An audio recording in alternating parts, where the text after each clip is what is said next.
Alright, so the start of today's stream is going to be something with Kami of Bamboo Groves and Crucias. Crucias was a card that has started really impressing me quite a bit. And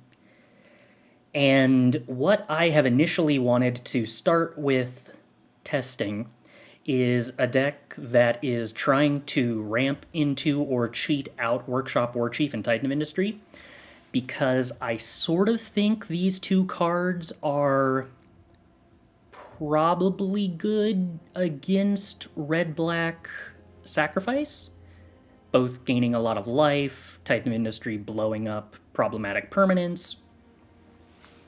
It's a concept that I think is worth exploring, and Crucius gives you treasures to ramp into them, as well as pretty good capacity to tutor for the two of them.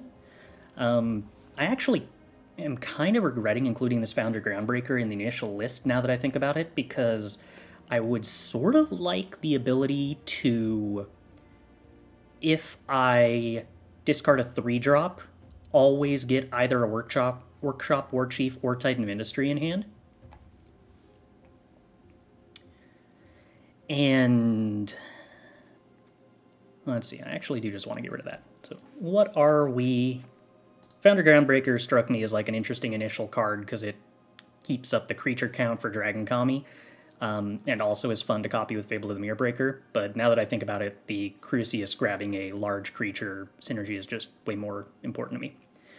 You need meat on the bone for Crucius and Reanimator. So I have this assemble from parts, which strikes me as pretty interesting because Fable of the Mirrorbreaker and Crucius both being discard outlets for assemble from parts is definitely something that has potential.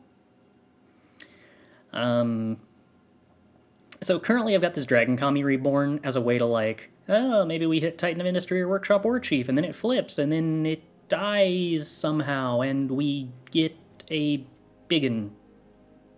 I don't know. Maybe that's useful.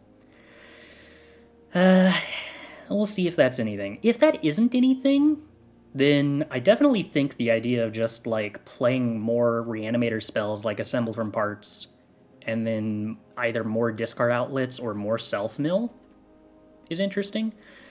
I think with this kind of package, Crucius probably wants us to play a lot of 3-drops, because Crucius really wants to be able to discard a 3-drop and get a expensive card guaranteed. No City Stalker in a deck that plays black. I think City Stalker could definitely be interesting here. I was originally playing Foundry thingy because it ramped, which helps with hard casting the 7-drop.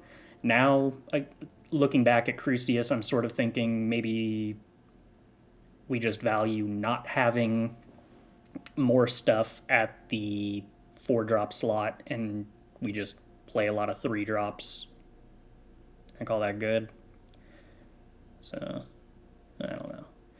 A 2-drop that mills that we would most likely want would be the Saga, I believe.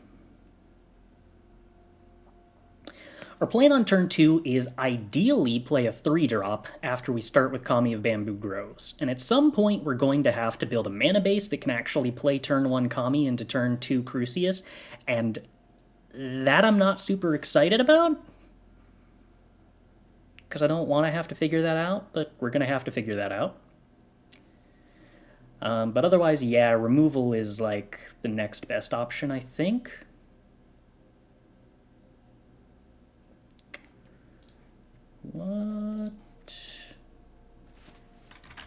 What's the name of that Saga? Because I do actually want like one more thing here. It would be kind of cute to not have Kami in the deck, because then we could reliably Crucius discard a 2-drop to get Assemble from Parts. But I feel like Kami is actually just busted enough that it's worth having. I don't know.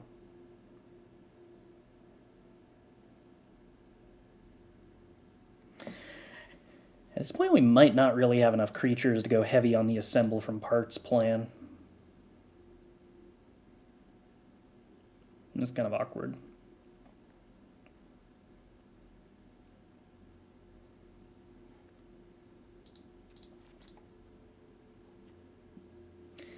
Secret card with greater, with lesser, but never the same, huh?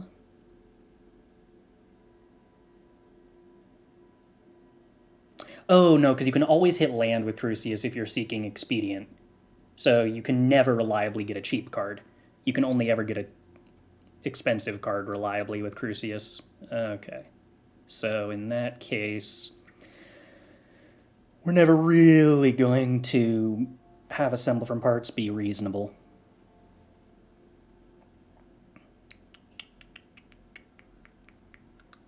That's a shame. That's a shame.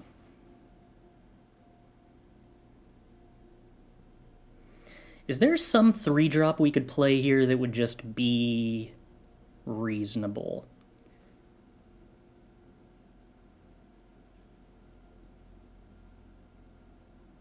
Oh yeah, yeah. Kami of Bamboo Groves is Arboreal Grazer on steroids. Very fun card. Bloodtithe Harvester is a good 2-drop, having a threat plus a blood to loot.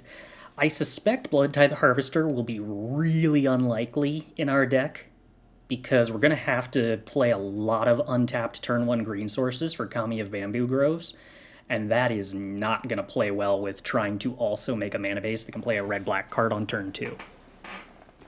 Windgrace is an interesting option, yeah. I'm not sure that I want to play a 4-drop, just for the fact that Crucius plays so well into 5-drops if you don't play 4-drops. Like, you just discard a 3-drop, and you're guaranteed to get either a 5-drop or a 7-drop. And that seems interesting to me.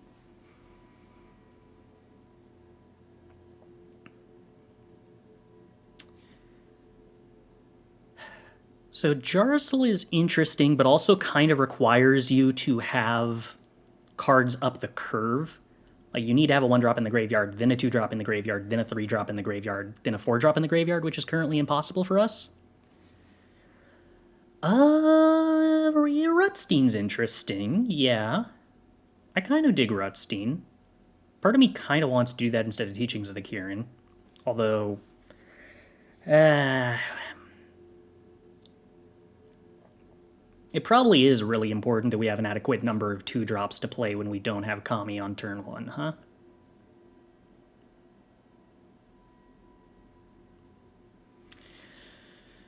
That probably should be a consideration. Which of those teachings is the most exciting 2-drop that comes to mind? Let's start with this, play it in best of 1, then figure out a sideboard later. At this point, I just want to, like, test how functional this is, and we're going to figure out the mana base first. Which is not going to be exciting.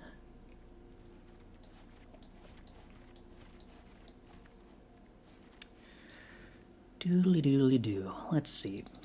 Proving Ground is pretty exciting for Kami's purposes.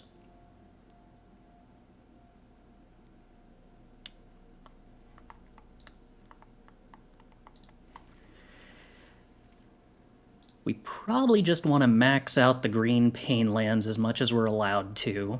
So we have green-red, green-black. That's 9. Is every other option for an untapped green land just a basic forest at that point?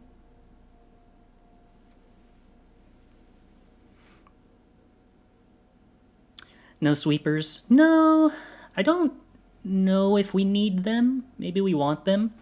Part of the problem is that I'm not very excited about sweepers against Esper aggro, because it does such a good job of getting its creatures up to 4 toughness, which means that, like, the ideal 3-drop sweeper would be 3 damage to everything.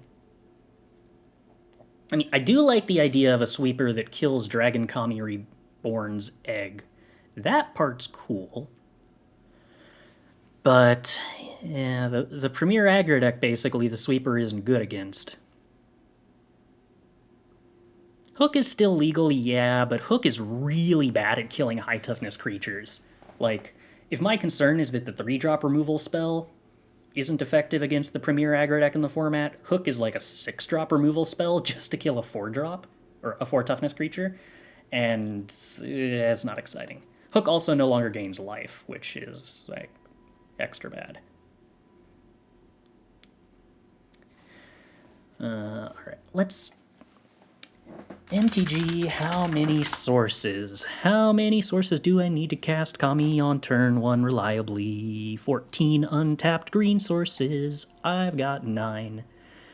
That means I need 6 more, ideally 7 more.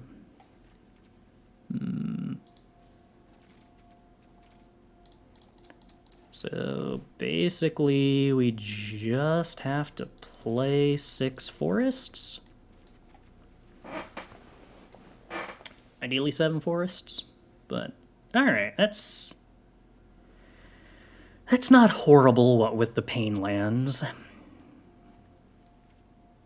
And this is 10, 15, 19, 25 if we play 6 more lands. So now back to non-basic lands. What? Land? What we want here is mostly red-black lands.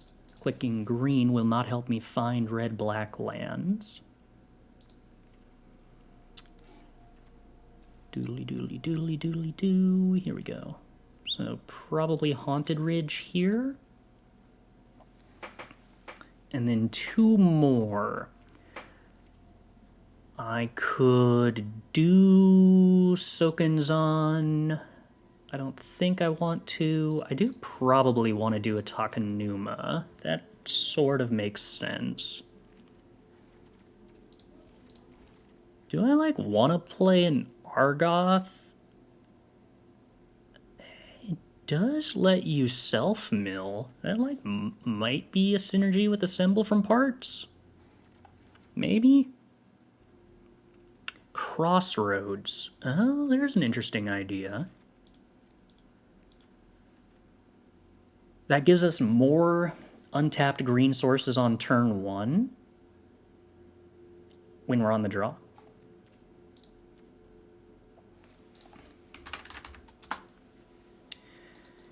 And plays nicely with Camia of the Bamboo Groves when we're on the play, too. Does that mean we're cutting something? Do I prefer that to Takenuma? Probably-ish, maybe? Yeah, Takenuma's not great when we don't actually have that many creatures to get back, I guess. I mean, we have the expensive creatures, but we don't really want those dying anyway. Okay, so then... we probably would prefer Haunted Ridge to Forsaken Crossroads generally, I'm guessing. Does that mean we really only have room for 2 Crossroads? That's what this is looking like to me.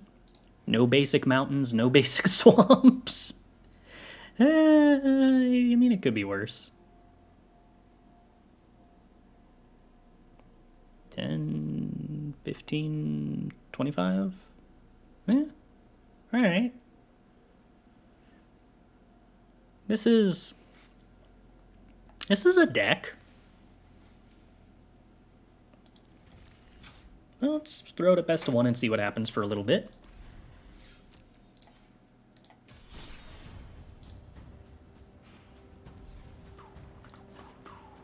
Ranked Alchemy, best of 1.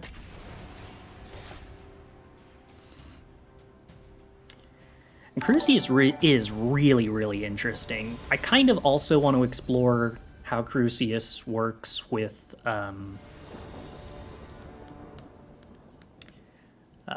Cruelty of Gix is an interesting possibility. Okay, so here we have no capacity to play 3 drops, no capacity to play a 1 drop. We have a 2 drop. I think this one's a mulligan. This one I am willing to keep. We have a 2 drop and we have a Dragon Kami, which is at least sort of a plan. How much do I care about... I guess we'll take access to the second black. We do actually need that for the reanimation spell. We need triple black, actually, to, like, cast the reanimation spell cleanly, which is a bit of a problem.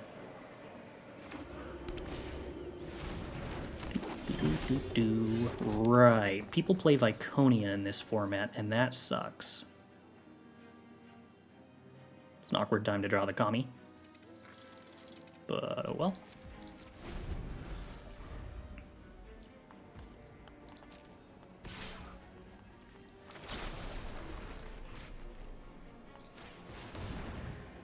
I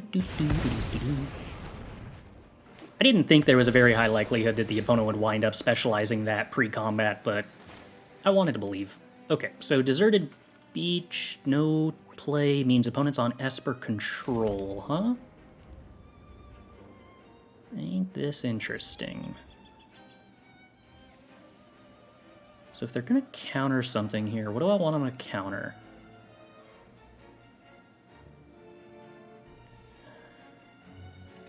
I'd really like to resolve Dragon Kami, because unless they have exile-based removal, I've got to imagine that'll actually be kind of annoying for them.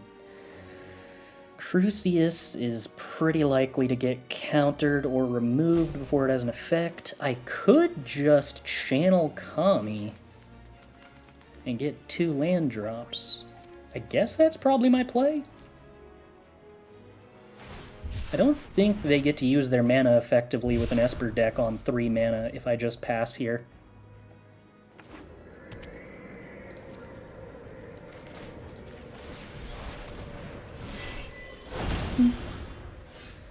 Alright.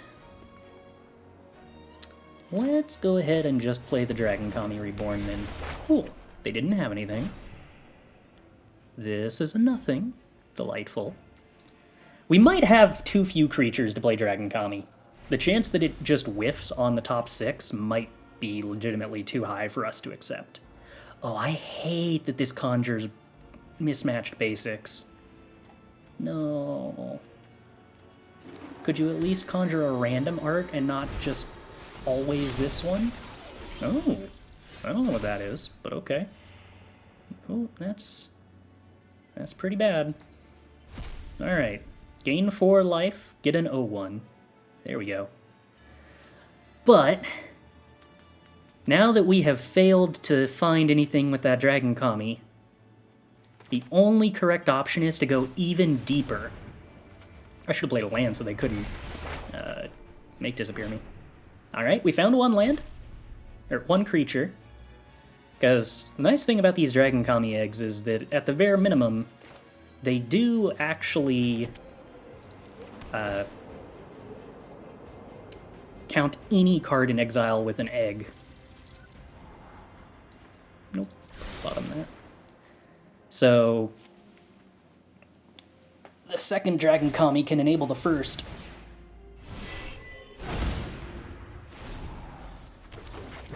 Yeah, alright. Well, reanimation's no longer on the table, but luckily we already bottomed both of our reanimation spells. You cost 7 for the full version, and then they get an 8 power Ward 2 flyer. That's gonna be an issue. Hey, here we go. That's what we were looking for.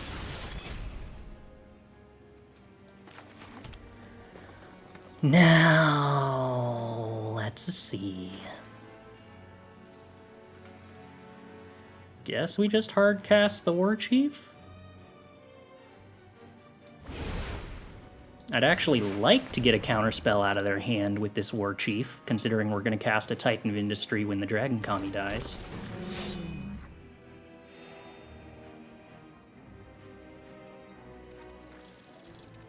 We certainly have a lot of life.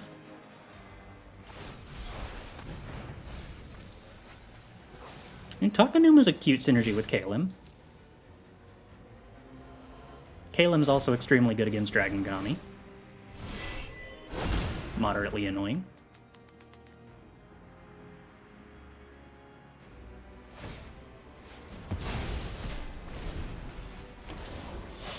Oh, Forgefire gets back Lae'zel?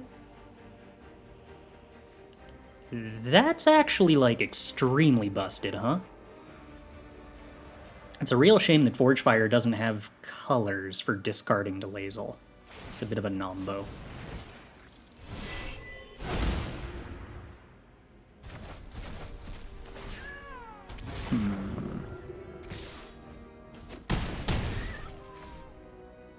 Well, we have a very large amount of life. Is nice. What kind of counterspell you got, opponent? Finally got one? No. Alright. Well, destroy. And let's make a creature. Oh, I can use Titan of Industry to blow up Dragon Kami eggs? Oh. Ain't that interesting? Huh. Isn't that very interesting?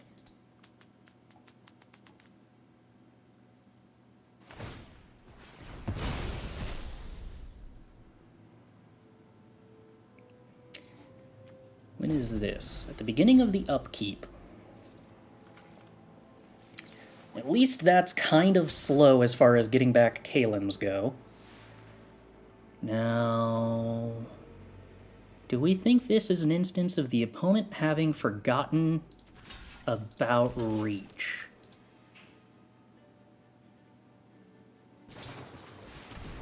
No. It does stop him from playing the Forgefire, though.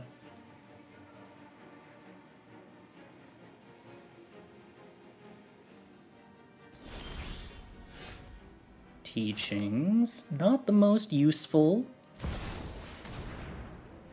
against Viconia.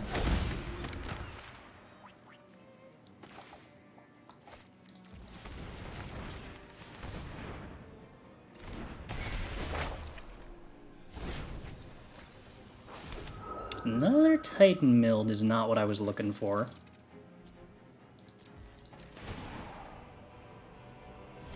So we discard a land,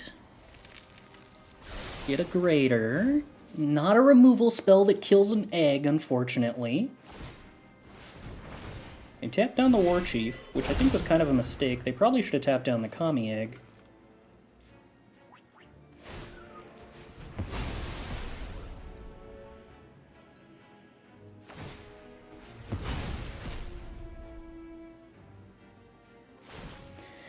I'm sort of lacking for ways to punch through a Lae'zel that has 3 power.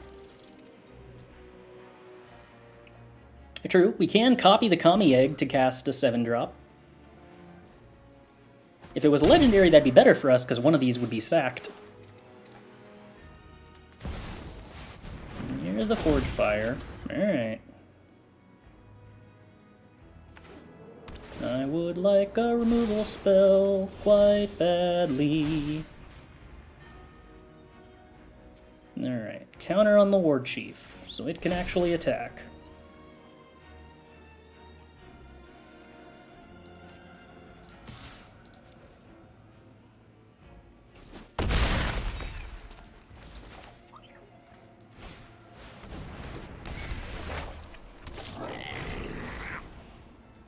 Resolve, discard, lesser, hope for a 2-drop removal spell, success. Go for the throat, an egg. Yes, I'm sure I want to do that.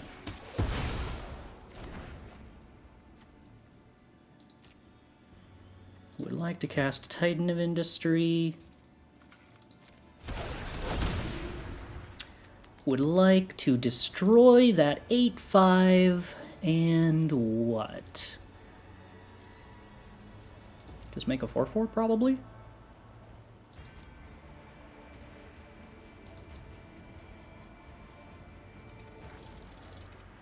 Could also get by with a shield counter, I suppose.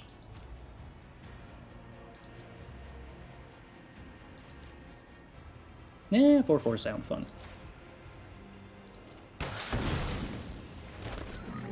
Is Crucias just a mid-range grindy card, or is there a synergy I'm missing? For the reanimation half of the deck, it's a discard outlet, and it's also a ramp card that ramps every single turn, so presumably plays nicely with Titan of Industry.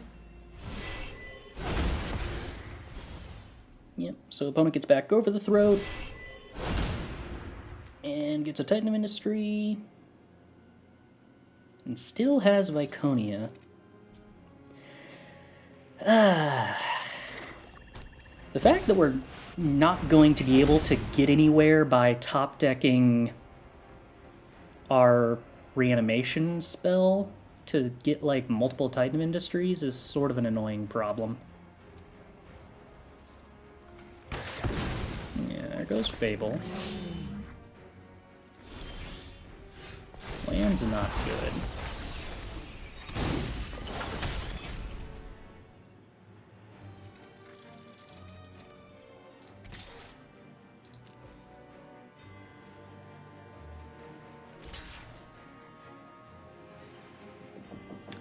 You can kill the Kalim, which isn't really very helpful, but is at least something.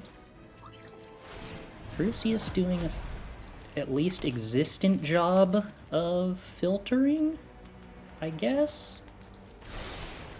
Go for the throw. Okay, well. Gets rid of Titan again. Does this conjure... So the Titan goes into their graveyard. Will it find if you choose lesser from land? Presumably it just fails to find.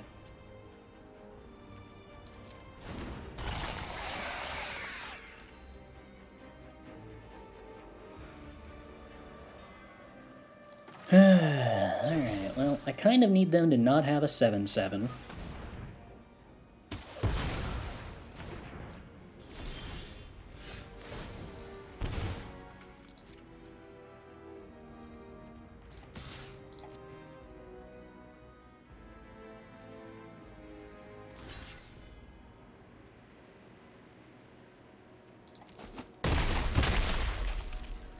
Presumably our Crucias is about to die, so our filtering is gone.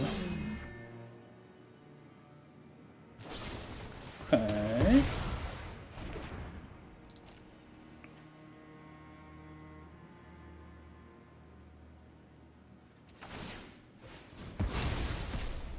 Really need this Viconia to be gone. He's exiled 2 Titan of Industries.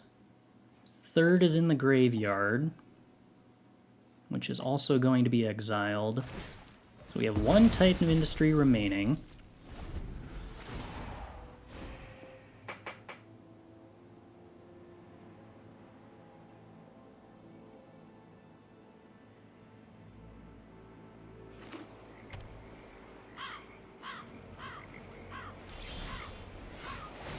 That's more lands, which isn't very helpful. Opponent's gonna get a Kalim, which is gonna make us dead very quick. I don't think we're getting anywhere here.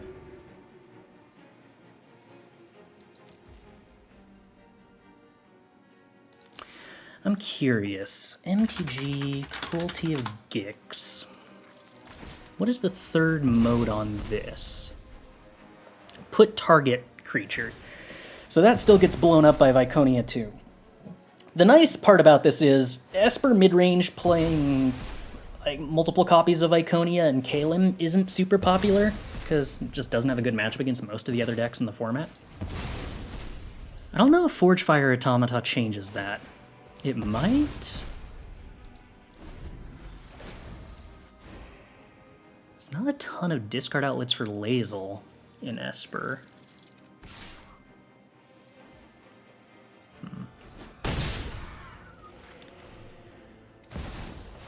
And there's Tasha. Okay, so that's why they left the Titan of Industry. Sure, whatever. We cannot beat that. So we included a bunch of cards that are specifically good against Esper aggro and against red-black sacrifice. But it leaves us in an awkward position where we don't actually have the capacity to outgrind mid-range, huh? Not Gix's command. Cruelty of Gix was the one I was thinking of. I don't think Gix's command has a very useful interaction for this deck. We tried it out in Esper, and it just wasn't very good, because you didn't get a lot of use against any of the major decks out of the Destroy All Creatures with Power 2 or less mode.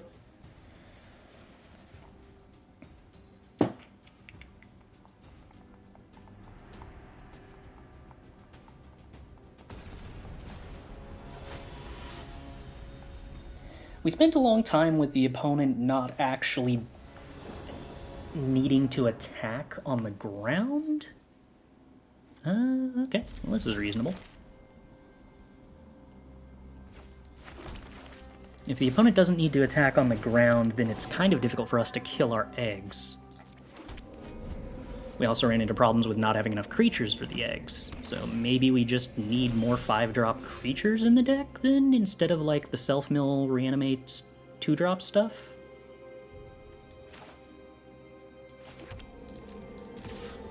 If we want to make the egg work.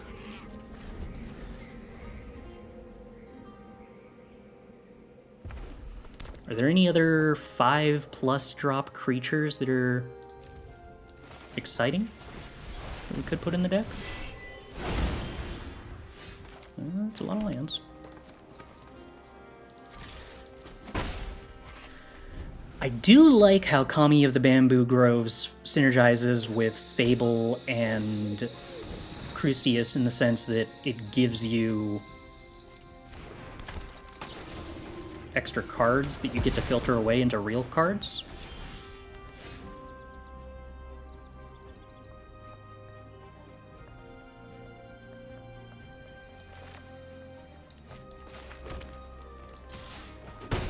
Though we will need to draw them.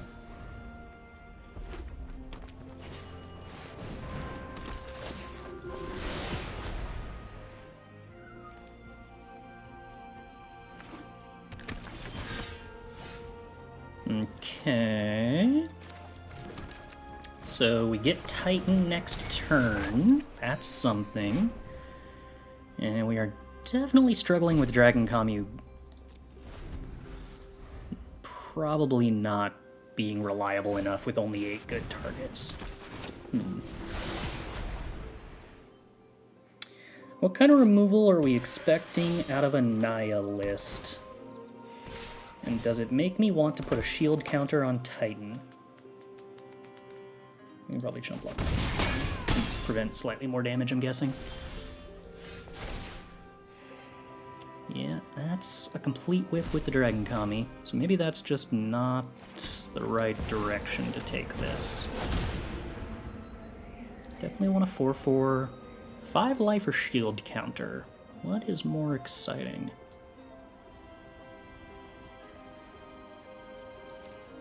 I'm gonna guess 5 life. I feel like if they have removal for Titan, it's probably gonna be in the form of exile anyway. Yeah, testing out best of 1 for the moment because I got no clue how to put a sideboard together for this deck, or even if this deck is anything at all. So, opting for speed of game. Get the most experience with it as fast as possible.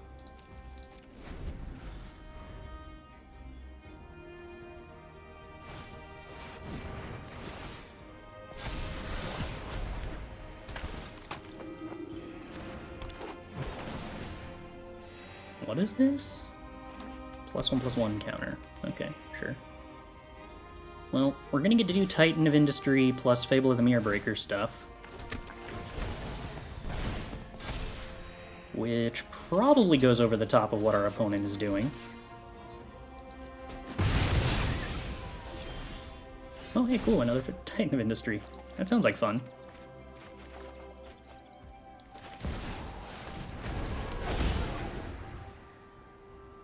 Destroy 4/4. Doot, doot. Do we attack with Titan of Industry now? I think we play this. What do we scry into? Crucias? Alright, that's more filtering for the forest, I'll take it. Do I attack, though? I don't see any reason to attack yet. A lot of times these Naya Revels decks play a ton of one-ofs. So it's possible Celebrity Fencer's a one-of, but it is not a common one-of that I have seen. The removal that they're likely to have is the 3-mana, what is it? Werewolf that exiles something on ETB.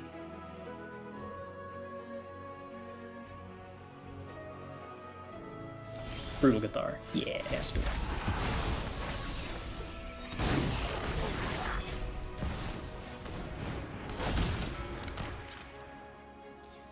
I think we still hold on to the Titans. I guess now if they have removal, they would probably use it on the Reflection, but I'd rather force them to use a Brutal Cathar on the Reflection rather than them getting to trade Adeline and then use a Brutal Cathar on the Titan of Industry if they top deck it. Or Crucias. Okay.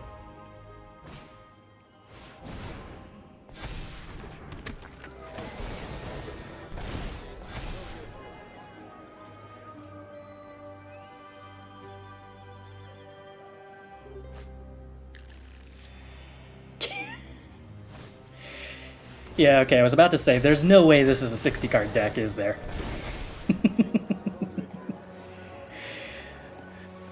No, I believe that is like an 85-card special. Ooh, more Titan of Industries. Alright. Let's go ahead and make a 4/4 and put a shield counter on a Titan. And then copy a Titan. And make a 4/4. Put a shield counter on a Titan, and then go to combat and swing with some 4/4s and some Titans.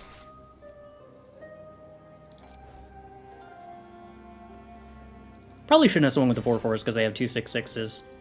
I forgot the Beast Caller had grown. But it also doesn't give them a double block on a 7/7. Well, I guess I have shield counter, so I don't care about double block. Probably shouldn't have attacked with the 4/4s at all. Alright, let's discard Crucias, go with Greater, get a 5-drop presumably. Yeah, I think I'm off the Dragon Commies, but I do think that I want to find a different 3-drop that could synergize with the possible discard theme.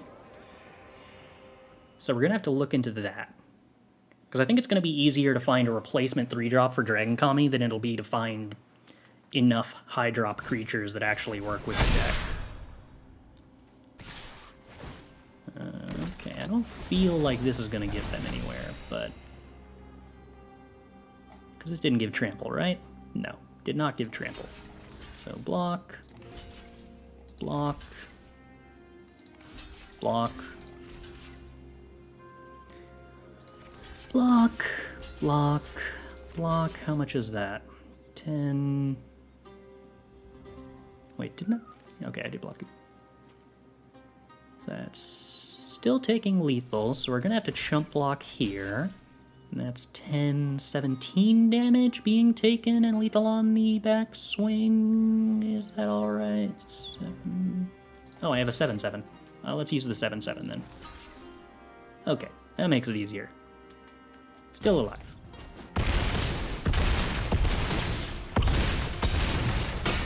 And we can get to cast a card with Dragon Commie. We don't, but we do.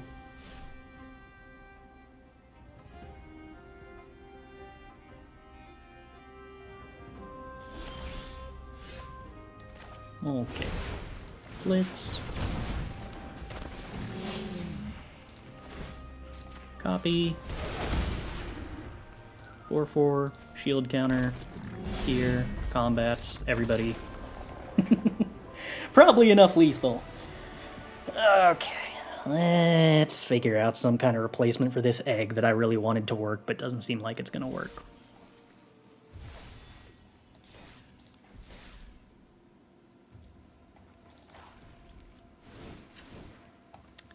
What are 3-drops in our colors?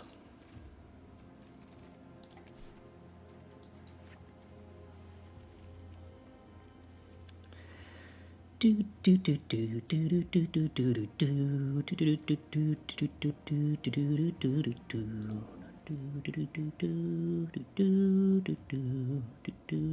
want to have anything double pipped like Gix. That's going to be very difficult to play off Kami.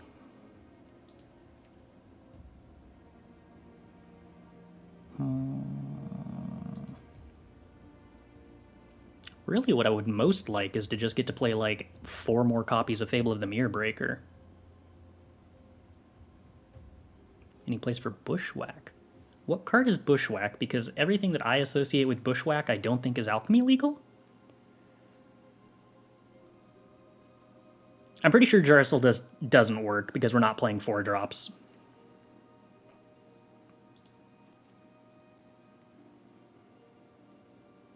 So you can't curve up, and it takes a really long time for it to be useful anyway. When I'm in a fight/land tutor, I want it to be a 3-drop because I want to be able to discard 3-drops with Crucias to reliably get big expensive cards.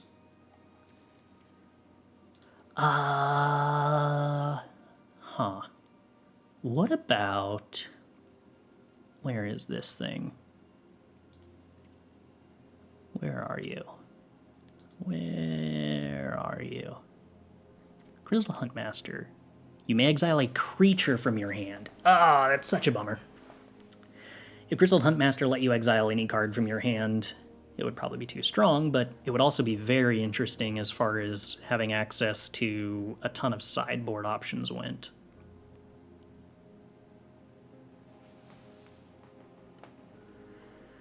The 3-drop Hellion discards, but you have to discard your entire hand to do so, which doesn't really synergize with trying to reanimate stuff, because then we wouldn't have a reanimation spell in hand.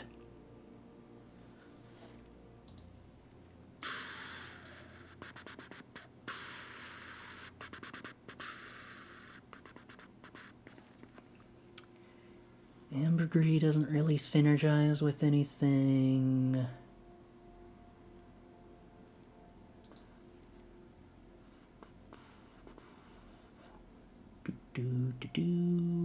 Facebreaker's cute, but doesn't really get there.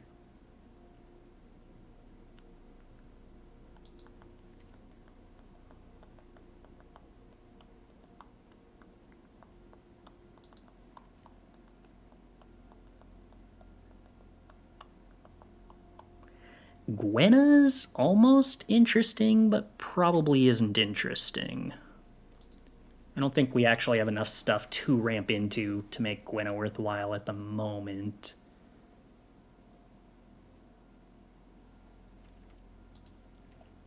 Settle the Wilds would get a 4-drop if we played it on turn 3, and that's sort of awful.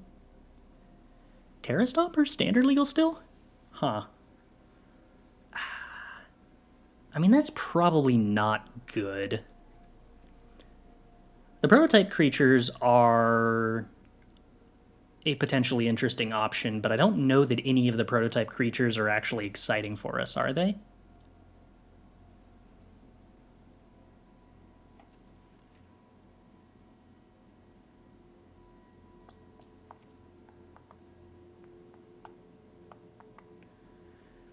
Old Rutstein, maybe? Could be interesting. I wouldn't want more than 2, but that kind of fits.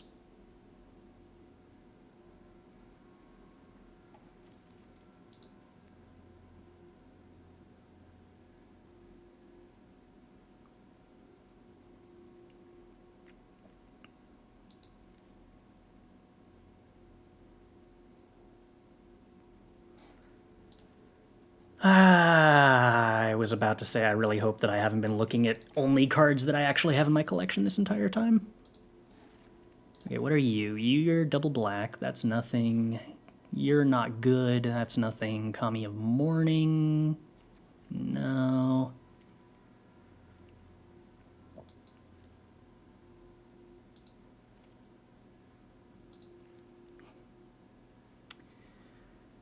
Junkyard Scrapper?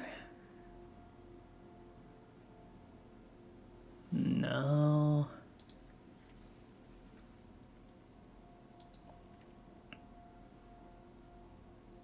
Boseiju Pathlighter. 3/2 that draws a land, but doesn't put it into play. It's probably not really interesting.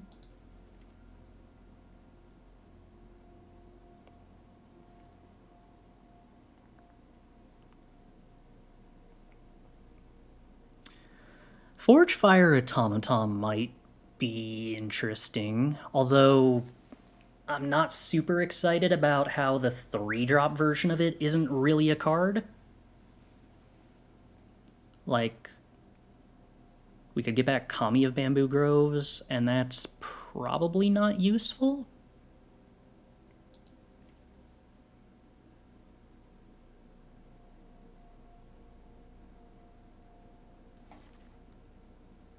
Lucamina's probably not useful.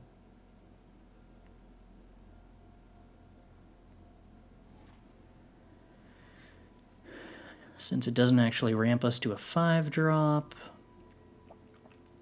The other thing is we could probably play more 5, 6, or 7-drop creatures. Ideally a 5-drop creature. I really wish we could have Eldar Gargaroth in this deck, basically. Might just be Topiary Stomper as the other two.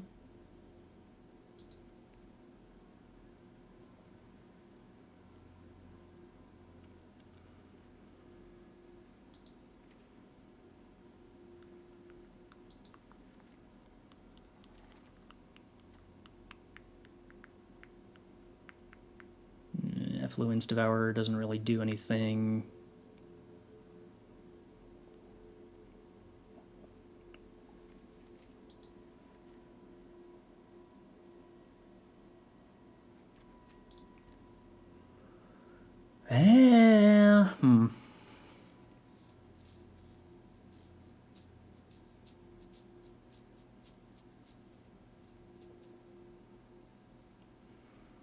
Jercel doesn't target, but it also, like, doesn't do much. Like, you have to have a 1-drop in your graveyard, and then it casts a 1-drop once.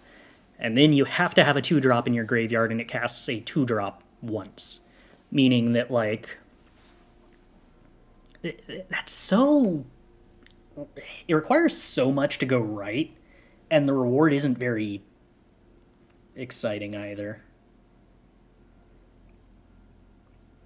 So Foundry Groundbreaker was one that we had in the deck originally, but then realized that it makes it so that Crucias discarding a 3-drop to get an expensive card is less reliable. And I think we kind of want Crucias to more reliably get a big expensive card than that. Not to mention 4-drops are just kind of awkward when everything about our 3-drops is about ramping to 5 mana. Are we not casting spells? I mean, we're not putting a lot of 1-drops in the graveyard to start with. And the 1-drops that we do have just really aren't very exciting to flash back. If Kami put itself in the graveyard so that we could actually, like, cast it on turn 2, that'd be slightly more exciting, but still, eh. What about Tenacious Underdog? I think if we were going to play more 2-drops, I would probably just play more Teachings. But I don't think that's what I want.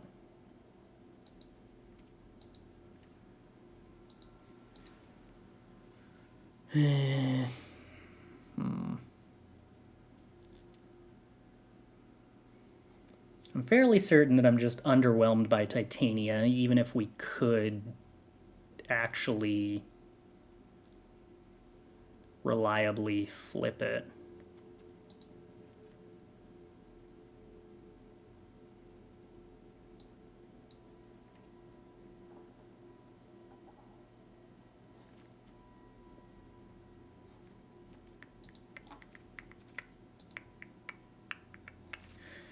Alright, what about creatures that are 5-drops or larger?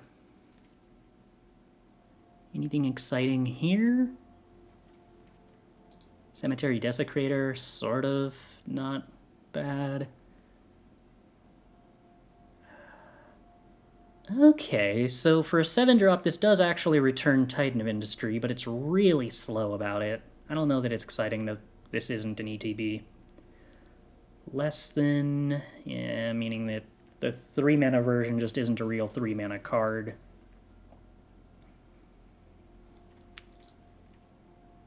Anything exciting in red? Ideally, that doesn't require double red.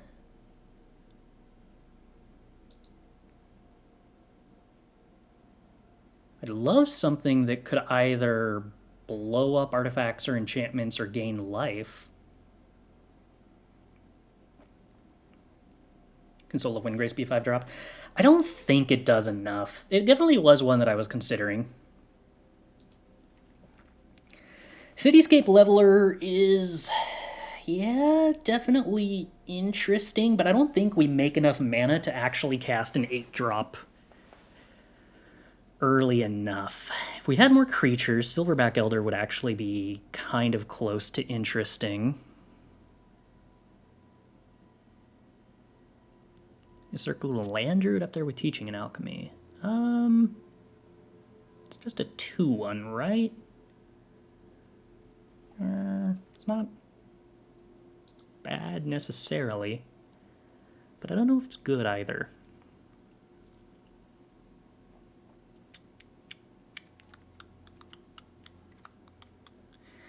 Huntmaster and Caretaker aren't interesting, right? They just kind of don't do enough, I don't think.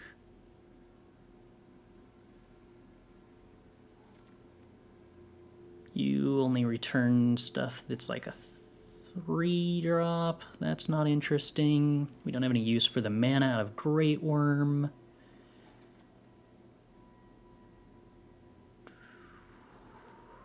Raphael's not that interesting.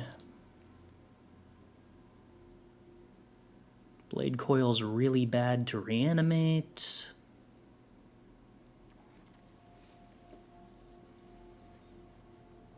Darigaaz, not so synergistic in any particular way, unfortunately.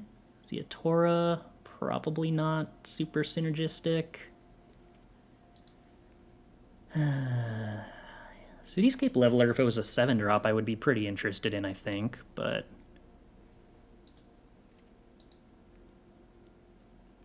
ideally I would like something that's useful with Assemble from parts, too.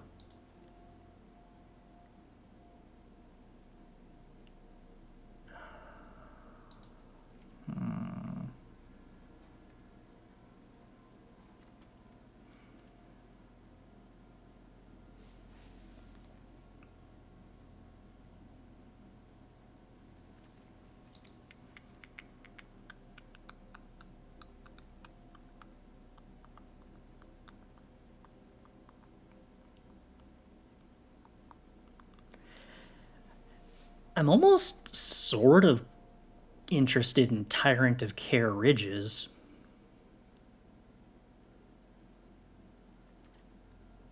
It's not a bad card to copy with Assemble from parts. Or Fable.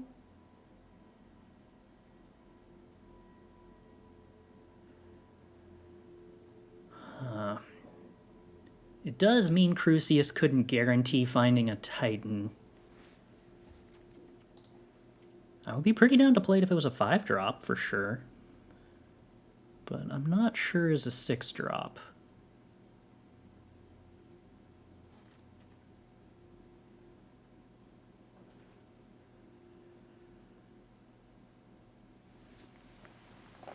Is Chaos Balor interesting? Huh.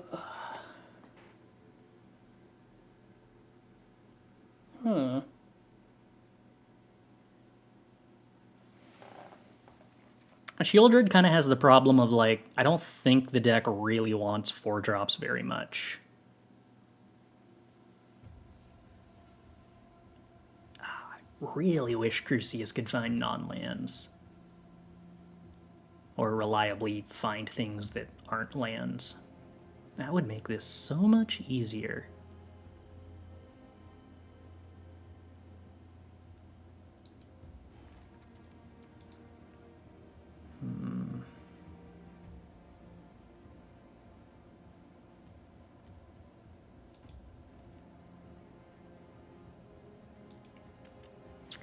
Maybe we're just playing Tyrant then.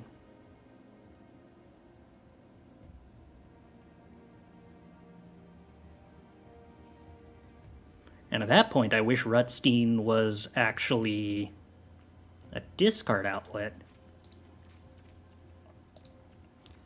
So in that case, what do we have at the 3-drop spot that says the word discard? Mishra, not really anything. Soul Servitude, sort of? Yeah, the Hellion and Ambergris don't really work because we don't want to lose our hand when we discard. We want to be able to discard a big spell in scenarios where we know we have assembled from parts.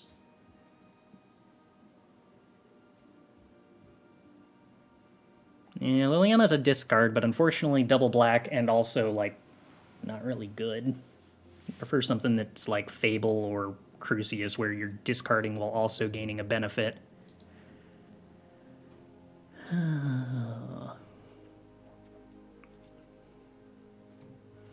Obnixilis isn't good, but, like, it is kind of cute. You could sack a Titan of Industry to Obnixilis. Gutmorn any good? No, unfortunately not. It's just card disadvantage. Giving your opponent a bunch of stuff is really bad.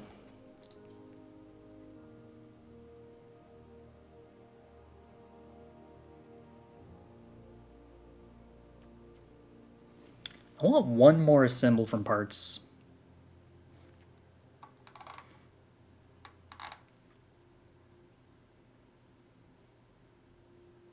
There's Bitter Reunion at 2. Yeah, that's true. Is that better than Teachings of the Kirin? I kind of don't think so.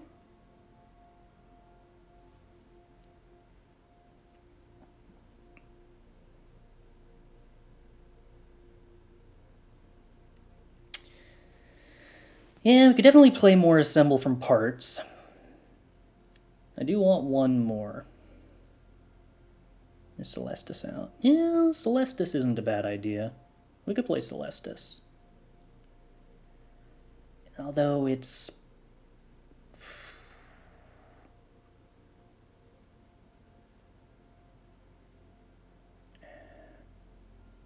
yeah, we might prefer Celestus to Rutstein.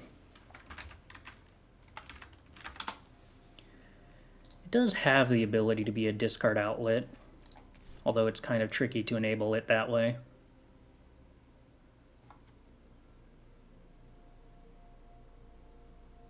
I'd like one more assemble from parts.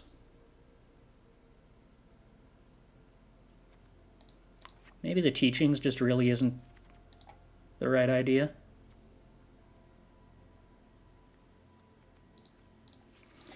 All right, let's just play 4 assemble from parts and see where that goes. I'm pretty sure our mana base can't support the fact that this is essentially a 5 or a triple black spell, but I want to see how it actually functions.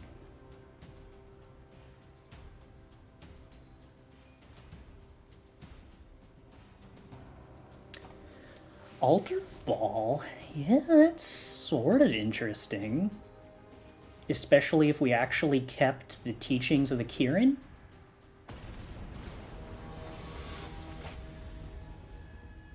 It's a 2-drop though, right? Not a 3-drop? Which is a bummer.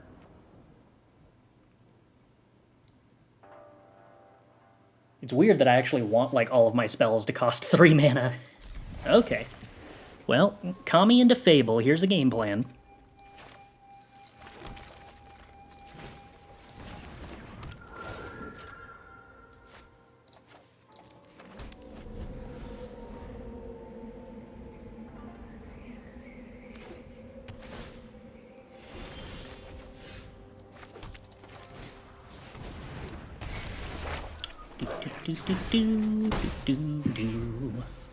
Altar has the 3-mana adventure mode on it, yes, but specifically I want it to be a 3-drop so we can discard it to Crucias and get one of our expensive cards, Whereas if it's a 2-drop and we discard it to Crucias, then we're not guaranteed to get an expensive card, which kind of sucks. Let's go with... Do I want to discard this Titan of Industry and just hope I hit a black source? I think I want to discard this Titan of Industry and just hope that I hit a black source. I kind of want to keep the Kami... No, I'm not a coward. We'll draw a black source and or a land. It's a tap black source, so that kind of sucks, but... We're still making our land drop, so that's at least not the end of the world.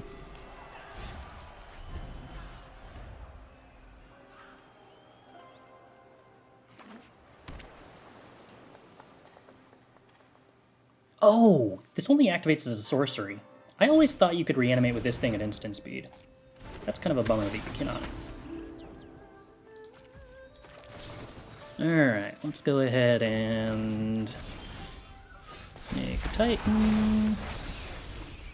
But I guess before that, we should probably kill the Vadrik because I'm scared about Vadrik doing Vadrik things. And I can't kill Vadrik with Titan.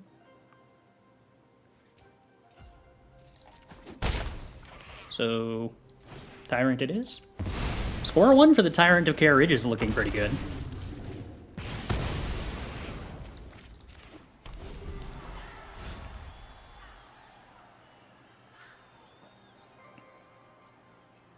We're kind of just doing very disgusting things while on the play. Alright, well, there goes a creature. Now I'm gonna reanimate my Titan of Industry. And make a 4/4 and get a shield counter on my Titan of Industry. And then copy my Titan of Industry. I think I only get a 4/4 here? Yeah, that is correct. Make a 4/4, put a shield counter on my Reflection of Kiki Jiki. Play my land drop. Combat. Fun times. Yeah, that seems pretty decent. That could have been worse.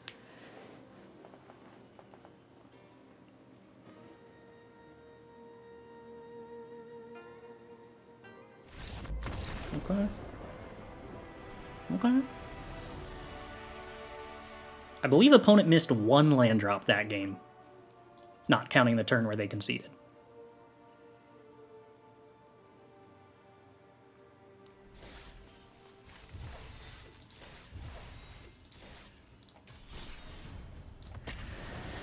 We might need more black sources than this, since we can't activate the reanimation ability at instant speed.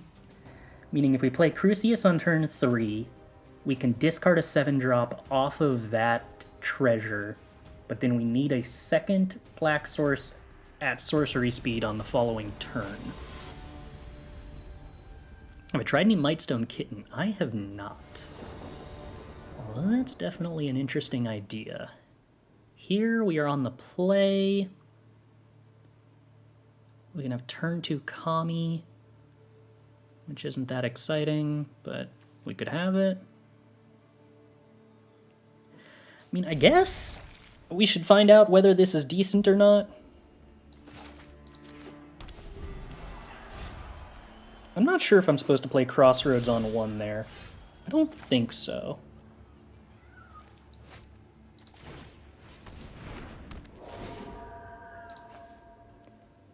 Oh, that's interesting. This actually gives me a way to get Haunted Ridge in play untapped on turn 2. I can't actually use that, but interesting that it lets me. Don't really want the 5-drop here.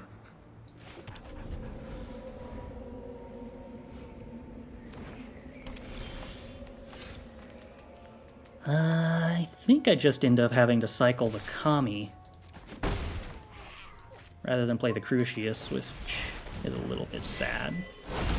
But, I mean, the fact that Kami is an Arboreal Grazer and a Divination that draws 2 lands when I'm missing lands is, you know, that's cool. That's definitely good. Oh, can I not play Crucias and... Oh, I can't play Crucias and go for the throat. I can do both. I just have to use a treasure to do it.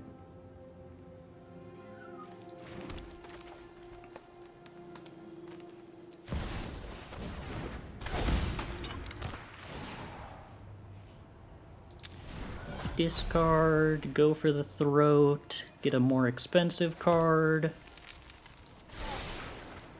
Go for the throat, the Gwenna. Do not want opponent having access to lots of mana. Toxrill is pretty brutal against creatures, yeah, but so is just playing Titan of Industry, so I'm not sure whether that's like leaning too hard into dealing with what we're already good against. But definitely is interesting. Yeah, a lot of Titan of Industries. I guess we're gonna get a Titan of Industry that costs less mana here.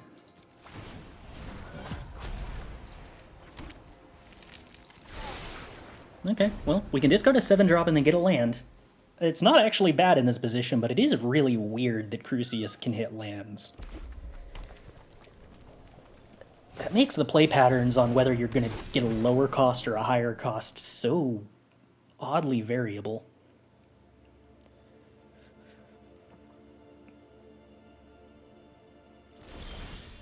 Okay, opponent not doing very much. We don't hate that. Do I want to sack the 2/2 in order to discard this Haunted Ridge? Or rather, if I discard this Haunted Ridge and we hit no lands, then that's happy because we didn't hit lands. But in order to cast a Titan, I then have to sack the 2/2. Do I want to do that? I think that I do want to do that. I think that's fine with me. Alright, we hit the lands anyway, so don't have to stress. Then we get to discard this Forsaken Crossroads to turn it into an actual something. Opponent is green-red, which means I believe we put the shield counter on the Titan of Industry. Because they're unlikely to have ways to remove Titan of Industry. I mean, realistically, mostly this just forces a chump block, but I think just forcing a chump block is fine for us. Land, go away, turn into something better. Abrade is fine. It's not, because Raga-Draga probably means we're not going to do anything relevant with that anytime soon, but I'm sure it allows us to like attack with a 2/2 profitably or something.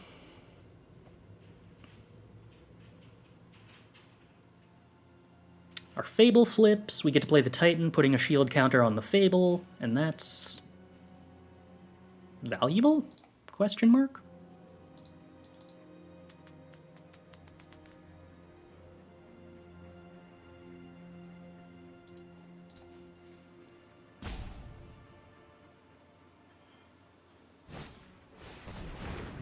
More Manadorks, sure. Raga-Draga with Llanowar. So that means that Llanowar ends up making 5/5s? That's cute. It's definitely cute. Alright, Titan of Industry. Want to find out if the opponent has a removal spell for Reflection before we decide on any attacks.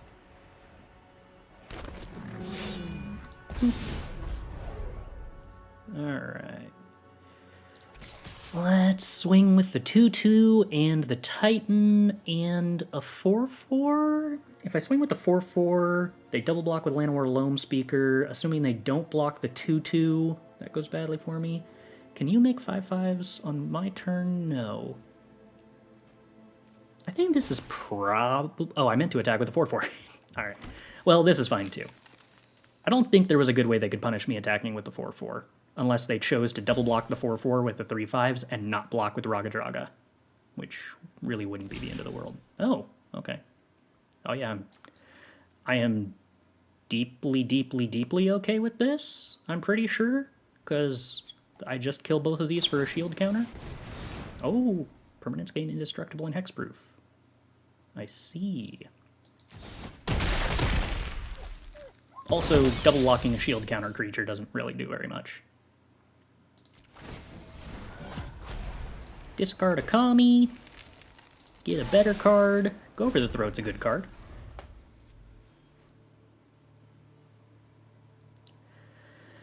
Alright, opponent. So, what did this thing do? Seek a creature card and if opponent has cast a spell with mana value 3 or less this turn. I did not. I cast a 7-drop. So now we get to start copying Titan of Industry with a reflection of Kikijiki, and I think that's good.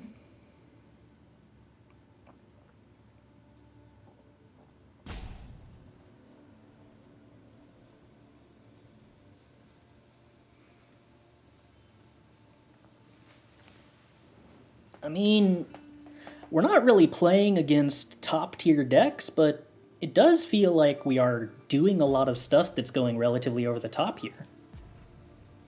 Like, Crucias just giving you huge amounts of mana is pretty cool, alongside also giving you a huge amount of filtering. And turn 1 Kami is still kind of busted. This wasn't a very good turn 1 Kami, because we didn't actually, like, do anything with the ramp? No, I guess that's not true. We did Kami of Bamboo Groves on turn 3.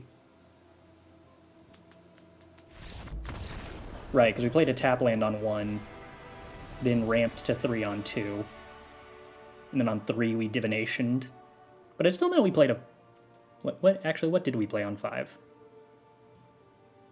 I think we played Crucias plus removal or something? I don't remember. But it was functional.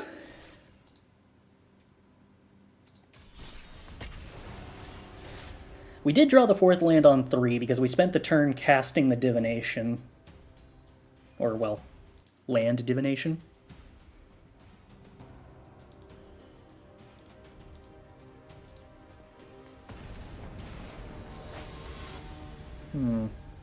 Are there any 1-mana instant speed ways to remove Crucias in the format? This is weird. I'll sit around and do nothing until turn 3. Why not?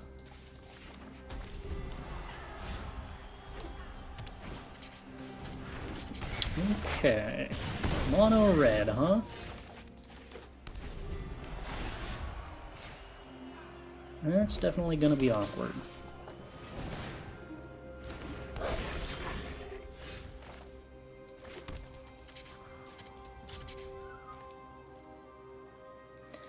On the other hand, I guess we're going to get a Titan of Industry next turn. Now, admittedly, it's going to be a tiny Titan of Industry, but tiny Titan of Industry against Mono Red's still pretty good, right? Goblins, huh? Would we rather kill etchings or the goblin that is a goblin? We would probably rather not kill the goblin that is a goblin, because then the opponent draws a card.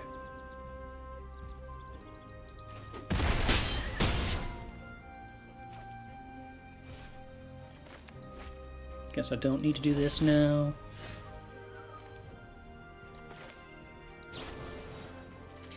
Tiny Titan. Make a Tiny Titan.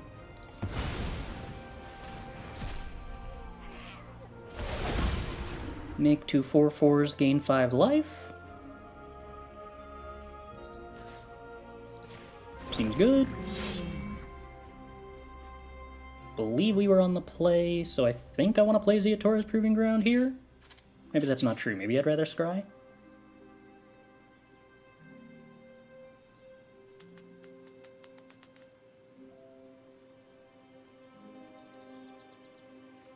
I think I'd rather scry.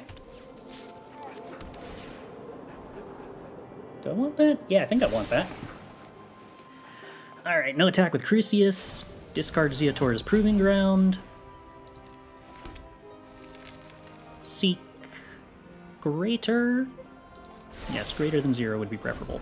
Oh no, what could possibly be on the top of our deck? Could it still be the same 6-drop?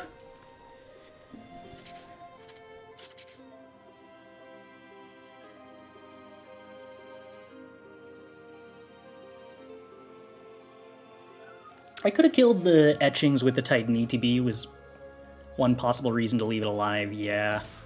But I don't know whether I wanted to trigger Horde Master.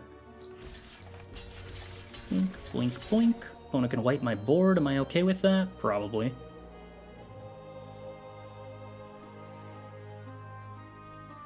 Actually, no, I'm not okay with that. Let's only kill the Battlecry Goblin, because we know we're about to kill the Horde Master with our top deck, so I'd really rather not give them a ton of draws with the Horde Master.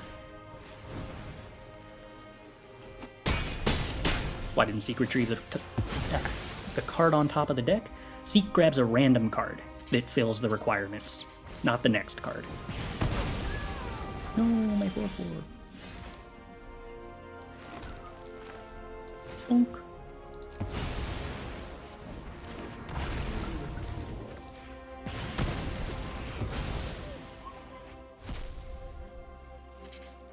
No attacks. Discard Crucias. Get a better card. Hey, a Titan of Industry. That's fun. Goblin Trap Finder. Sure. Untap land? No, just a Kami, huh? How sad. Old Rutstein is a blocker. Get a Spoiler.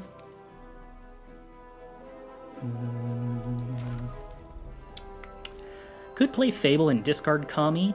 I'm not guaranteed to cast the Titan next turn, which would make me kind of sad. So I think what I'm actually going to do here is just not develop the Fable. Channel the Kami. Play a land. No attacks. Discard a land. Get greater. Alright. Happy with the Abrade? Then we can just cast the Titan of Industry if we want to.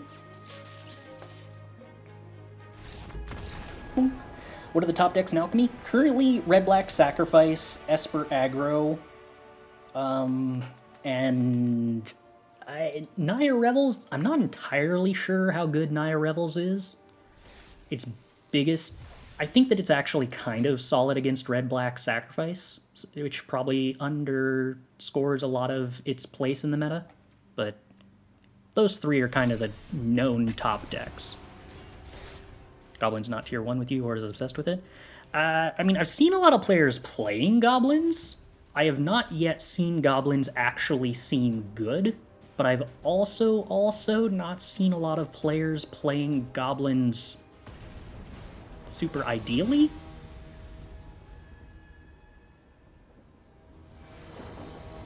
So, it's hard to judge from that experience. This does not seem good. This does seem very good. I guess we're getting rid of Fable of the Mirrorbreaker here. Oh, this is actually kind of awkward. I don't get to have Fable on 2? Because I have too many tab lands?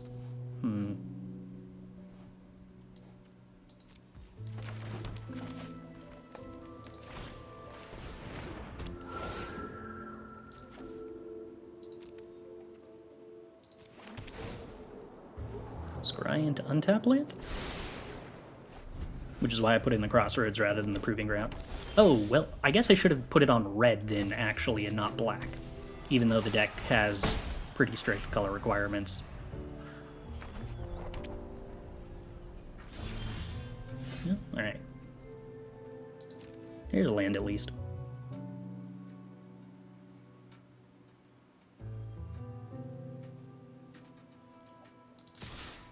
Clockmaker Dimir is really, really oppressive. I have not seen a single Clockmaker deck, but that would be interesting.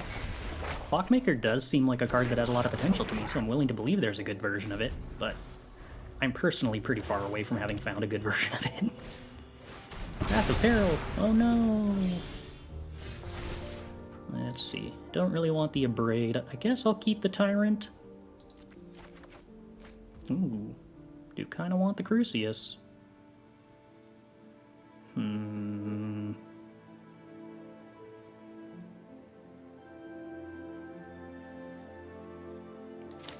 Think we'll play the Celestus, and I'll be sad. Oh, like actual factual Mardu control? That could be an issue.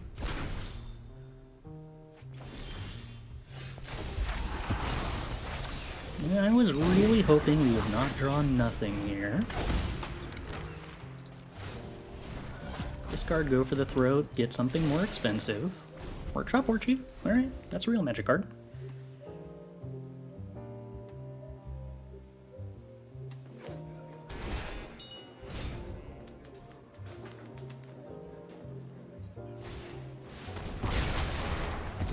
Okay.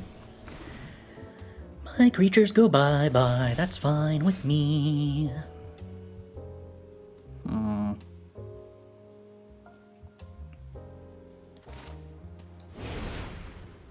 gonna assume we just play Warchief out as a card that's pretty resilient against board wipes. Deck. Also, apparently my opponent is playing Corrupt. Okay.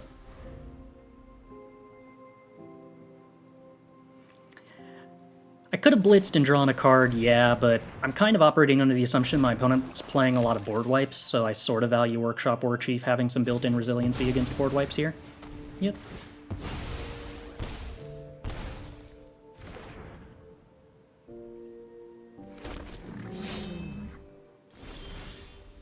Ooh. Alright, that's fun.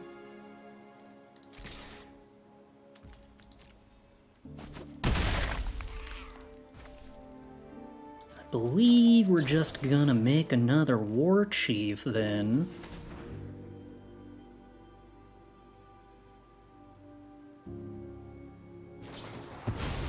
Or my opponent's main decking Rotting Reunion, I guess.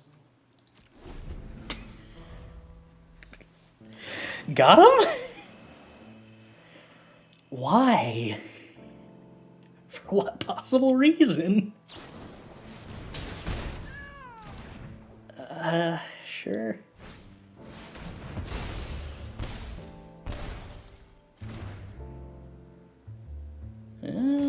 Definitely getting Invoke Despaired, I guess.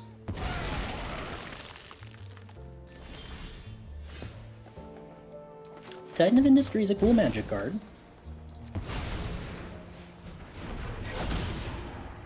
We'll go ahead and make a 4/4 and blow up the Key to the Archive. I don't really want to put a shield counter on Titan against the deck that has demonstrated having a lot of capacity to make me sacrifice stuff. Maybe that's not actually that reasonable.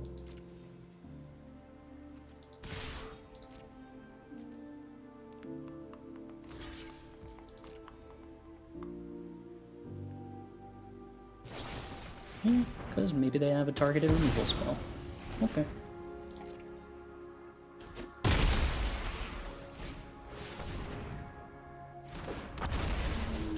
Donk.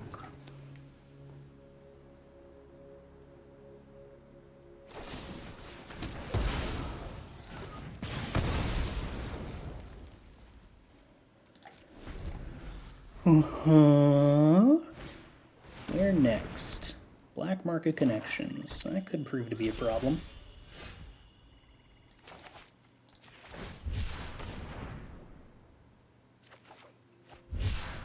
Okay. Workshop Warchief's a real magic card. We're gonna filter out this forest. I guess I can actually just play the forest. No, but then if I play the forest, I can't discard the forest. So let's not play the forest.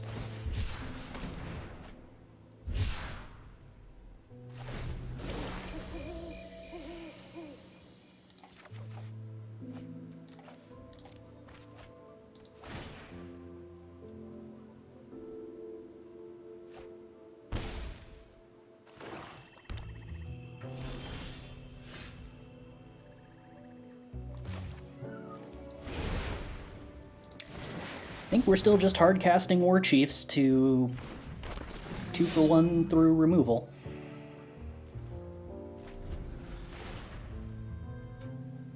Opponent can pay 3 life to kill the Warchief if they choose to, but then the Warchief did, what, 6 damage if they choose to do that?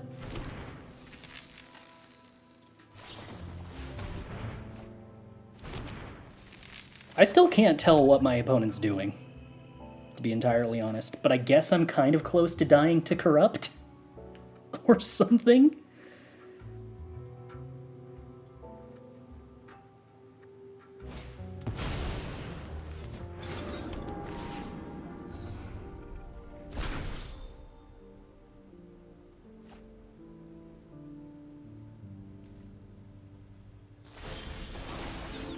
Alright, well my opponent needs a removal spell or they're dead. So So time to find out if my opponent has a removal spell.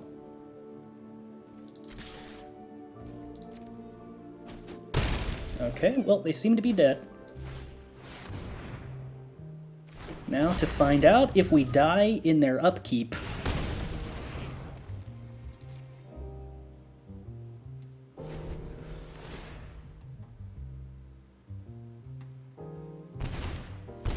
Okay, nope. For those of you who were wondering what was going on there, Black Market Connections is not a May. You must choose one or more, so at minimum, it will do 1 damage to you at the beginning of your first main phase.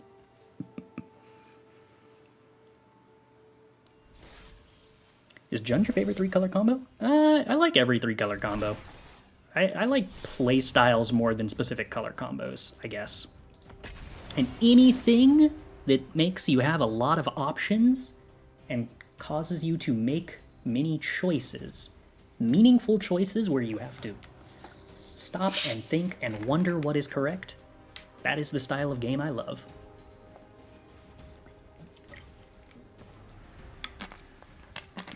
I have a strong affection for Temur.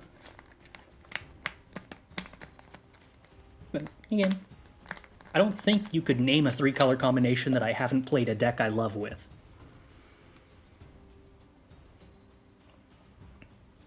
I've played Esper control decks I love. I've played Bant mid-range control-ish decks that I loved. I'm not... I don't know if I've ever played a Naya deck.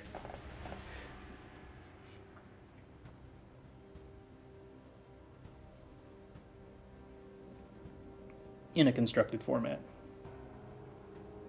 I guess Burn is sort of Naya, but not really. But yeah, modern Burn's fun. And there was a time period where that was a Naya deck.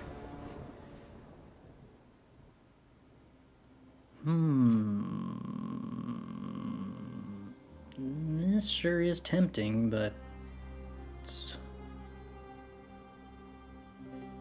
I don't think I can say yes to that hand. Can I say yes to this hand? Guess I'm gonna have to. It's the same hand, but worse. Naya Runes. Never played Naya Runes. Played a lot of decks that beat up on Naya Runes.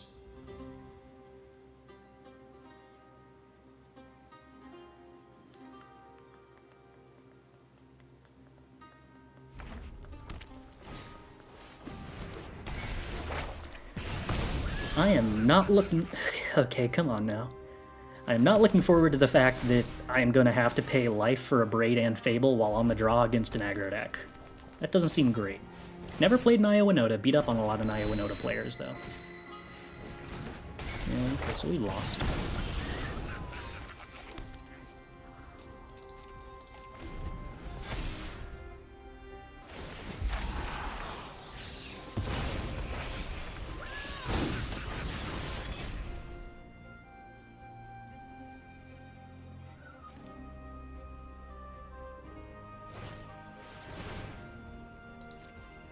This is more or less all of the bad things that could possibly happen all at once.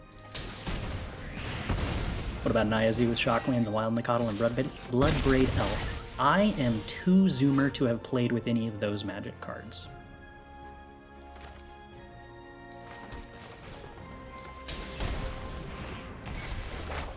Naya Adventures? I don't believe I ever played a Naya Adventures deck. Played a lot of Temur Adventures.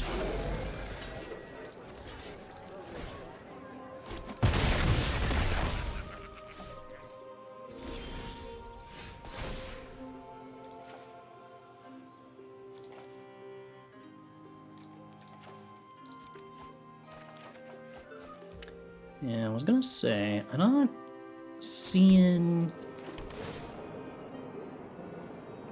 a way out of this. Really don't love the fact that I've paid 3 life to this Karplusan Forest, if I'm gonna be honest.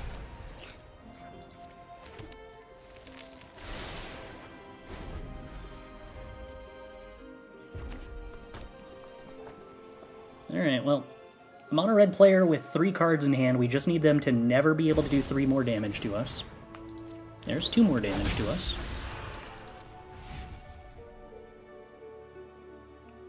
So we're going to 1. This is fine.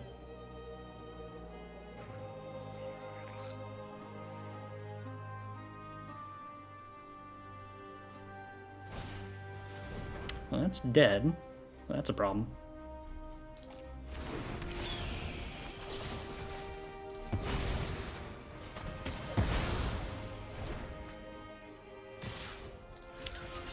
Alright, well, at least I'm somewhat satisfied that the mulligan was correct, because the first hand wasn't going to be capable of winning this. It's unfortunate the second hand was literally the same hand. Alright, so don't be on the draw against red with a bad hand. I would be interested to see whether this deck could beat mono red on the play if it had a good hand, which basically just would have to be bamboo into a 3-drop for the most part. Because I'm pretty sure that even had we not paid the 4 life or whatever that we paid over the course of that game, we probably still weren't stabilizing that.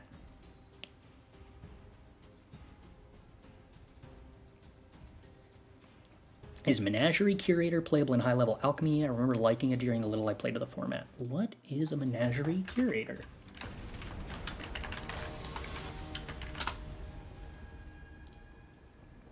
Two-drop, 1/3, add 1 mana of any color. Spend this mana only to cast a creature spell. Whenever you cast a creature spell that doesn't share a creature type with a creature card in your library, draw a card. I have no idea. I mean, I guess it's a sort of okay statted mana dork, but it's a pretty restrictive use case for the mana. You'd have to build a really random deck with basically only 2-ofs of all of your creatures, or well, 2-ofs of creatures that don't also have overlapping creature types. But I mean, the reward of getting to draw a card every time you cast a spell would be pretty okay at that point. Do I really want to go for the Throat Angel of Unity? Probably not. Angel of Unity is going to be pretty easy to block with a Tyrant, so I think we just let that live.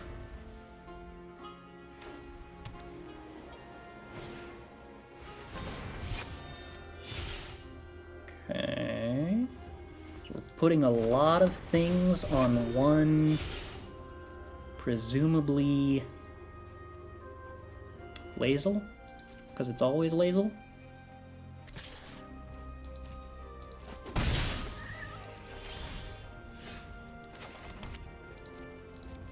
Well, time to find out if a couple of dragons can do good work.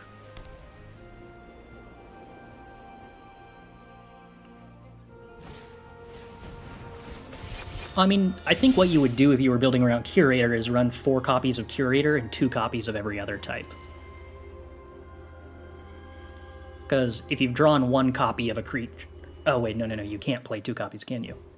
I'm thinking of the way it worked with... whatever that weird combo deck was. I'm not being very helpful here, am I? What was the name of that deck that had to play all 1-ofs except for a couple of cards that could play 2-ofs? Tainted Pact. Yeah, that's the one. First Strike, Death Touch. Yeah, I mean, that's moderately annoying if I wasn't about to kill it with a Tyrant. What are they putting all these buffs on? I have to imagine it's the world's biggest Lazel, which means I'm holding on to the Go for the Throat.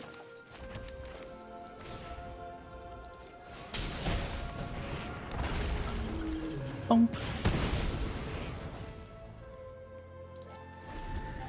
Alright, well, we're doing a little bit of flooding out, but flooding out with 2 6-drops isn't the end of the world. Inspiring Overseer is also not the card they're putting. They've got to have some giant hexproofer in hand that they're buffing, right? Is that the goal here? What hexproof stuff is actually in the format?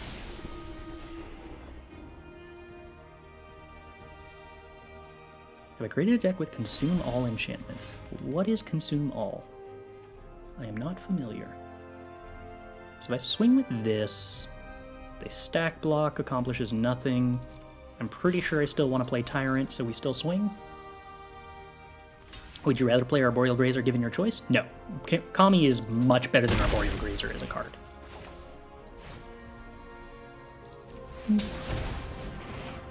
Kill the Twin Geist? Pretty sure I just killed a Lifelinker. Like, the fact that this has Channel, and the fact that its stats are better than Arboreal Grazer for defending, weirdly, like, an 0-3 just doesn't actually do a ton compared to a 1 power creature that can actually trade with 1 toughness creatures. But the Channel on Kami is legitimately huge. Ooh, double striking lifelink. Flying 10/10. Very scary. That's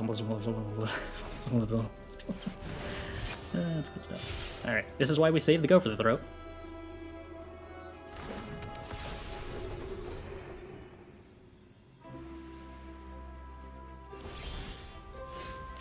That's a lot of lands.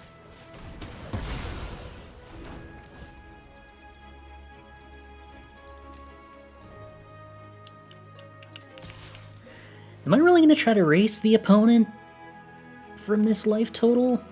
I don't think so. I think we're just chilling. Oh, okay. Sure. Deal. Do I want to play a land? No, not really, but do I have to? I don't know.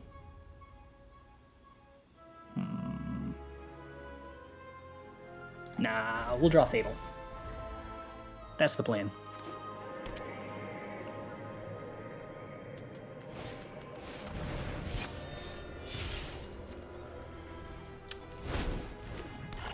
Gets to get back a 10/10. That's admittedly a cool combo. Perpetual is a strong keyword.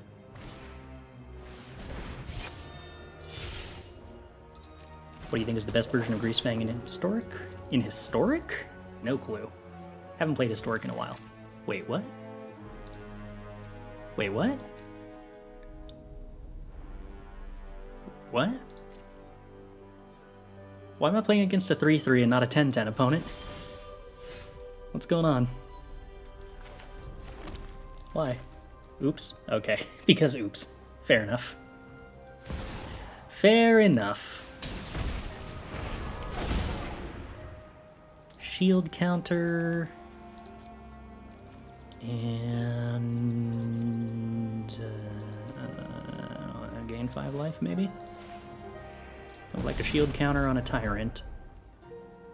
No attacks. Well, that means they can't attack with the Death Toucher. Are you an angel? No, just a cleric. Eater of Virtue. Oh, does Eater of Virtue get to reference perpetual abilities? Oh, that's simultaneously legitimately cool and also an annoying problem. Huh. I mean, I guess the good news is I've got this Boseiju that I've had this entire time. So that fixes that. I forgot that I had this and didn't use it for a reason, to be honest. Alright, well, let's, oh, I guess I should actually go for the Throat this, so I was assuming they were going to block Titan of Industry with the Priest, but it occurs to me they could block the Tyrant, and the Tyrants don't have Trample, so we're going to go ahead and do this.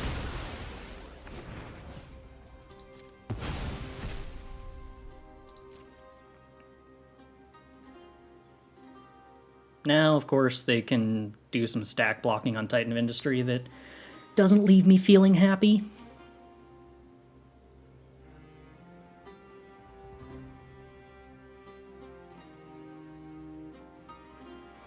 We don't really want to run Halana and Alena because we don't really want to play 4-drops in the deck. We kind of benefit a lot from Crucias being able to discard our mini 3-drops to get an expensive card. And I don't think we want to change that. Am I willing to pay a life to make them lose a life? I believe so.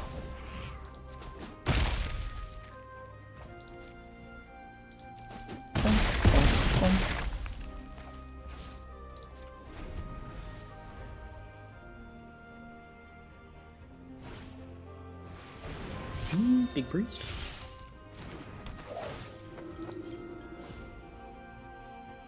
Double strike and fly. Then shuffle. Okay, I was gonna say, does priest just let you know what's coming? That'd be a weirdly powerful card if so.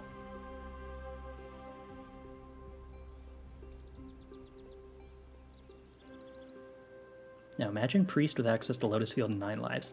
How does this synergize with Lotus Field and 9 lives? What? Wait. You're gonna have to explain that to me. Hexproof? Okay, so not just the creatures. But like 9 lives?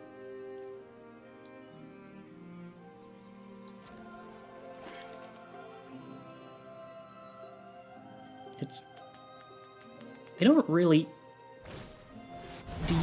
Would you want to be in the same deck?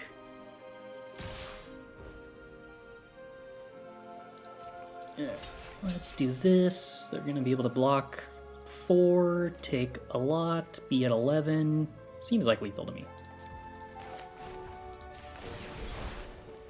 Oh, wait, no, Jada is still untapped. Forgot about that. What does that does? So block, take 7. Okay, so they're not dead.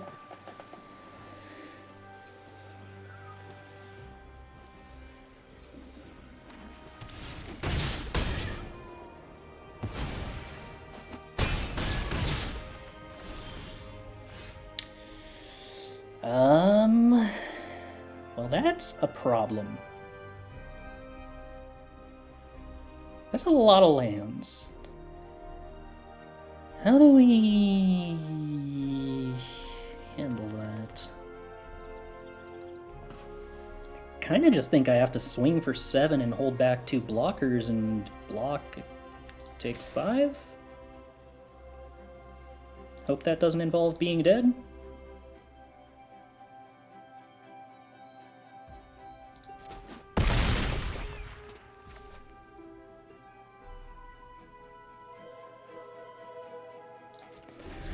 Yeah, hoping that doesn't involve being dead seems like the plan.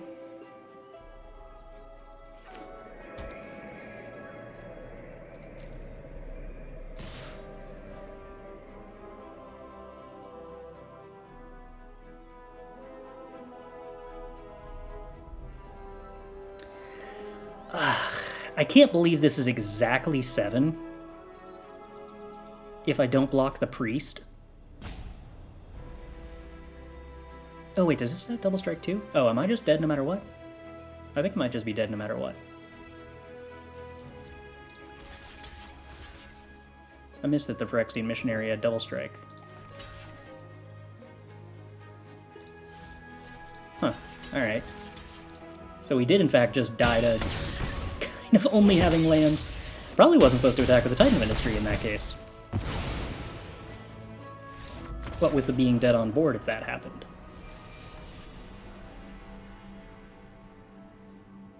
I think what happened is I looked at 2 of the creatures and saw double strike that was purple and missed that the 3rd double strike that was a different color was also double strike. Oh. Alright, was that representative of very much? I'm unsure.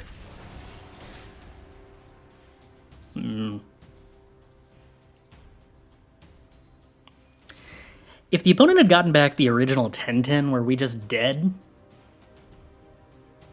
We never drew into a second way to answer it, right? I guess we could have double blocked it, maybe? No, I would have had to triple block it to kill it. Ugh. No, even if I triple blocked it, whichever thing... No, okay, so if I had the shield counter,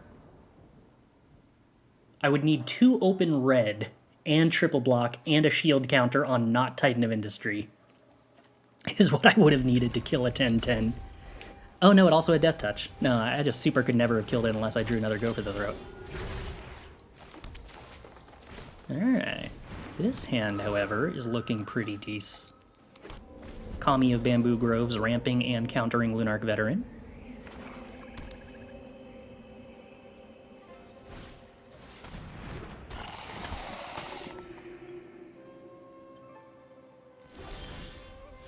No! My ability to play Crucias is extremely limited when all of my lands make green. What a shame, what a shame.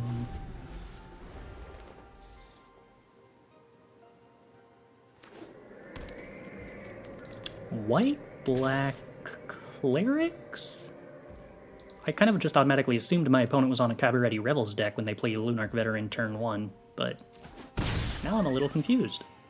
I should have been confused when they played the Swamp, but I kind of didn't realize they were playing a Swamp. There we go. That's a magic card. Play Crucias. Discard Forest. Get something better. Well, it's not a turn 2 Crucias, but it is a Crucias, and that's still pretty good. Hidetsu consumes all. I've seen that played in Historic, because it's decent against Cat Oven, but unless you're just playing against a deck that has a bunch of 1-drops, it doesn't do a ton.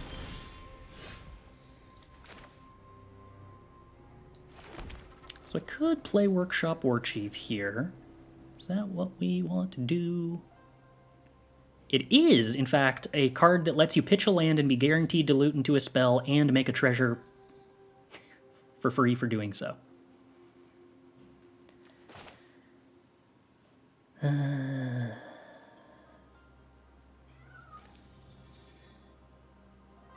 have no clue what my opponent is doing, but I kind of want to play Fable of the Mirror Breaker so that we can get closer to it transforming.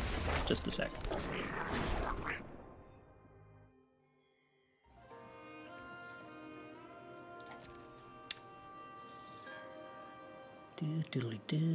Do. I think we're just chilling. What am I discarding? Probably Workshop Warchief. What do I want to get? I kind of want to get a 7-drop. Oh no, I forgot I put 6-drops in my deck. Dang it. What a nombo.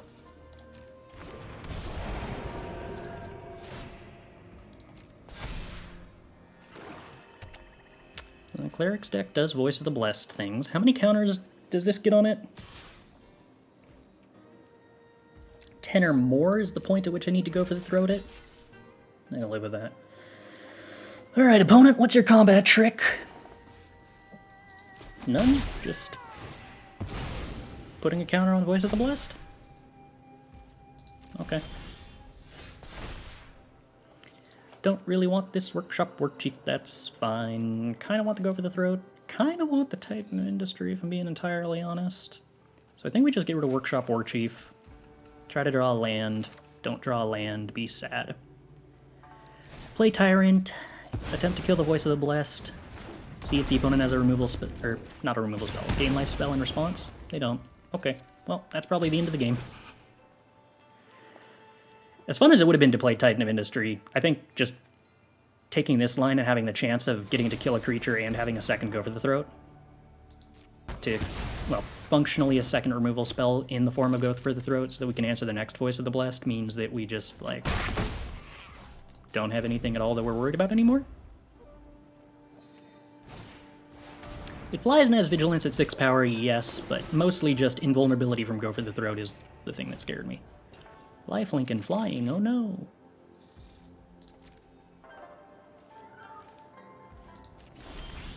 Whatever will we do?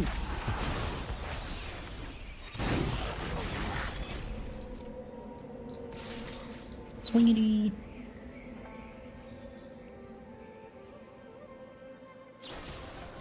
Oh no! My attacking creature! I kind of just glossed over the fact that my opponent played a Fierce Retribution earlier. But that sure is a Fierce Retribution that my opponent has.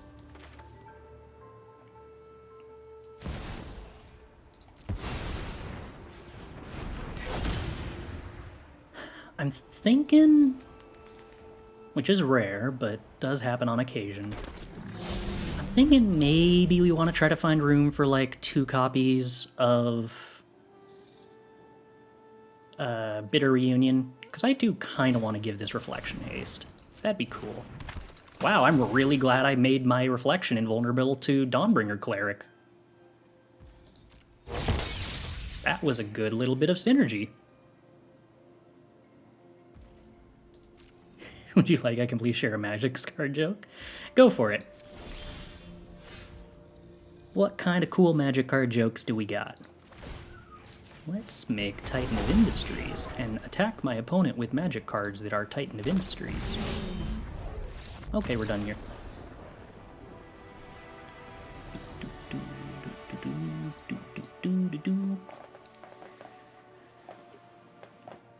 Why did the Magic player quit the game where their opponent plays Liliana? I do not know. I have not quit many of those recently myself. They do not like this card? Okay. Okay. Yeah. Yeah. I dig it. I dig it. Oh wait, hold on. We wanted to try out 2 of the Brotherhood. No, Brother. Why can I not remember the name of any of the red cards from Brothers War? They all get mixed up in my head. I don't think I want Rutstein.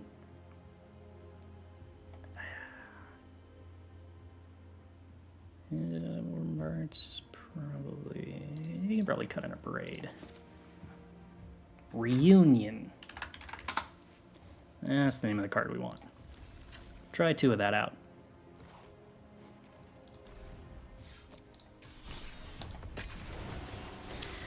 My brain constantly gets Brotherhood's End, Bitter Reunion, and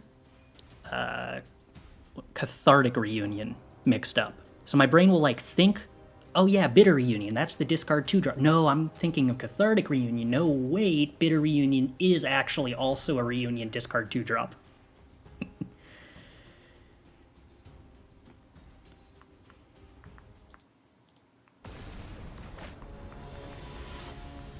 Too many Magic cards all overlapping in the brain.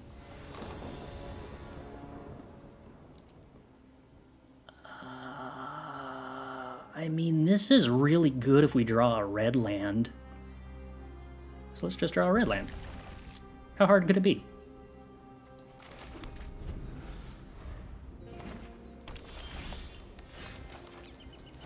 Still a really good hand if we draw a red land.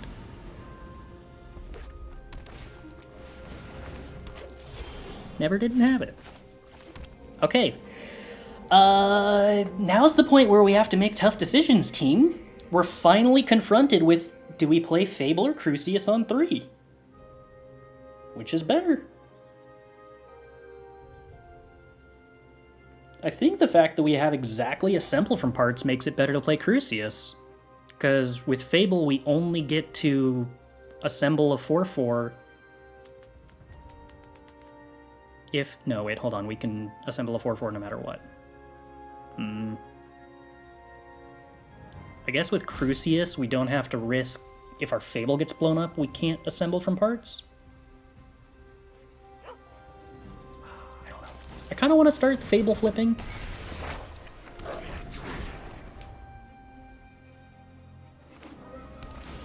I think if I didn't have a third black source as an untapped land, I would play the Crucias in this position. But because we do safely have that, it's fine.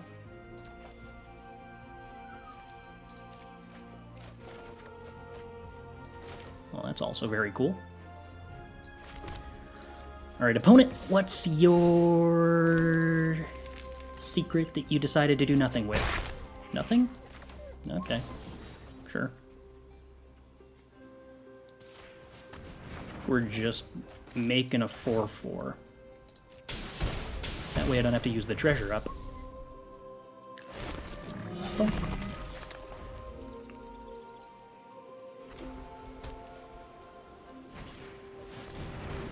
Ginny Faye. Making dogs? No? Oh, is this only creature tokens? No, it's any tokens. Alright. Let's see. What do we want to do here? I'm pretty sure I'm supposed to give Reflection haste. What am I supposed to discard? I want all of these cards, though. I can choose to decline. I'm pretty sure I want to draw 2 cards rather than not discard a card, though. Let's get rid of Warchief. Hey, Titan of Industry. That's a cool magic card. I can't reanimate that. So let's go with, I guess, play Crucias, give haste, swing? No, because I need to pay 1 for the reflection. Alright. So activate Bitter Reunion. Copy 4/4. Combat. Swings. Swing with 2/2, kill Ginny Faye. Presumably a good idea? I'm going to assume that's a good idea. Gets in 2 damage and also makes Ginny Faye not alive anymore, which is presumably a good thing. Sweet. Alright. I mean, that kind of worked. One of these days we're going to redraw the creature that we shuffle into the deck and get to, like, reanimate it a second time after discarding it a second time. I'm really looking forward to whenever that actually happens.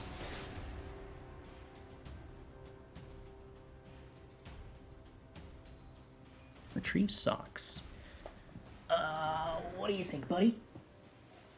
It's actually a good opportunity to go use the restroom and then bring socks back on the way back.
Alright.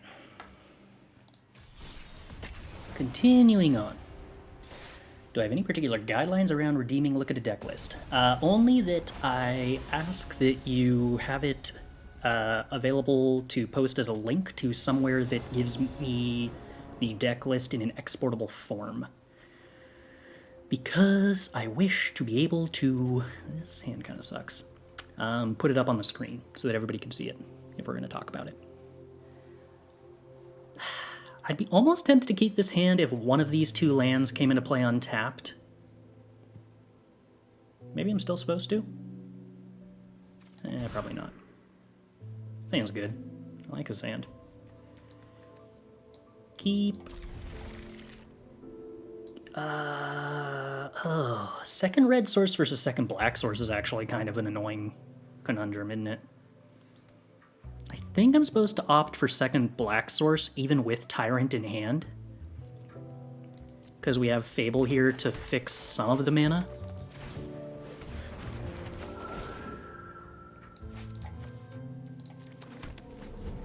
And we have need for triple black at some point. Mono red. Okay. Whoa. Okay.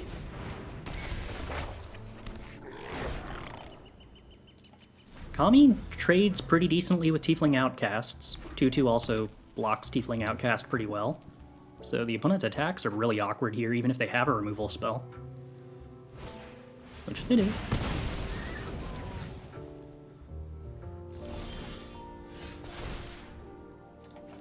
I think I just gotta discard the big things, hope to find pieces.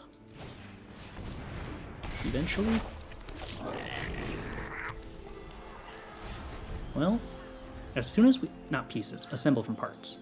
Parts and pieces. The second we find one of our 4 reanimate spells for the Titan, we're in pretty decent space. Opponents on Gobos. Wait, Goblin Trapfinder and Tiefling Outcasts? I'm not actually used to seeing those in the same decks. Titan of Industry. Alright. Well, that means we're gonna go for making a treasure. Presumably the opponent's gonna double block? Yeah.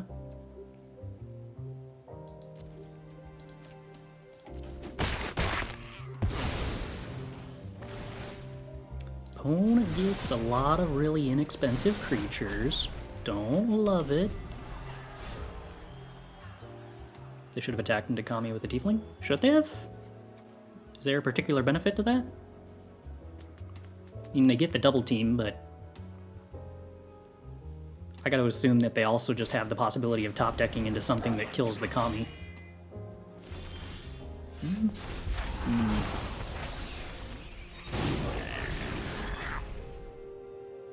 Well, this could be worse, I guess. We're not getting to do anything, but at least we're getting to not do anything while doing a lot of things.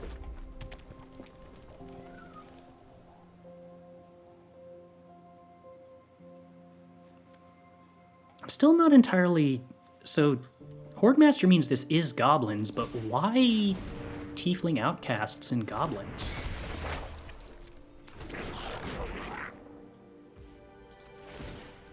I don't know.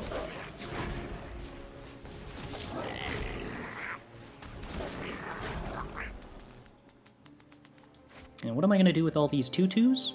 I also don't know. But I'm pretty sure I'm not supposed to let them have a Hordemaster.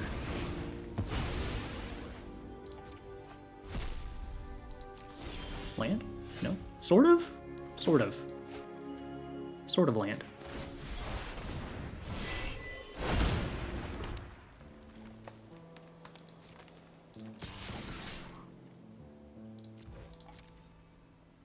This ought to be good. We get to put 2 Titan of Industries into play next turn, which I am expecting will be strong against goblins.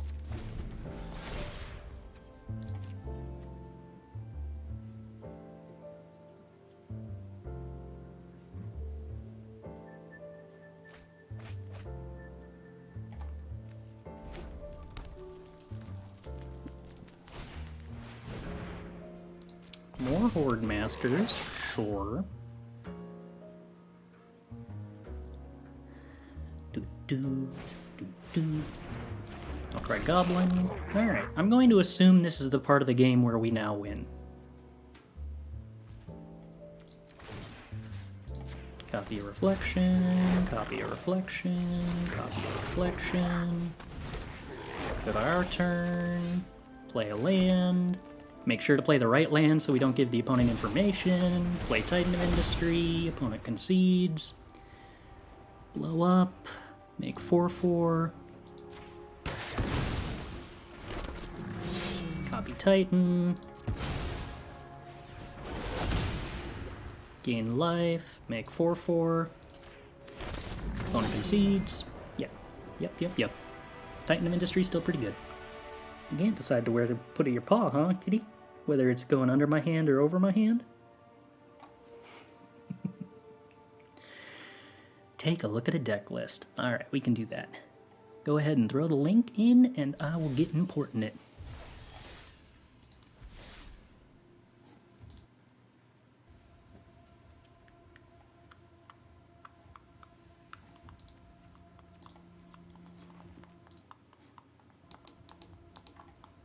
Any better stuff I could be playing in the main or in the board? Oh no, sideboard advice. That's always the toughest. It's really hard to give meaningful sideboard advice a lot of the time without having played a deck.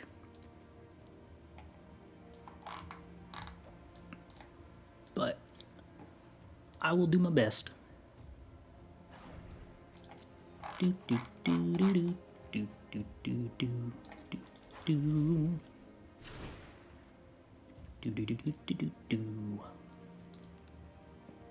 Alright. So we have mono red, 4 Carplusans, 1 melt through, 4 swift spears, 4 play with fire, 4 soulscar mage, static discharge, eidolon. So is this a historic list? I don't think Atarka's Command and Eidolon are in Alchemy, right? Oh, late. What? This card's in historic? Really? How long has it been since I played historic? Huh. Alright, so splashing green for Atarka's Command and Jarsil as 3-drop that casts a 1-drop for free and then casts a 2-drop, maybe? Seems reasonable.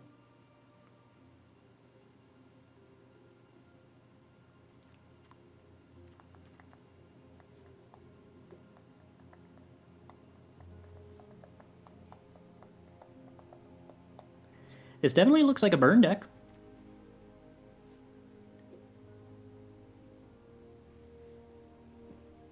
Let's see. We have lands. There's 22 of them.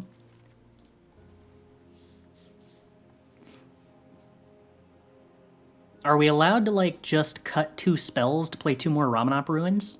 To have a number of lands that I feel comfortable with as a, like, human being?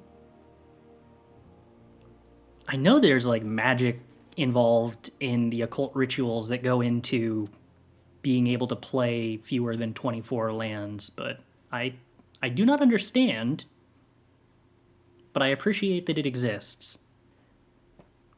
I want 24 lands in burn. I want 26 lands in every Magic deck. That's not, like, a statement about what is the correct number of lands to play.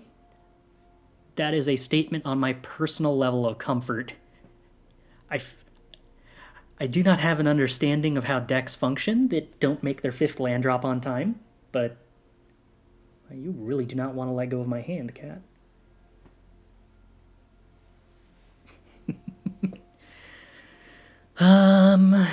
Yeah, I don't have a ton of meaningful advice to give about this, though, because I don't have a ton of experience playing burn in any format other than modern, and even that experience is like 7 years old at this point. Lands don't go face. I literally said I wanted more Ramanop Ruins. They go face. It's what it does.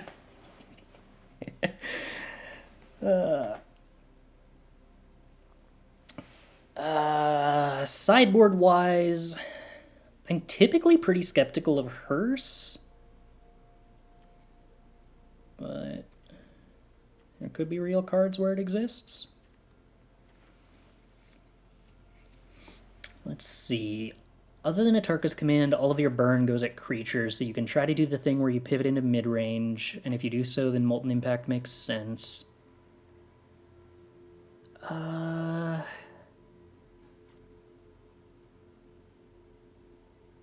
Yeah, that tracks.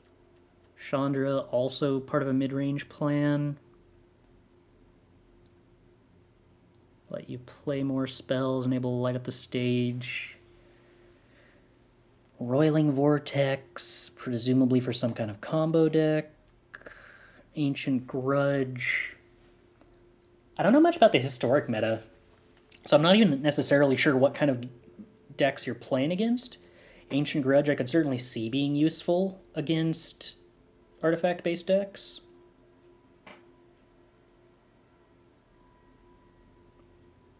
We done with Alchemy? Oh no, we're going to be going back to Alchemy. I want to play more of that deck. We're just looking at a deck list at the moment. Grudge is in here because Retrofitter Foundry is legal and heavily played. So what are our options in Historic for destroy artifact?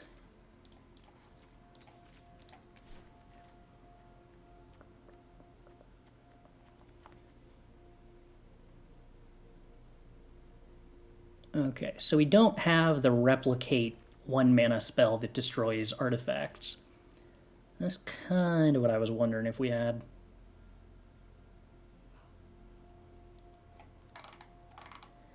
Is there an argument that Brotherhood's End is actually better than Ancient Grudge? Oh, okay. Well, had to, now trying Ancient Grudge. Fair enough, fair enough. We really don't have Smash to Smithereens? And we probably don't have the green-red one that destroys a artifact or enchantment and does like 2 damage, right? I think is the other option.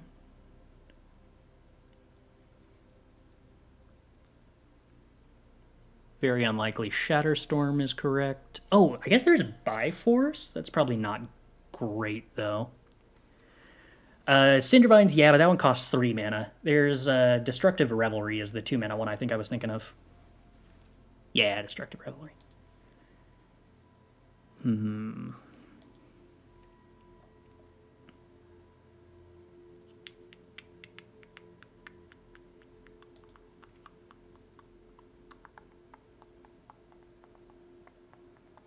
I guess there's also... why is it not here? Oh, because it's Exile.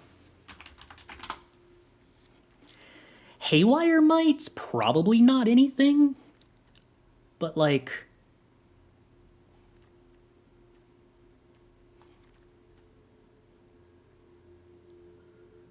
hits indestructible stuff, if that matters? Oh, I guess it doesn't hit creatures. That's probably a non-acceptable downside. I'm assuming.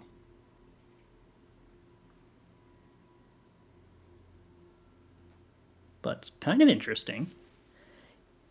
Yeah, so the fact that Haywire Might doesn't hit 4/4s is probably...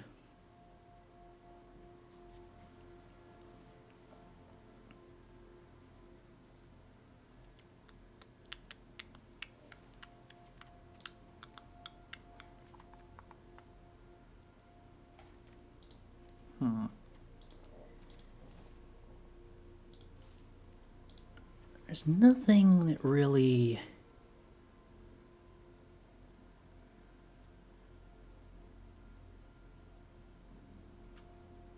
There's the Replicate 1 mana one from like Guild Pact or whatever that I'm really missing out of Modern here, but I don't think there's anything really comparable.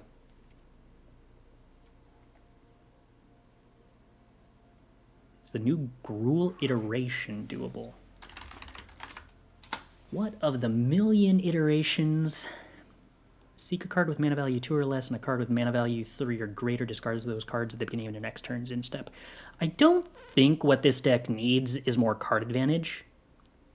Because between Light Up the Stage, Lelia, and Jarsel, you're kind of doing a lot of that already. It's pretty slow at turning... or at producing any kind of card advantage. Like, I'm not even sure if this is necessarily any better than the 2-drop that just exiles the top 2 and lets you play those until the end of turn, and that wasn't a very exciting card. Yeah, I'm very uncertain if Jarsel is the correct pronunciation. But we're here. I'm also pretty skeptical of Boseiju. Is there much use out of the fact, like, this can't cast any of your 1-drops or Eidolon, so, like, being a mono-green land is a really huge downside. I could maybe see another dual land, but Is there any world in which this is getting enough value as a naturalize to be worth the fact that it's basically colorless a huge percentage of the time? I kind of feel like this should probably just be a Ramanop Ruins.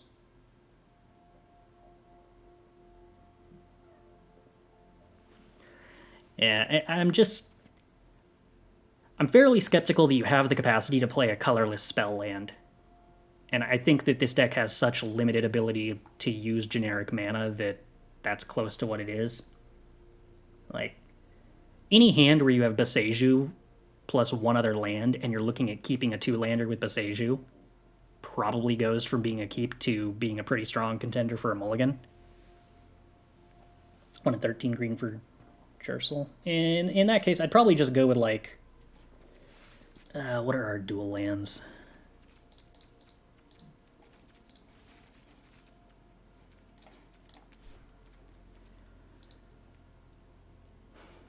We don't have the green-red fast land, do we?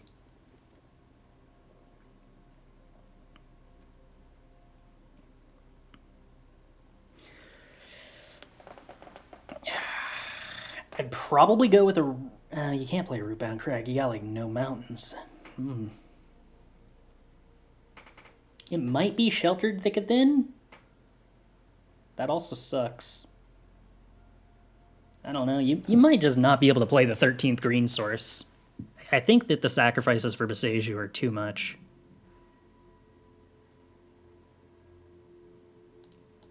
Confluence. Oh, yeah, that's fair. We get weird colorless lands, don't we? Are there any fun, colorless, untapped, red-green lands? There's Crossroads. Could play a 1-of Crossroads. There's Mana Confluence. Wouldn't be the end of the world.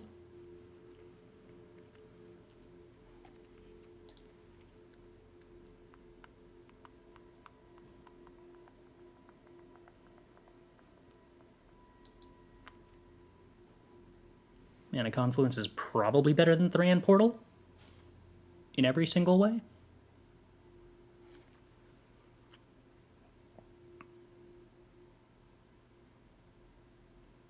Yeah, Mana Confluence is probably the best I got. I think you need an untapped land that makes red.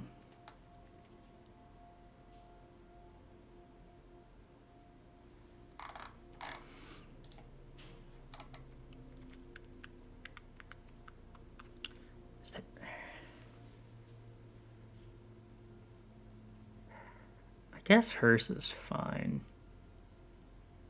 I've never liked Hearse in any matchup or any deck, but sometimes you're in a color that just doesn't get access to graveyard hate. So here we are. Did I want to cut the basics for Ramanop Ruins? Probably not. Sokenzon's probably better than Ramanop Ruins. You might cut the Den for Ramanop Ruins. 3 and 3. I don't know. That's close. I think I would keep it like this. My heart says cut a spell for another Ramanop Ruins and increase the number of lands, but not because it's correct, just because that's... adding lands is all I know. Yeah, Clothis doesn't really work against the graveyard decks in the context of Historic. It barely worked against graveyard decks in the context of other formats, and even then it was usually less graveyard hate and more control deck hate, weirdly enough. Alright, let the kitty cat out. I hear a kitty cat meowing. Yeah.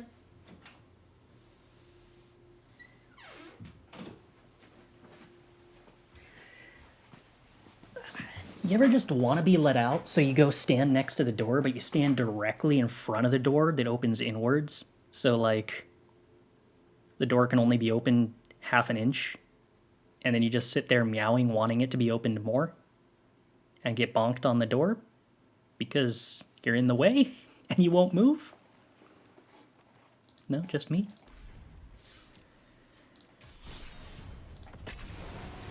I guess at some point we actually have to figure out a sideboard for this so that we can take it into events. Play it in best of 3. What do we identified as things that we want to change with this deck? Well, that's a Kami. I mean, this hand is very, very good if we top deck a land on turn 2 and that land is untapped. And it's potentially going to be a bad hand if we do anything else other than that.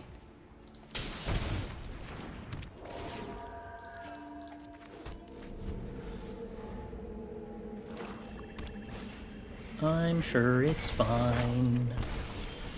Yeah, never didn't have it. Alright. Play a Crucias. What are we discarding here? Probably discarding Probably discarding Titan and getting a spell that costs less. And by spell, I probably mean land. Or I mean Bitter Reunion. Well, that's not awful. You come back with haste? No. Go for the throat. Interesting.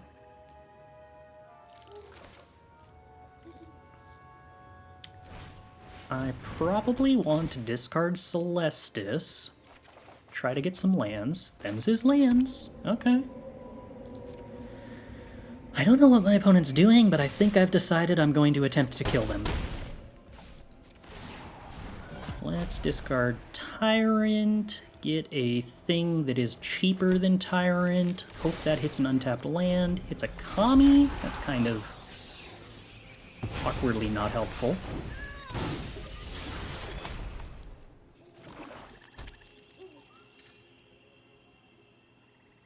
Do we need answers for the Anvil deck?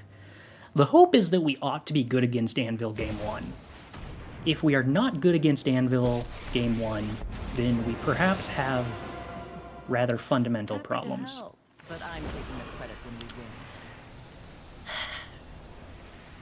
So, do I go for card advantage and cycle the Kami, and then discard a Mountain, which has the downside of us not being able to play the Titan?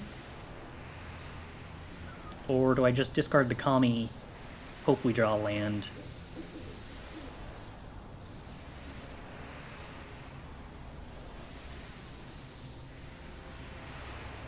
I think we just discard the Kami.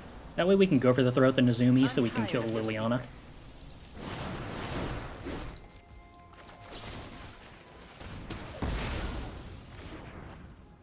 And then play a land? Yay! Oh, that means I can't trigger Crucias. That's a bummer. Still, I gotta imagine...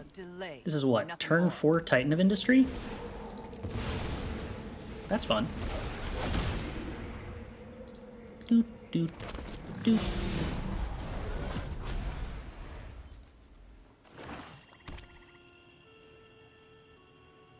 Turn 4 Titan of Industry while we played a Bitter Reunion and a Go for the Throat.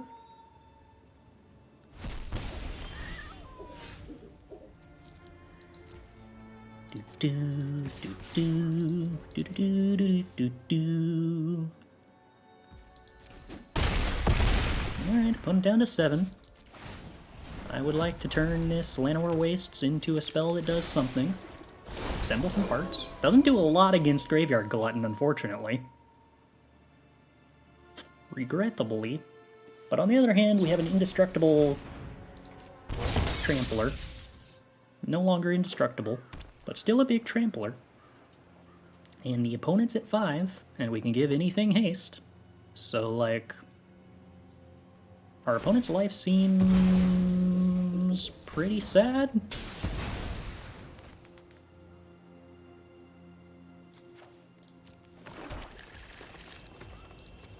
Yup.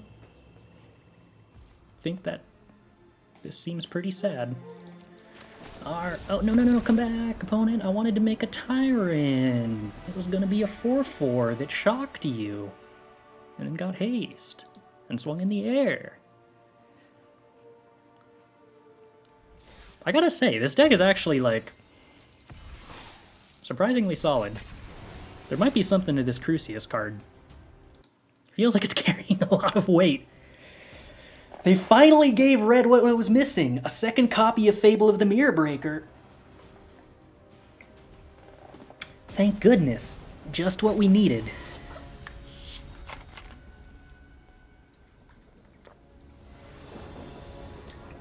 How would this do against that Esperless that we played? I don't know. I do not know. Well, this looks pretty familiar. Why not just top deck the untapped land? Again, worked so well last time.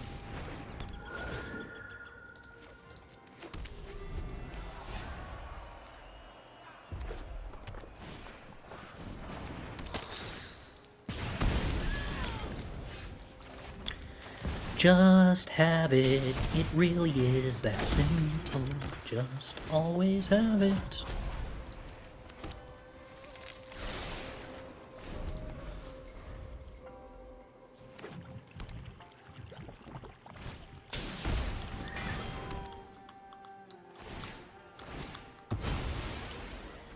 Tis an unclicked anvil deck, so we're gonna do Titan of Industry stuff.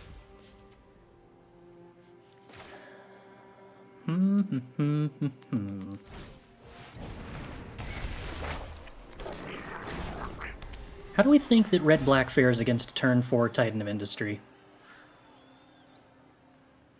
Do we attack with Crucias? Probably attack with Crucias.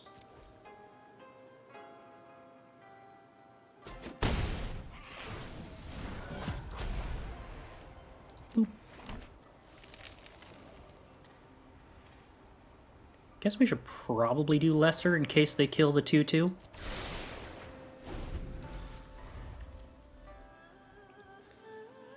Have I considered Urza's construction drone with any seriousness? I do not know what that card does.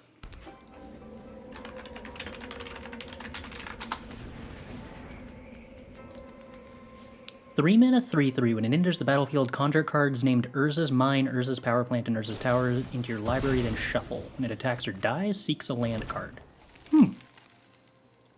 Or seek an Urza's land card specifically. That's interesting. Alright, opponent casts something. What do they do? Deadly Dispute? Molten Impact. Sure. I do not believe that I care about any of this. We may discard cards. At this point, I think I don't want the land. Do I want to go for the throat? Not really. I guess maybe I want to kill a Shieldred? I could probably kill a Shieldred.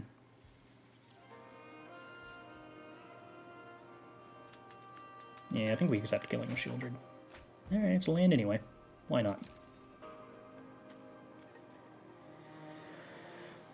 Do I want to keep the Kami around? It does make us stronger against Invoke Despair, so that I don't have to sack my Fable.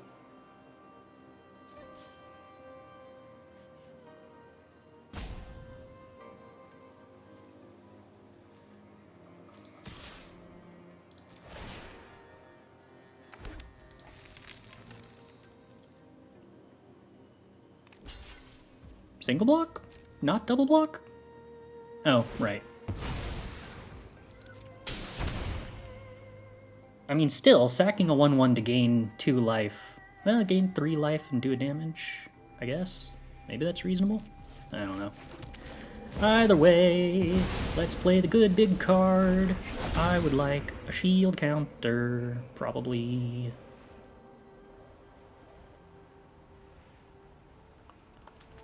Would I actually? I don't think I actually would. Let's go ahead and blow up the Oracle Anvil and make a 4/4. They can go for the throat the Titan of Industry if they want to, but I feel like them go for the throating the Fable is probably almost as good. Okay. So, the recurring lesson so far seems to be that turn 4 Titan is pretty good.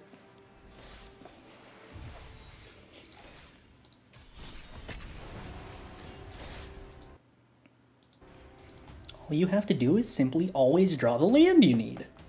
And never don't draw the land you need. Is there a way to cheat out Titan before turn 4 in Alchemy? Yeah. This deck can do it on turn 3, right? It's not super easy, but we can. If we go turn 2 Crucias or turn 2 Fable, discard Titan, reanimate Titan on 3, which isn't a full Titan, but it is most of a Titan.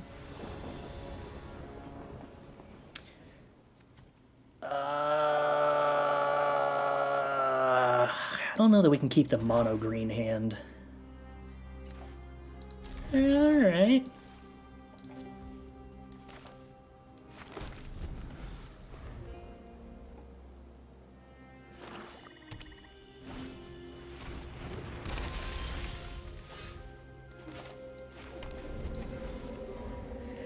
Well, this is relatively slow, but it could be slower.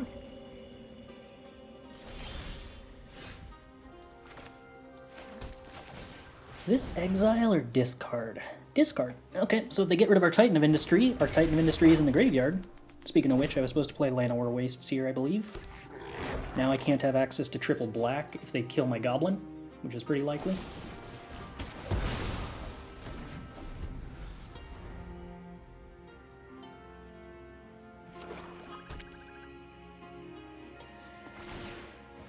At this point, I think there's a much better chance that they get rid of Fable than that they get rid of Titan.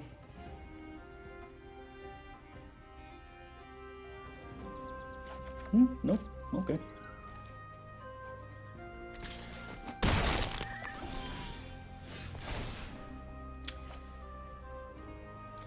Believe I'm just getting rid of these two.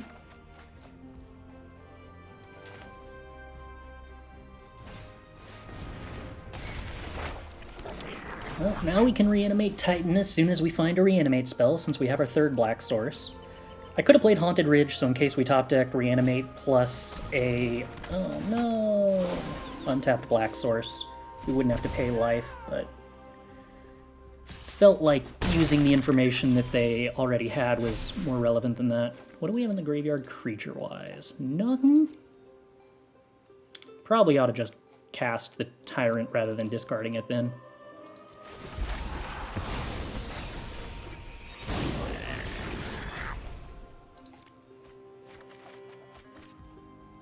Not in love with the fact that I have to sack the 2/2 here, but I am willing to sack my 2/2 here.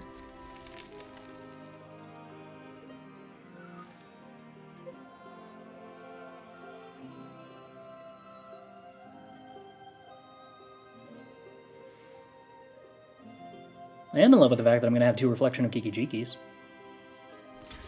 That's fun.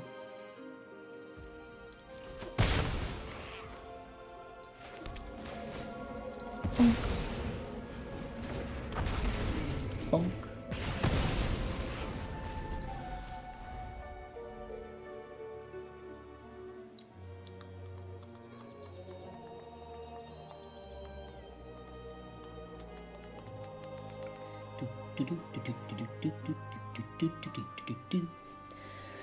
Alright, opponent, what are we doing? Liliana killing Reflection of Kiki-Jiki, huh? This fight finished Okay. before brunch. One of your friends has to leave. Ooh, Titan of Industry's fun. I like that Magic the Gathering card. Let's see. It doesn't give me good answers to Graveyard Trespasser, regrettably.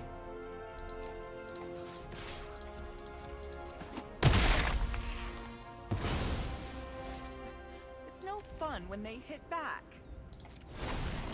This is definitely a pretty awkward turn.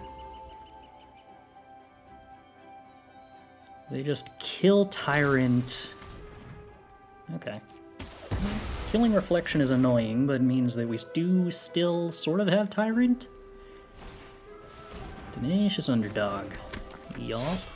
Well, now we need to draw an untap land. The good news is almost every card in our entire deck, other than a Reanimate, or a tap land, or a Titan of Industry, is a good Magic card.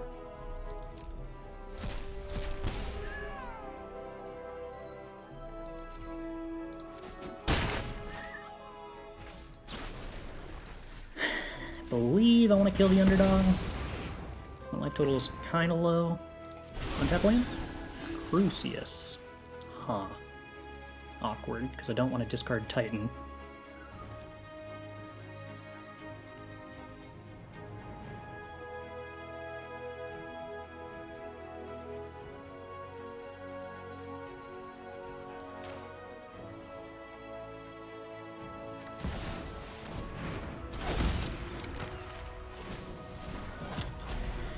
Yeah, this position isn't great. I don't love the fact that I didn't discard Titan. Definitely awkward to be stuck on 6 mana with this deck.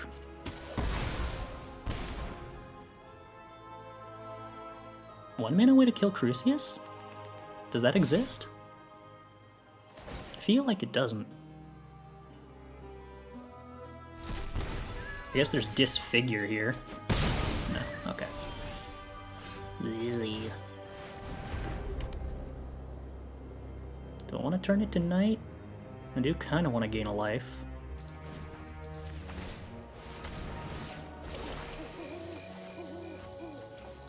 Alright, Titan in the Graveyard's actually kind of reasonable.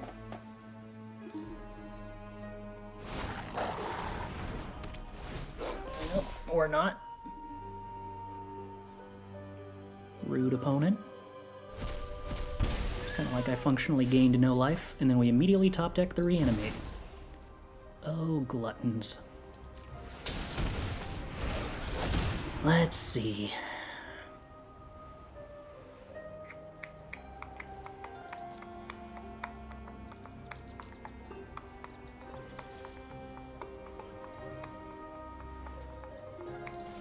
I think I need to get the shield counter, unfortunately.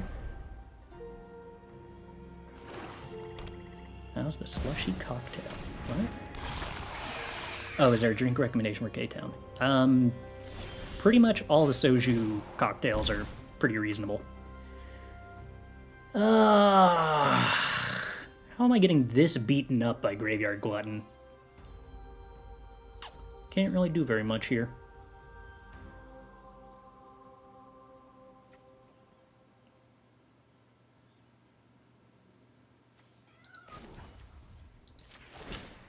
Activate Celestus.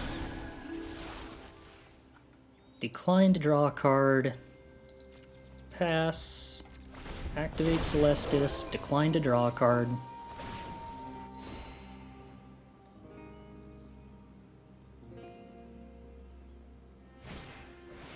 Opponent has Celestus. I was not expecting that out of mono black.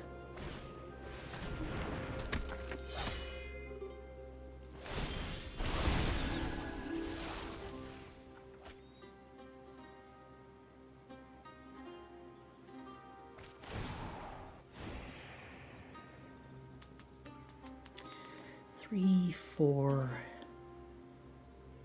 I think I have to decline this. It's a good thing that I did. It's gonna turn to night regardless.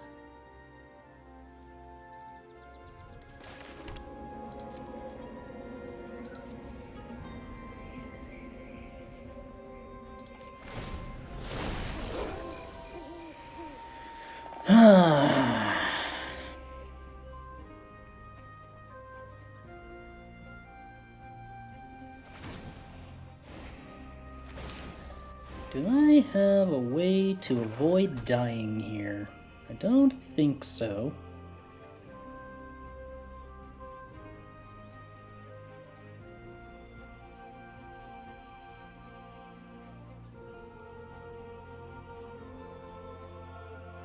Man, this assembled parts would have been legitimately brutal if the opponent... Oh, hey, that might keep me from dying.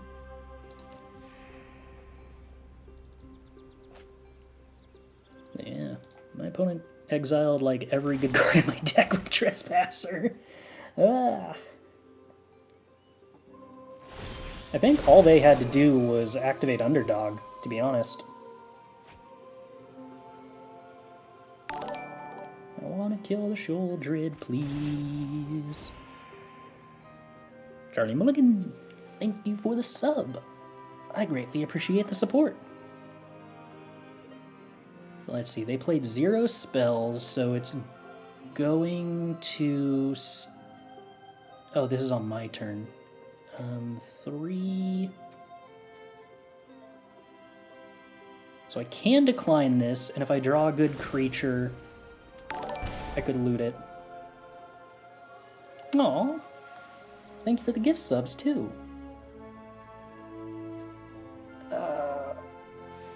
Okay, I guess we're gaining just barely enough life to stay ahead of the Shieldred. So at some point the opponent's going to remember that they're allowed to attack me. And then I die.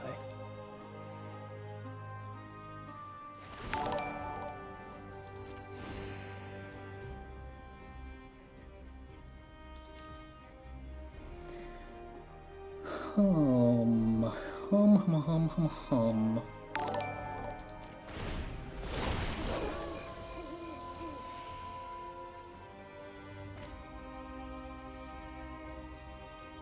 I just want to draw a creature or a spell that's also a removal, like literally anything. I want to interact with this game. Please.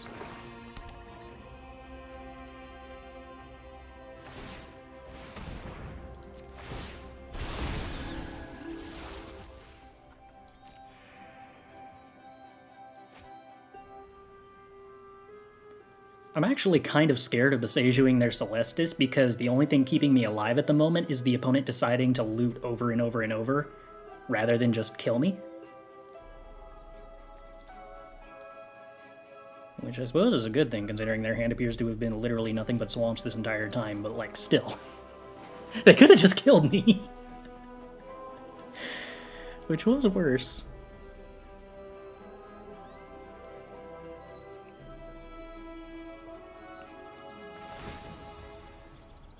Opponent's at 50. What's the best deck in Alchemy?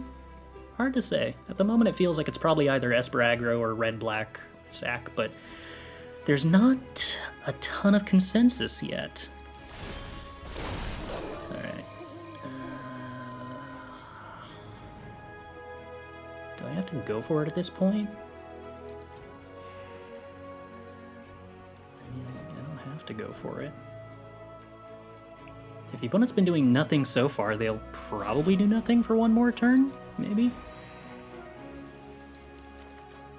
Hey, Magic the Gathering! Look at that!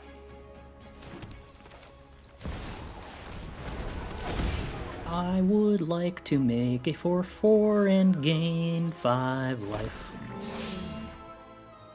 I guess I will not be attacking at the moment because it's gonna be a while before my opponent's life total is a relevant anything in this game. Isn't Grixis tier 1 just like it is in Standard? I haven't seen a Grixis list yet. But if you mean, is the Standard Grixis list tier 1? No. The Vampires thing is kind of just slow and not insanely powerful compared to the Alchemy cards. Mono Red's really strong, yeah. I think that it is a deeply reasonable list. I don't really want to cycle lands when I can discard them to Celestus.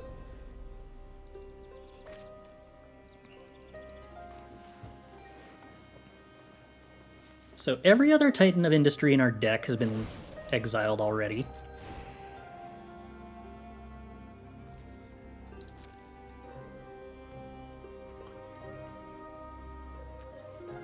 Do I start attacking with a 7/7 Titan?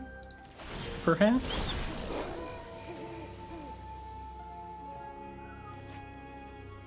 I should probably at some point blow up this Celestus so that my opponent stops gaining life. And looting away 100,000 swamps. Gonna be honest, I'm still not exactly certain why this game is still going. I checked out like 5 turns ago, and now I'm waking up and realizing the game is still going, and I'm not out of it yet. Which is a strange thought to be.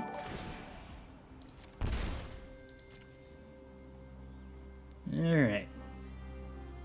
Please kill my Titan. That would be fun. No! I wanted you to kill my Titan.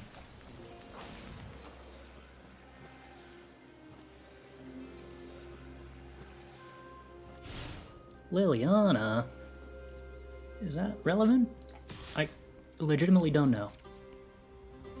I'm pretty sure they just take this hit. I really hope they don't. Literally any blocks they could ever make would be so amazing for me.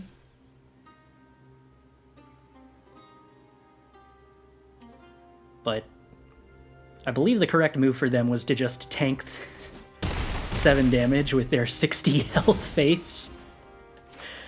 Okay, let's go with Titan of Industry. Gets brought back and shuffled back into the deck. Do this all again. And we get to make a 4/4 and blow that thing up so that this finally stops happening. And now I can actually loot stuff. For free! And by free, I mean, you know, not taking 2 damage every time I loot. Or I guess 1 damage every time I loot? The opponent had a Shieldred? That's like the most surprising thing ever, given they chump blocked with it previously. More Trespassers. Okay.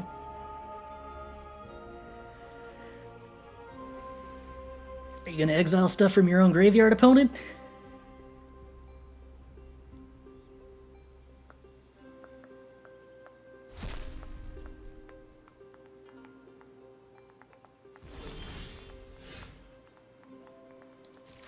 We draw. Bitter Reunion. I am not going to be playing that into the Shieldred. What do I do? What do I do? What do I do? What do I do? What do I do? What do I do? What do I do? What do I do?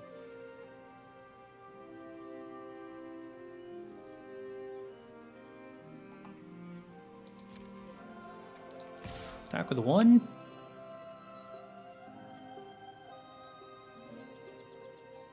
Attack with 1's probably fine.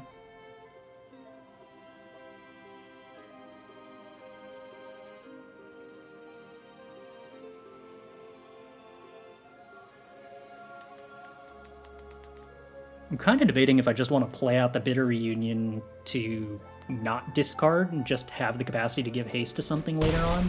I don't think that's what I want to do. Alright, up to 10. The Celestus is giving me so much utility.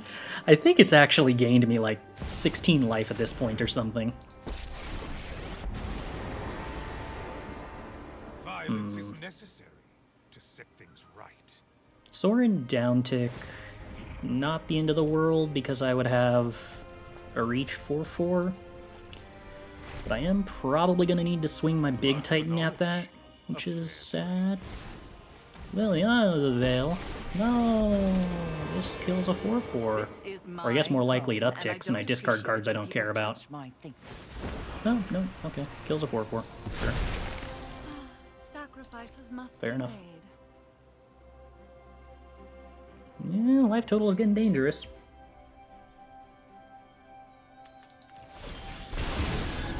Decline. Draw a card. Hey! It's our friend Titan of Industry number 5. Look at that. Alright, to combat. Have at thee. Jump block. This does not save the Sorin because of how trample works. Okay.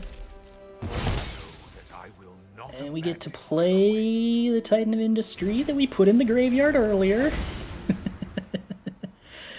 Let's go with gain 5 life, make a 4/4. Do we want that more than we want a shield counter? Probably.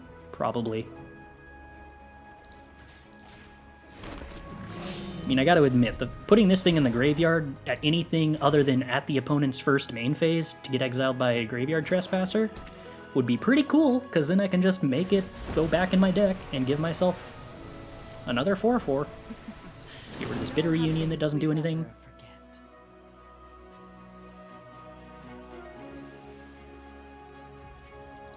Opponent's still at 59, so we still have a way to go.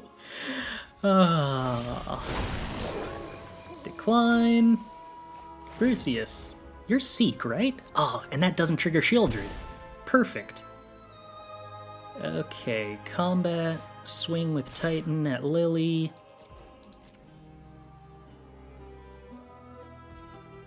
Lily down. A delay, nothing more. Do I want to do anything here? I don't think I want to do anything here.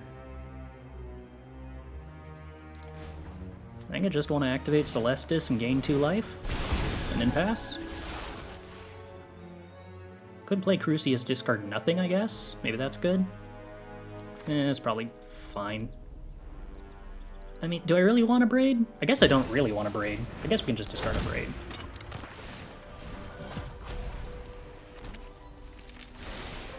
Yeah, Workshop Warchief seems like a real Magic card. You get sacrificed at the end step, right? Yeah, what a bummer. Like if it would sacrifice in my main phase, so that I could reassemble it from parts immediately. I mean, I guess the opponent's pretty unlikely to attack with Graveyard Trespasser at this point, so maybe I can blitz the Warchief and they just won't go exiling it? How is this game still happening? Yeah, Tenacious Underdog drawing cards seems reasonable when they're at 60.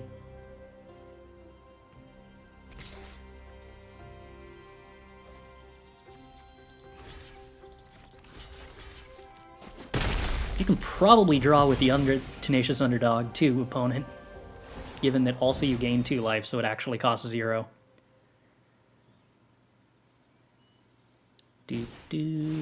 Invoke Despair. Oh, opponent, I don't know if that's what he wanted to do. I'm totally gonna sacrifice this Titan. Good times, good times.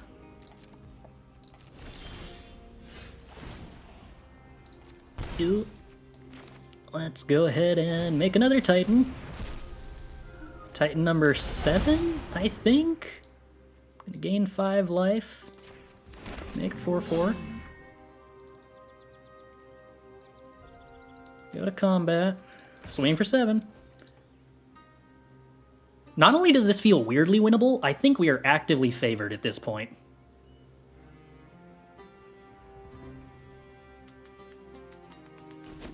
Oh yeah, you can just keep using the same assemble from parts on the same Titan over and over and over and over and over. The party don't stop. Who wants to do math on how many points of life we've gained this game? Greater. Hey, it's our best friend Titan of Industry for the 3rd time. Oh, magic. Let's see. We can probably get rid of a 4/4 token at this point.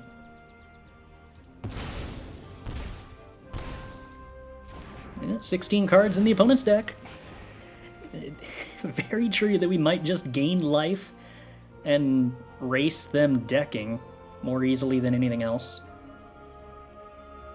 Is there any Kalim synergy with Crucias? There kind of is. Like, you can discard Kalim and get a less expensive card, but getting less expensive cards with Crucias kind of sucks. Yeah, there's another Invoke Despair. Sure thing. Because you get lands, and I don't know. Kalim's kind of unimpressed me just as a stat line in this format, to be honest. Oh, thank goodness. They can't make me discard this Titan of Industry. Yeah, lose some life. Combat. Swing with Titan. Swing with Workshop Warchief.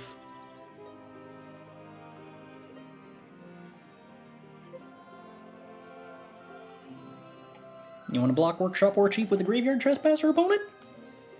I'd be careful if I was you. I might reassemble a Warchief from parts. Do I have no mana to do that? 4. Oh yeah, I got enough mana to do everything.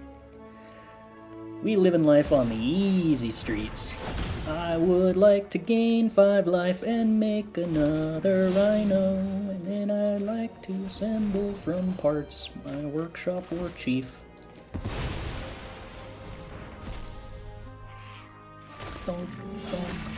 We're gonna discard this here forest and turn it into a Workshop Warchief in a way that doesn't trigger Shieldred, and that's all cool.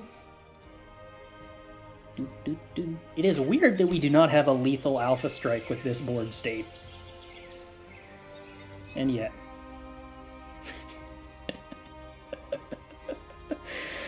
And yet... No, my Workshop Warchief. Oh, Revealing Eye forcing you to draw a card with Shieldred in play is cute.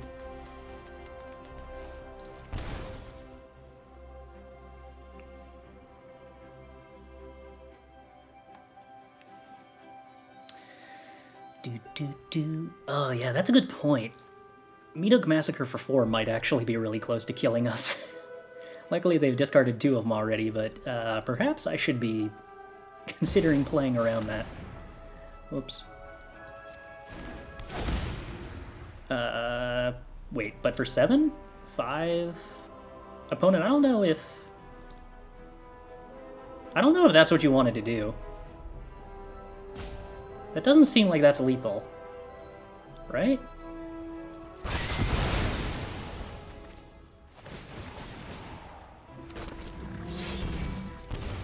Oh, it's you control. Oh.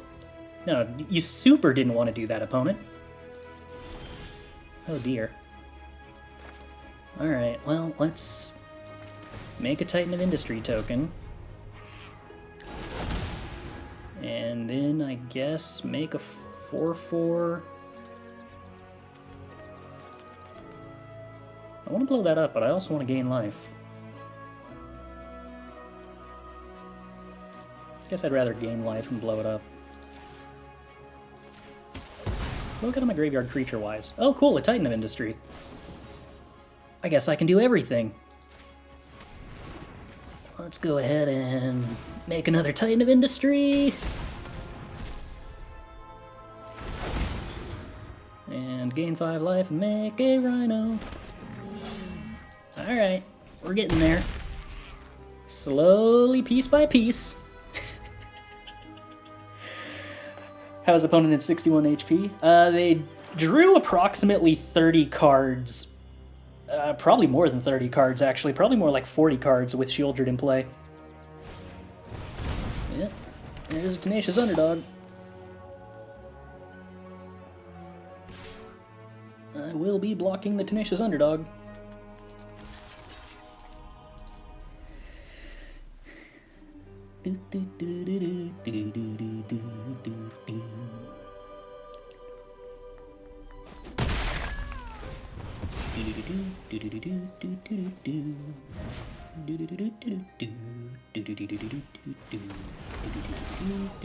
Reckoner Bankbuster is much less scary with the opponent on 11 cards.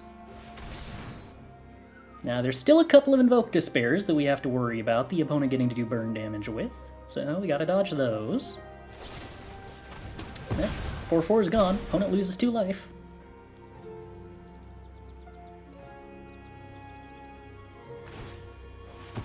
Opponent draws a card. Go for the throw. I mean, go for the throat's cool, but also...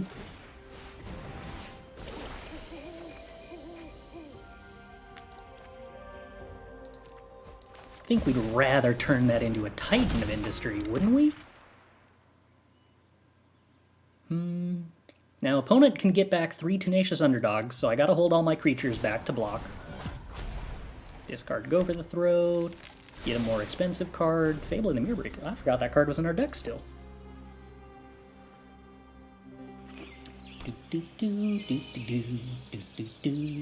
We're still at 19 life. Is it weird that 19 life feels like a weirdly low number?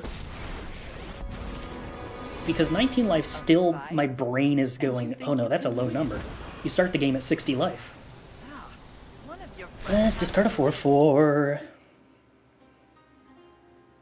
By discard I mean sacrifice. So basically the same thing. Invoke Despair, lose a 4/4, take some damage, opponent draws 2. Opponent drawing cards is basically losing life at this point.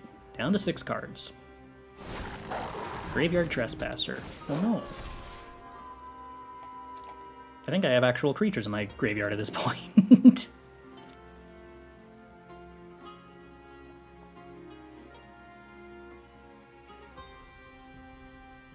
Alright, the position has gone back to actually being slightly scary again.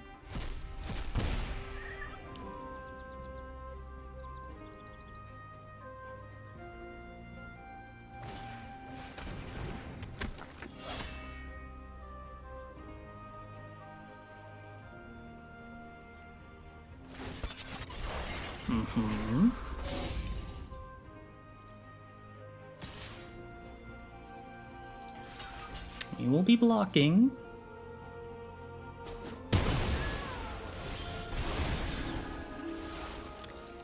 Draw a card. Discard Crucias. Draw a card. Draw a card. Discard Crossroads. Do I even want to cycle that? I'm weirdly close to dead here.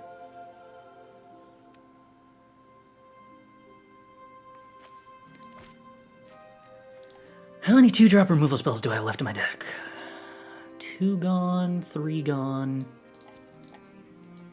I do have a lot of 2-drop removal spells left in my deck, which I think means that I don't cycle this Proving Ground. Oh, maybe I do?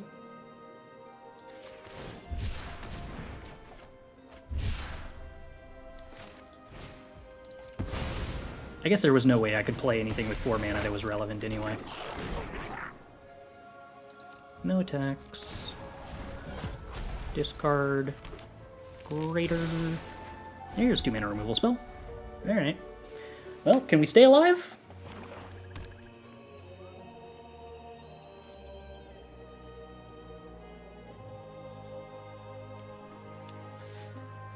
Flipping the Glutton tonight does mean that I don't get to trade with it, but I got to loot, which was a pretty big deal. Because if we'd hit Titan... I guess I actually couldn't have cast Titan. Well, I had lands at some point. I don't know. Each player discards a card. We will be killing the Tenacious Underdog then.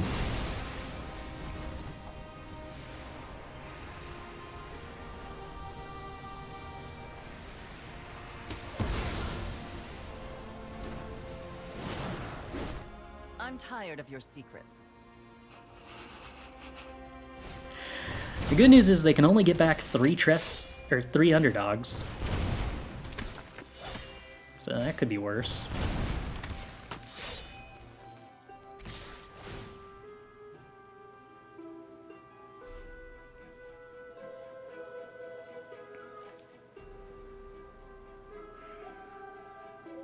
I'm pretty sure I'm supposed to double block Glutton.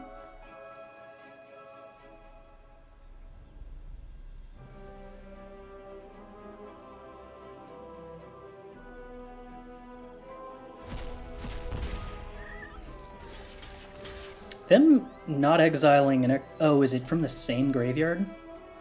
It is from the same graveyard on Glutton, so they couldn't exile one from mine and one from theirs. Is this best of 1? Yes. Alright, down to 5. Opponent draws 3 cards. Meaning they gotta get pretty close to lethal next turn.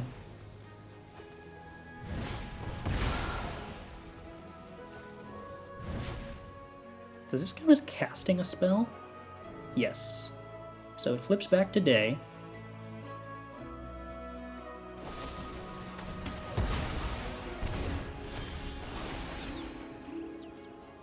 Draw, discard.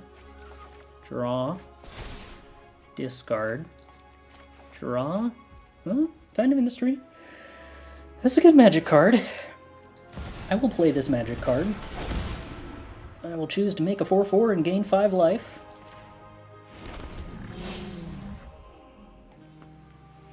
Might be dead here. I mean, I guess 12 is kind of difficult for them to do. Lily gets rid of the 4/4. They have the ability to get back 3 underdogs, but that's not lethal even if they kill the Titan. It's not one from the same graveyard?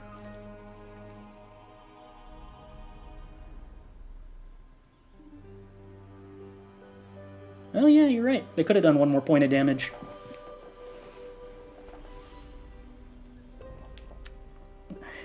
Opponent has 1 card left in deck.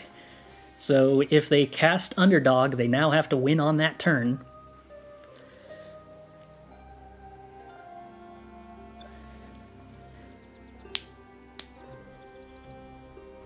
So I think their goal is to try to set up lethal next turn. And they can't kill Industry until my end of turn. Okay, they're going for it this turn. Can we get there? I feel like it's going to be hard. 2 mana left, 9 damage on board. No, that is not going to do it.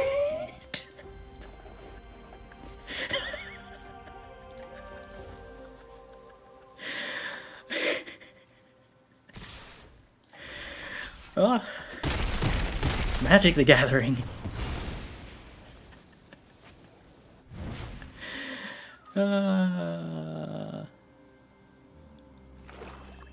What have we done? What have we done?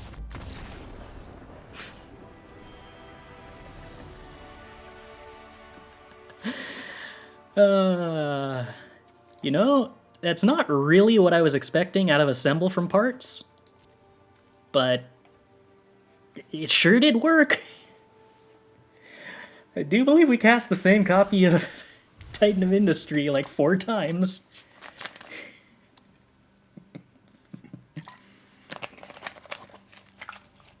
Oh, goodness gracious.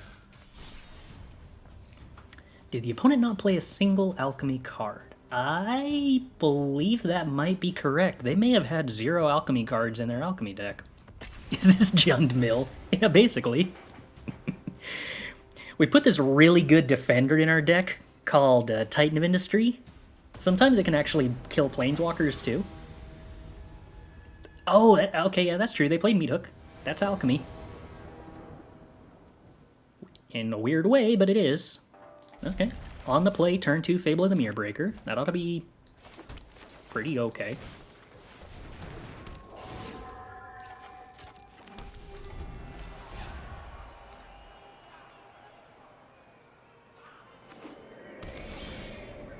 It's an Assemble from Parts. This could definitely get very interesting if we top deck a creature. We don't really have the black sources to use Assemble from Parts yet, I guess.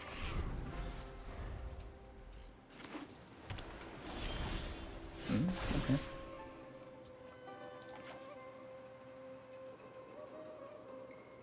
I don't want to discard any cards, but I also don't want to not discard any cards.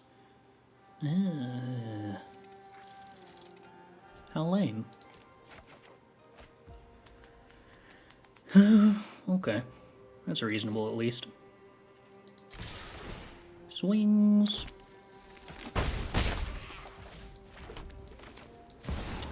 Play our Crucias, hope the opponent doesn't remove it.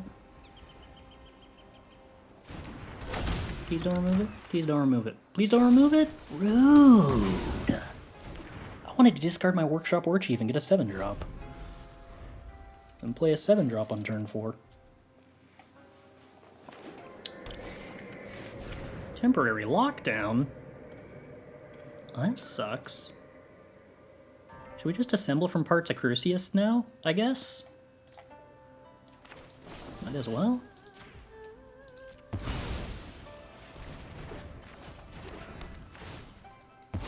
Bonk, bonk.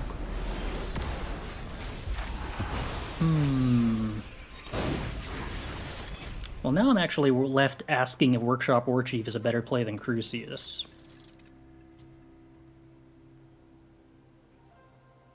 It probably is, sadly. I mean, I hate the fact that they can now exile this Crucias from my graveyard. But at least if they're doing that, they're probably not interacting with Reflection and Warchief.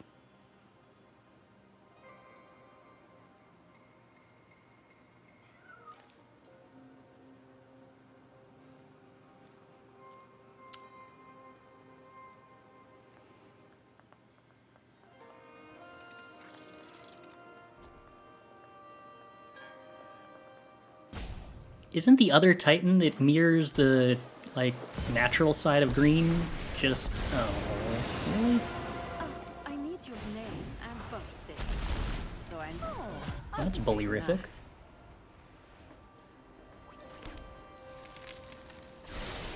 At least we're getting to do Reflection Warchief stuff.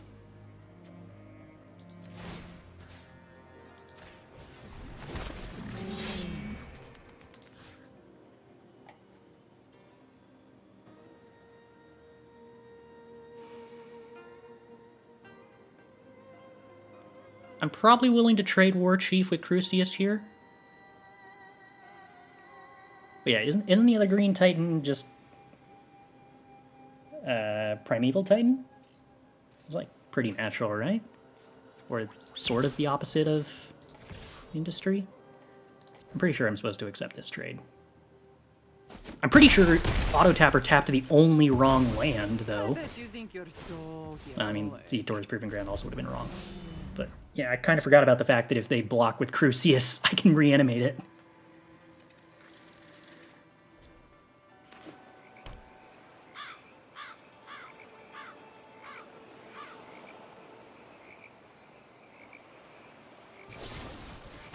No! My reflection. Ugh. And here's Viconia. Make my life harder and enable them to to get rid of Crucias at some point. Well, probably just want to get like hasty attacky. Nope. Gross. Incredibly disgusting opponent. That Crucias card's pretty good.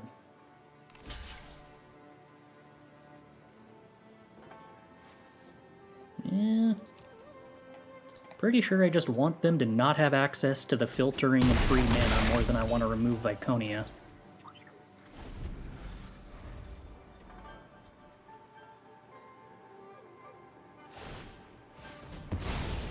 Bye-bye. Temporary Lockdown plus Viconia main deck is an odd little combination. I don't think it's wrong, because Lockdown's strong and Viconia's strong against different decks, but still. Yeah, discard blue, get back, go for the throat. That's all very good.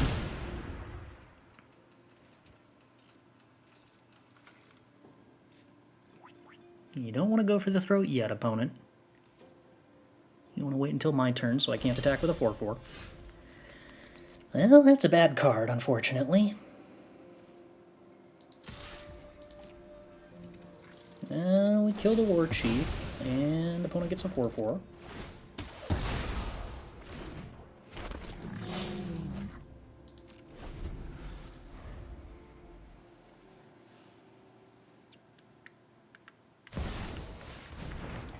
Opponent gets more fixing and mana. I'm jealous.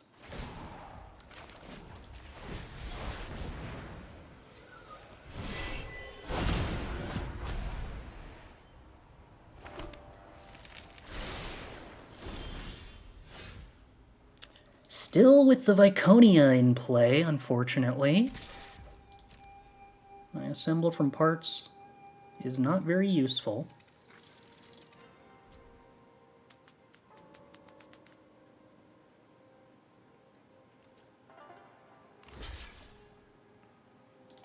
Okay, Viconia gone?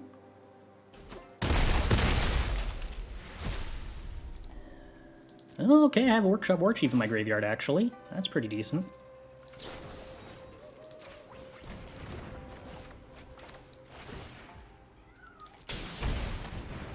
We make a fun little 4/4 that makes another 4/4 when it dies.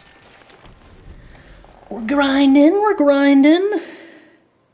They probably just play a temporary lockdown. Oh, no, it has a mana cost! Okay. Tasha can get back a 1/1. Witch hunters just to lure us to you. Thank you, precious little Kami. Give it your best Doing work. shot, adventurers. Still really dislike this Crucias. So very powerful. Thank you, Crucias, for finally going away, maybe?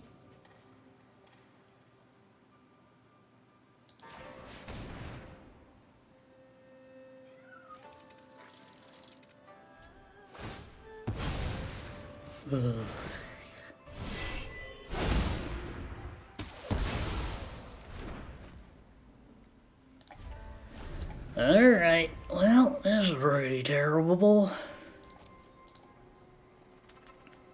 Opponent's got like infinity resources at this point.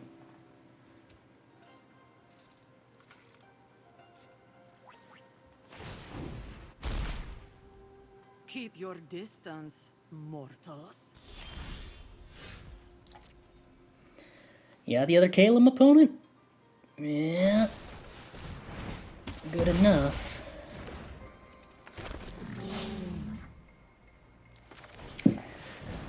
So we're about to find out if Tasha Ultimate can do me a favor and hit only commies. And it can't because there are only 2 commies in the deck.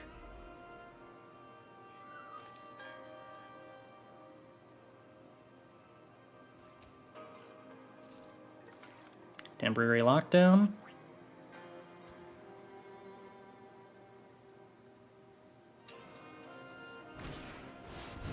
Yep.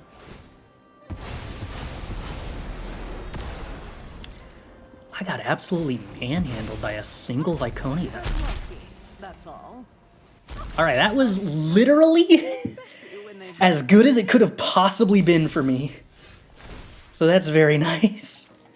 Alright, this is actually almost manageable-ish. That's pretty terrible.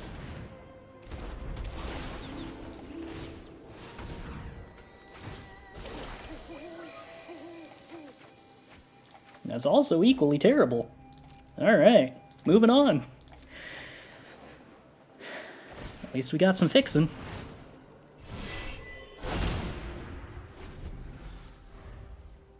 Are we figuring out a sideboard? We could try.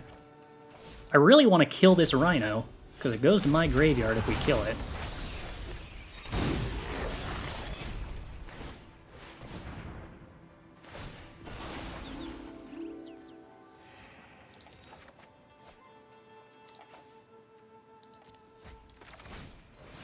Make disappear? I can live with that. Undersimplify. I still don't really get why Undersimplify is playable. Especially not a split between Make Disappear and Undersimplify, but I'm sure someone has a good idea about why that's a card.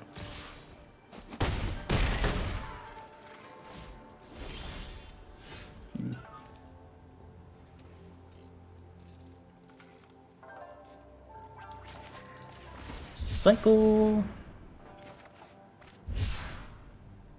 Okay.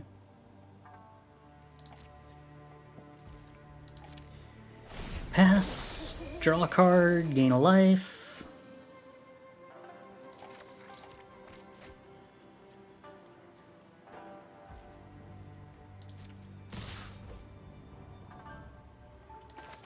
Cycle. Okay. This is the Kalim coming back.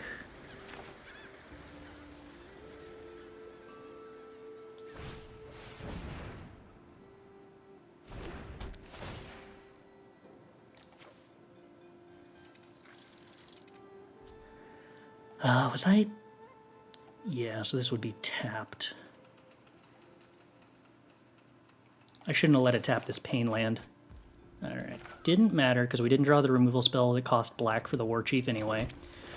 Alright, opponent, one unknown card. Is it a counterspell? I die if it is. Yeah, it's not. Okay. 4/4 and gain 5 life, probably?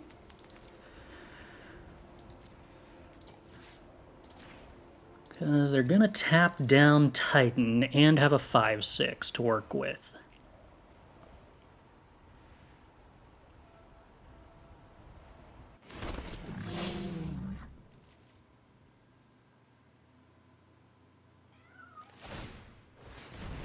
Tap down the 4/4 not Titan. Why? Because they have another tap down? Or they have a kill spell and want to kill Titan. Sure. Alright, puts me to 2. Well, puts me to 3. Tyrant. Okay, 6. I'm 1 mana short of killing and reanimating Warchief.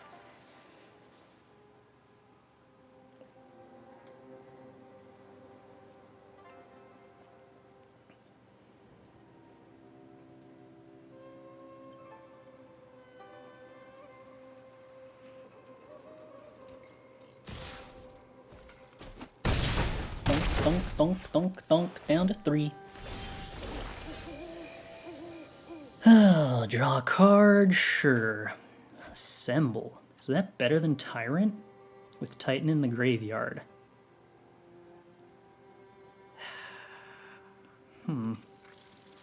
Probably? Maybe?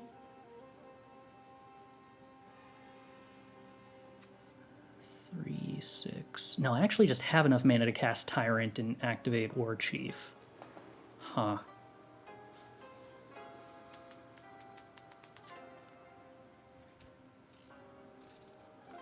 Both lines... This line gains 3 life, the other line gains...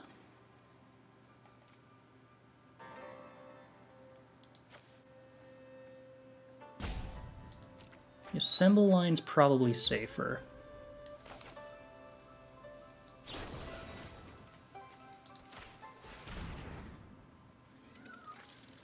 Harder for them to counterspell. Or they could just actually have negate, I guess. Okay. That's annoying. Well then...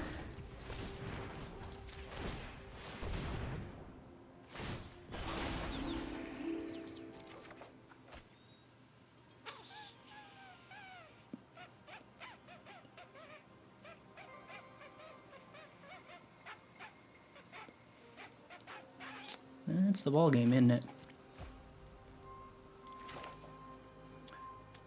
It's very unlikely we could ever get lethal this turn because they probably have another Kalim in hand to tap something down. So trying to go for lethal was not the objective. It was to figure out the best way to survive them tapping something down.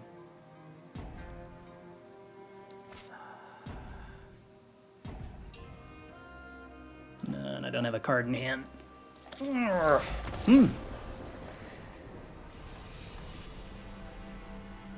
Was I supposed to play around negate? I don't think so.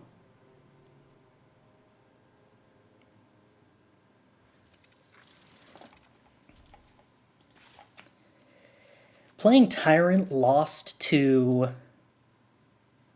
Undersimplify or Make Disappear. Assemble lost to exactly negate.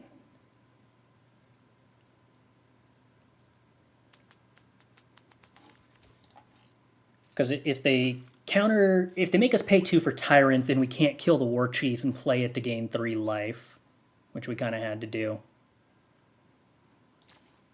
Eesh. The opponent stealing a single copy of Crucias kind of like completely... Well, I guess they stole 2 copies of Crucias, didn't they? But yeah, that like completely decided the game. It drew them like 5 cards and made 5 mana. That is a huge deal. Definitely makes it feel pretty strongly like you're just supposed to play a deck that plays 4 Crucias in this format. The card seems kind of busted.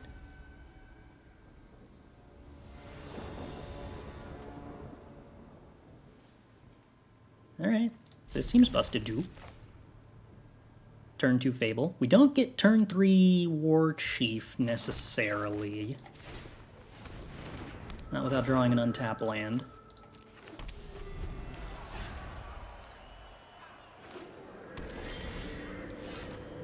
But we do just get to play a bunch of Warchiefs.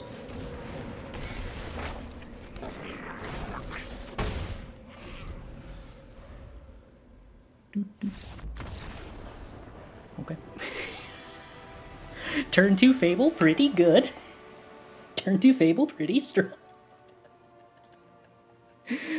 And since I missed it earlier, Apples and Fruits, if you are still here and wanted me to take a look at a deck list, if you could post a link in chat to some version of it that I can import, I would be happy to do so. Yeah, it does contrast a little with the game before, huh?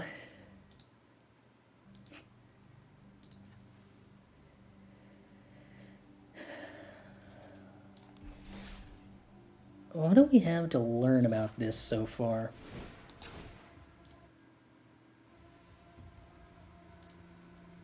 The Tyrants, I guess, have felt pretty reasonable. Crucias and the Fables have felt amazing. The The Bitter Union's pretty eh.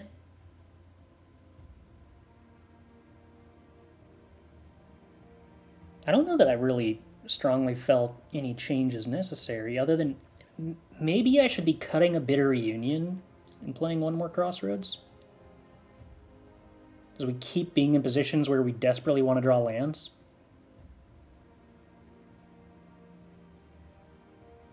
And we kind of dig the fact that Crossroads can be a red or a black source. Should probably give that a chance. I mean, we have so much looting available at 3 mana that going overboard on lands rather than underboard is probably a really good idea. Alright, let's take a look at this. Export for Arena. And I gotta say, being at 26 lands rather than 25 just makes me happier as a human being. Lazel can also reanimate Crucias. Yeah. Maybe there's something in Mardu. Although your mana's kind of bad in Mardu.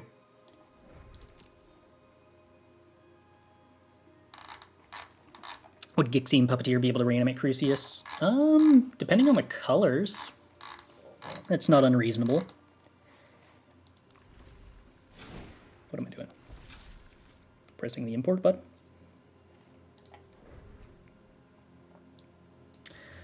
What do you mean Forsaken Crossroads isn't a real Magic card?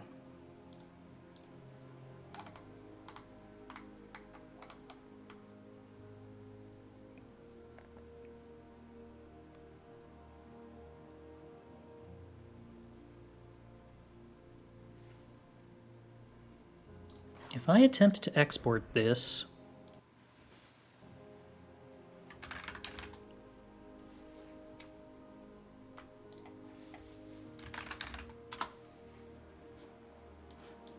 what does this export as? Y22. And this automatically put it as YMID?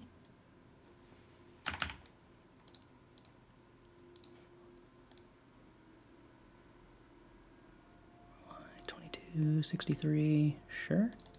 All right, let's try doing that this time. Copy, import.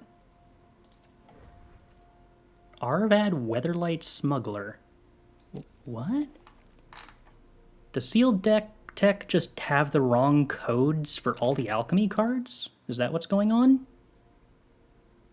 I think that's what's going on.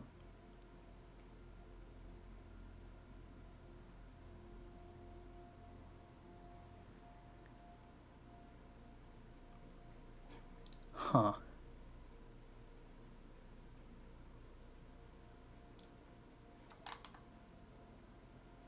Okay, well, what if we remove the Arvad then?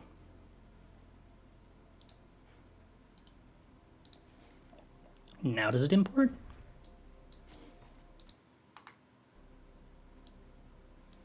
Oh, I see when I closed it. Oh, come on. Sealed Deck Tech, you suck for exporting. If you try to box select the entire thing to copy it, it closes it if you get your mouse out of the box. Okay, so Arvad and Crossroads.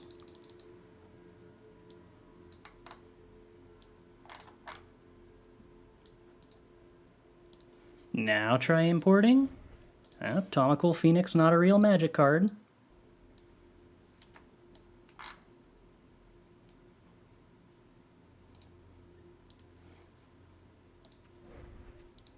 Yeah, I'm pretty sure Sealed Deck Tech just has the wrong code for every single alchemy card.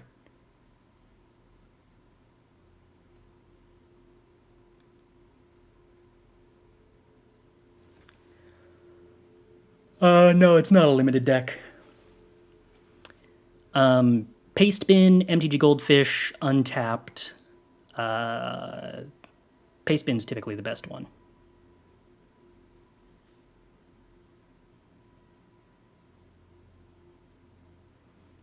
It's not with Arena having the wrong codes, because when I did an export manually just now of this Bamboo Jund list, it gave me a different code for Forsaken Crossroads than the one that Sealed Tech gave me.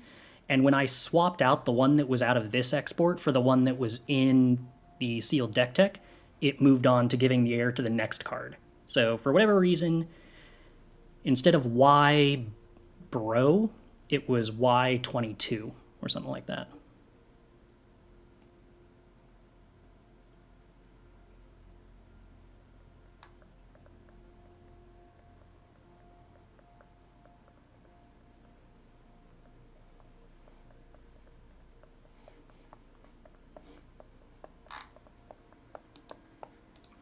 I guess I could just manually try removing... What happens if you don't include the 3-letter codes for cards on Arena when attempting to import it? What does it do then? Kind of curious.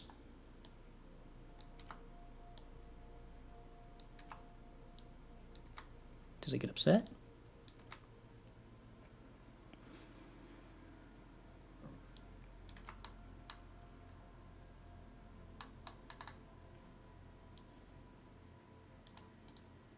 Copy. Import. Oh, okay. It doesn't need the 3-letter codes. I guess I did it. Which now leaves me needing to figure out which deck this is. 68, maybe? Yeah, alright, this is the right one.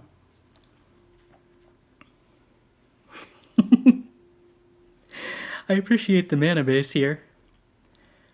Okay, so we have Diviner of Fates and Crucias. Those are very powerful cards, and Fable of the Mirrorbreaker. Powerful magic cards.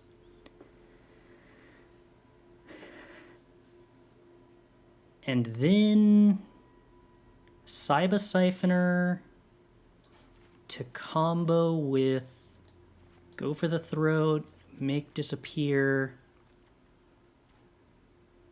Gix's Command, which I guess loops with Fable.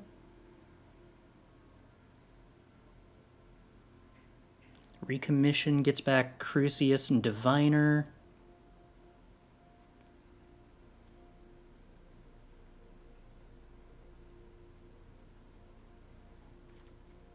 You have Cathar Commando, Clement, Informant?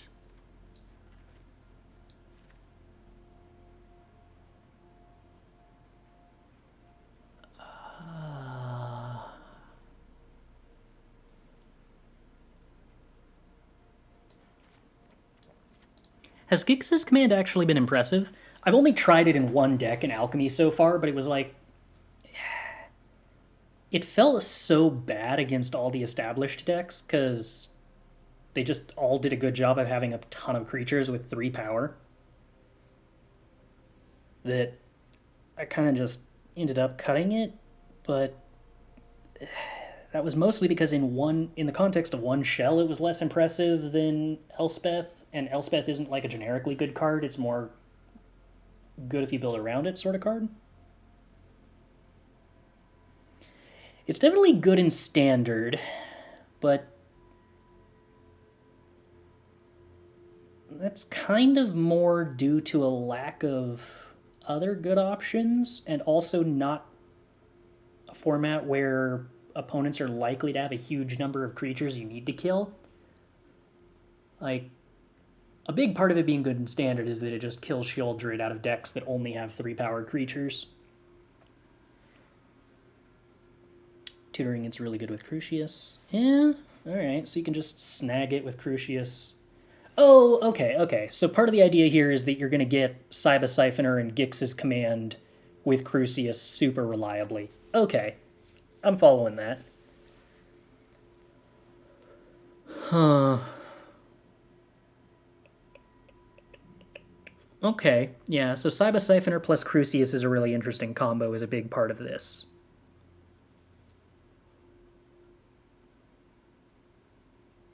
Maybe what I need to do is try a Clock Tower deck with Crucias, Cyber Siphoner, and Clock Tower thingy. See where that goes. That might be kind of busted. Today's experience has definitely made me think that, like,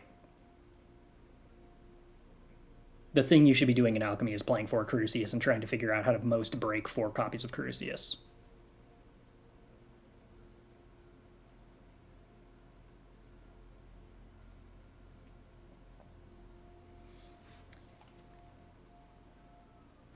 Diviner of Fates, I admit, has actually kind of unimpressed me. Like, it's not... I don't know, maybe it was just that it wasn't good in the aggressive deck because it was too slow. Maybe it's still good overall. But the stat line now being bad against aggro is a pretty huge nerf. Can our mana base support Blood Tithe Harvester? I mean, I guess it still synergizes with Fable. Atomical Phoenix.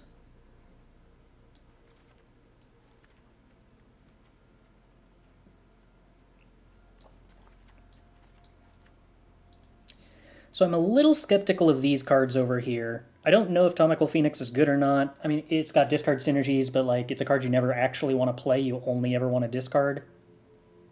But I guess we have a lot of discard outlets. It's part of the idea.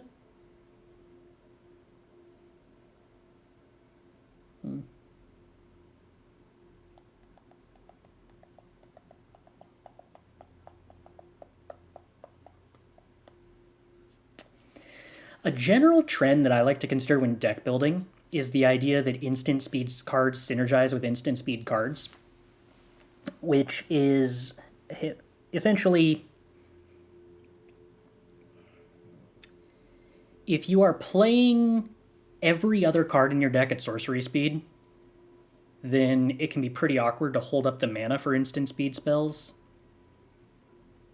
because you're basically committing to the choice of whether to cast them or not at sorcery speed, if the alternative is to cast a spell at sorcery speed.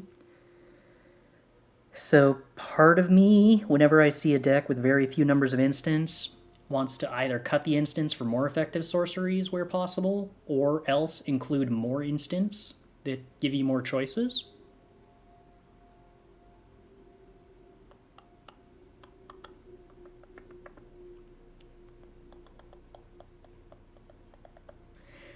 So would there be a version of this deck without white? I'm currently, about 90% of the reason this deck wants to be white is for Diviner of Fates. And I guess the question is mostly,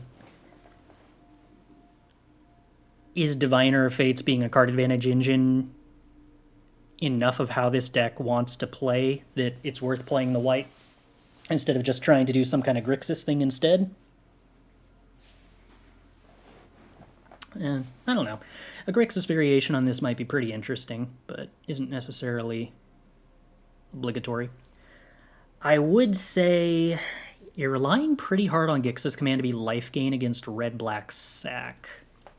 I don't know whether trying to play some amount of artifact destruction would be better, but Crucias is at least pretty reliable about finding Grixis command, so maybe that's fine.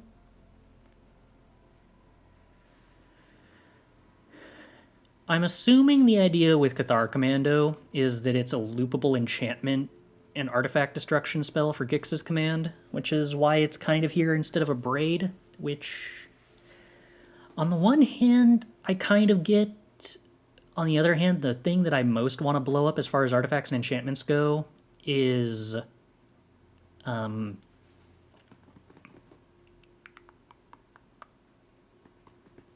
the Onicult Anvils, and it's a pretty slow way to do that. And the entire goal of a raid to me would be making it easier to get to the point where you're playing Grixis command against Onicult Anvil, because Grixis command is supposed to kind of already be good against them. It would give up Make Disappear for 4 recommission. Well, I don't know that I would want to play fewer things on the first couple of turns, especially because buying time against red is one of the big concerns, and surviving long enough against red-black unequal to Anvil is my other concern. To that extent, like, I guess we do have a lot of creatures. I'm not actually certain that Tenacious Underdog is what this deck necessarily wants to be doing. You have so much grindy card advantage that I'm not sure you really need the one-of Blitz creature. So I can't help but think a lot of this is stuff that I would rather be trying to play, like, life gain or something more interactive in that sense. Like, Rafine's Informant is a bad blocker that... Is the Connive synergy just basically with Diviner of Fates and the Phoenix?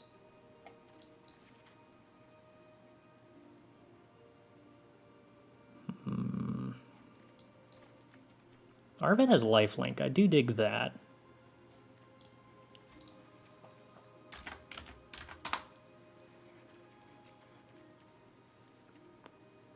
I kind of want to just maybe play Phyrexian Missionaries instead.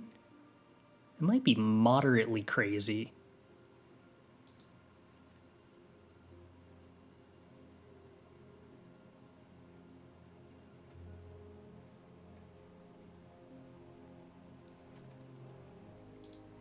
Dennick, possibly?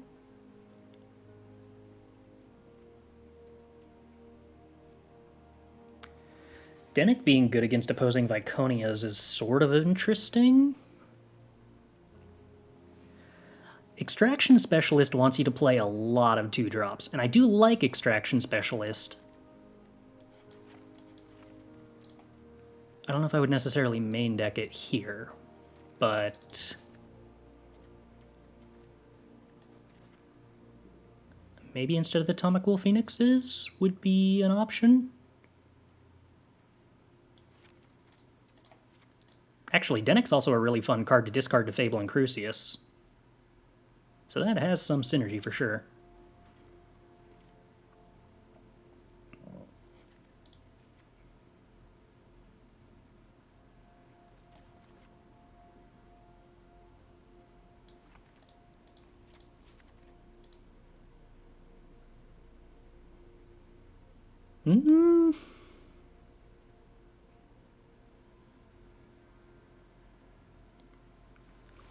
I kind of don't hate it.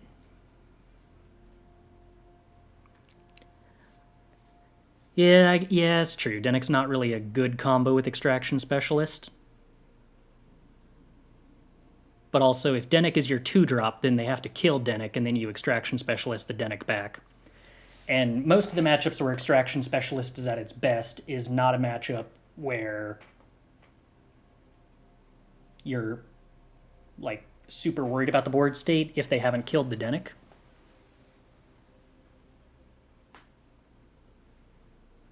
Okay, Recommission is a non-bow with Dennick. That part's true.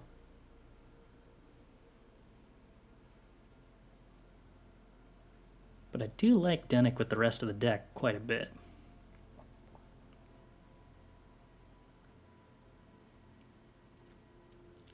Specialist with Bloodtithe Harvester is kind of rad, isn't it? Dennick does not stop the recursion from command, interestingly enough. Because, for whatever reason, command just doesn't target. So in a way, Dennick's actually very good with command.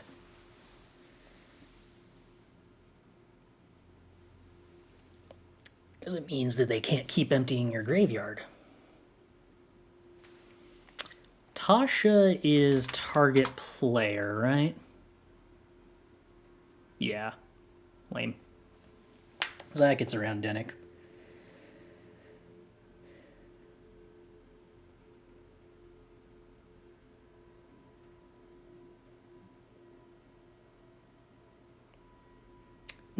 Yeah, that's true. Cyber Siphoner is a target that doesn't work with Dennick. Fair enough. Oh, Cyber Siphoner costing double blue is actually really rough here, isn't it?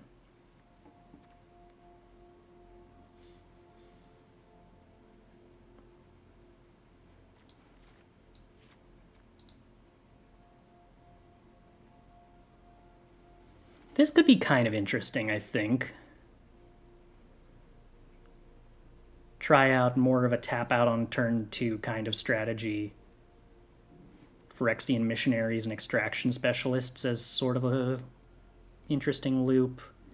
I don't know if like the 2-drops that discard cards are good enough with Diviner of Fates that you really need to worry about it.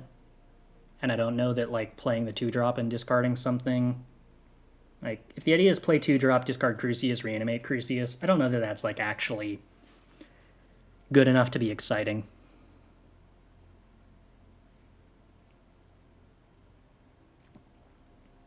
Yeah, it's fair. You're making a ton of treasures. That fixes a lot.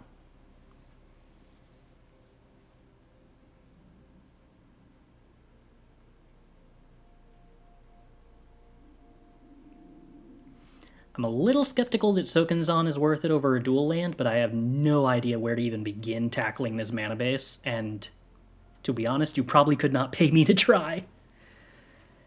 I remember... I wonder, do we still have it? The last time I tried making a 4-color deck in Alchemy was admittedly back when there was a lot more good lands. I don't think I have it anymore.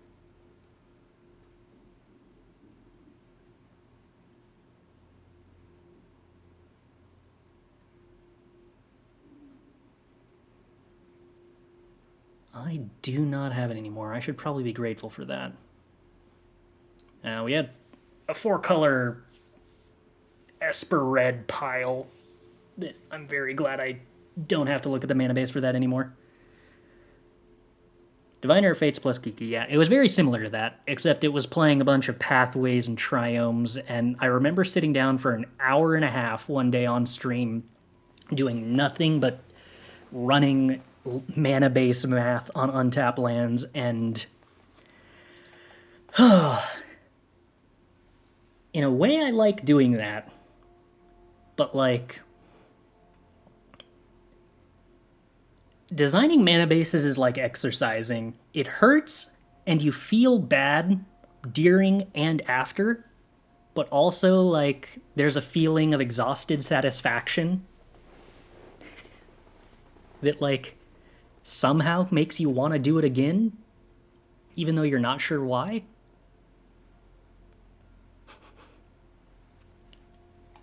Love to see a Mardu version of it. Mardu is... I was thinking about it, but I'm scared of the mana base without a Triome. That'd be doable. It probably wouldn't even be bad, honestly. You just lean heavier on the Forsaken Crossroads, but... ugh. Well, I don't know. I think that's all I got as far as advice on that goes, though. Because there's certainly a lot of concepts in play there. But yeah, I don't think counterspells are where I would want to be, especially not conditional counterspells that are, like, desired to be used early. So this hand is not good, but if we get a turn 3 Fable, then maybe we can turn 4 Titan of Industry, and we can, like, pretend that's good, I think. We're actually only one black source away from having turn 4 Titan of Industry here. Rielda? Yeah, I don't want that in play. That can just go away. Thank you. I'm on the play? I think I'm on the play. So no getting our 3rd black off Forsaken Crossroads. The opponent could also just not kill our 2-2. That would be great. Oh, opponent didn't kill our 2-2! This is the best thing ever. No blocks.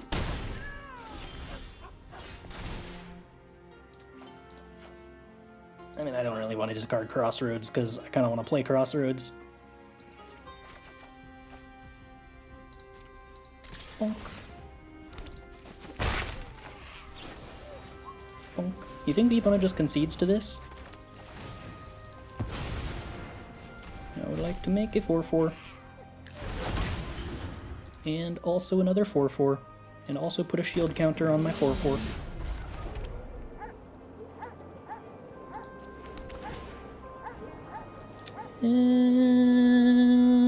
We're probably good without the Kami at this point. Okay, opponent. What you gonna do?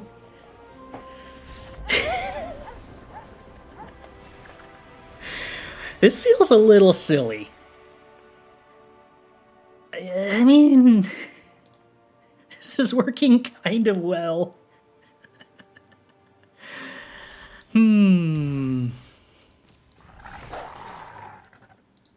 We are having a lot of very busted, very consistent turn 4s here, which is sort of shocking.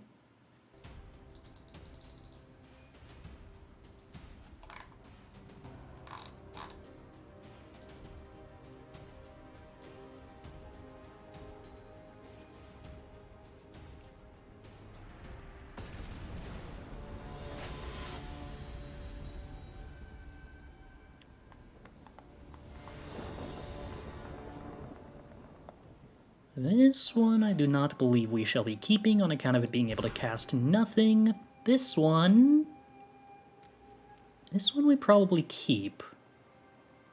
And then go for turn 2 Fable. And just hope we top deck something that can do Assemble from Titans? Or Assemble from Parts?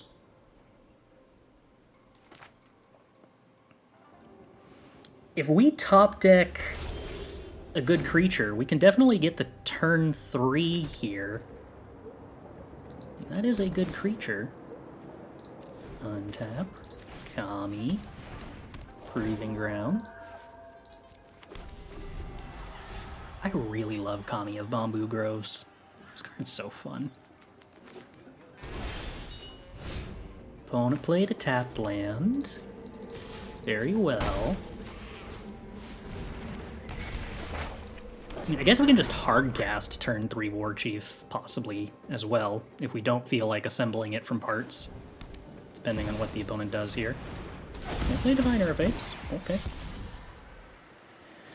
I mean, that's definitely reasonable.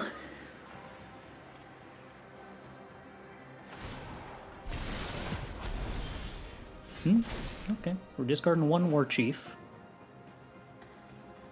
We can probably also go for the Throat. Who needs go for the Throat? More Warchiefs. Okay, well, hardcast Warchief it is.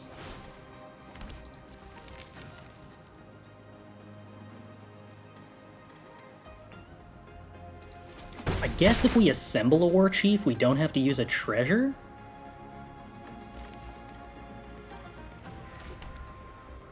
I'd rather have a 5-power Warchief than a 4-power Warchief, I think.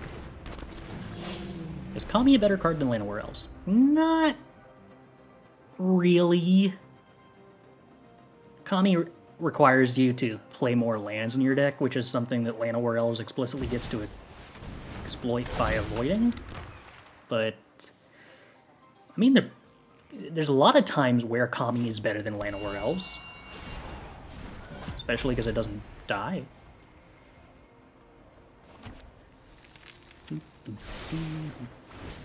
Opponent's got a lot of card advantage stuff going on.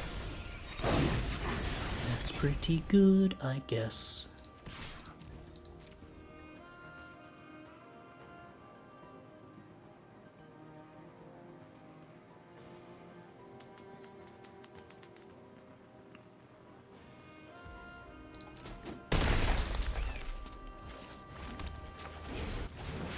Alright, well, I got a board state of big creatures.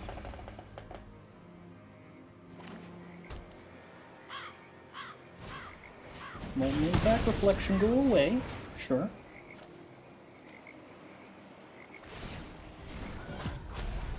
Opponent's value engine is fully online.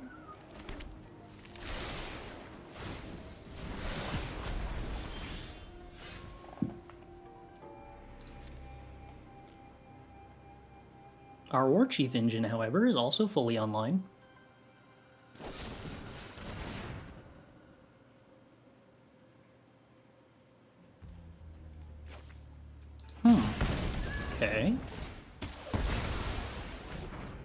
I thought they were going to kill the 2/2 there for sure.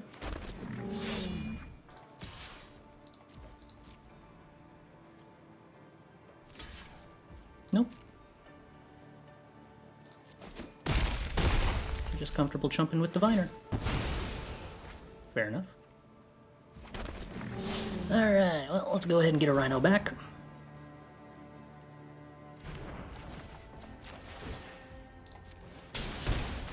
Down to 25 life.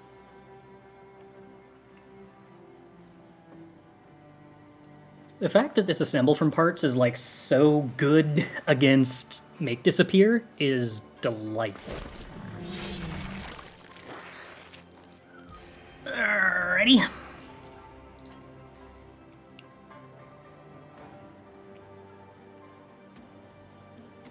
We were on the draw this game too, is like a weird thing to remember.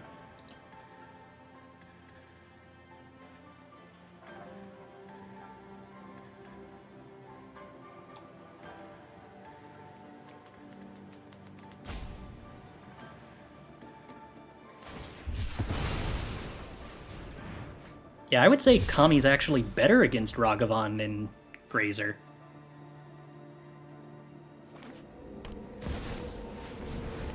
Ooh, Drizzle.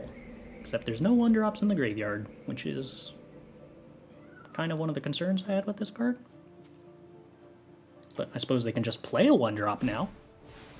One impact, however, is not a 1-drop. We have many 4/4s. So many 4/4s.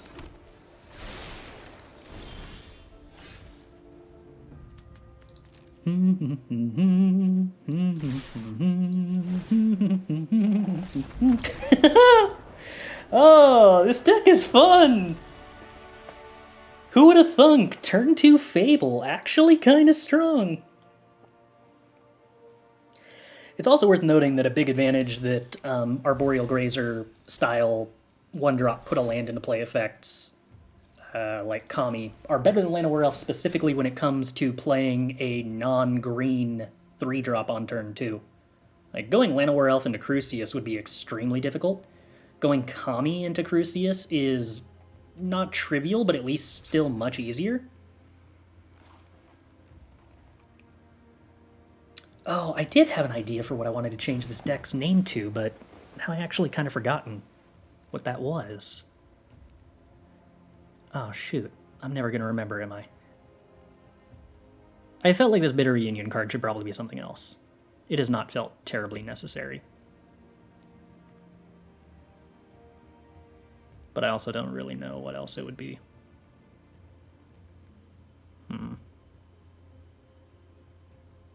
Yeah.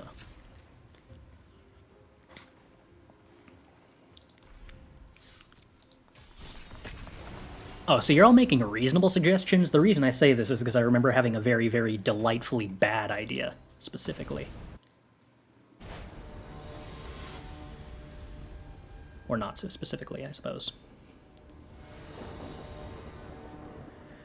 Doodly-doo-doo-doo, turn 2, Fable of the Mirror Breaker on the play is probably good.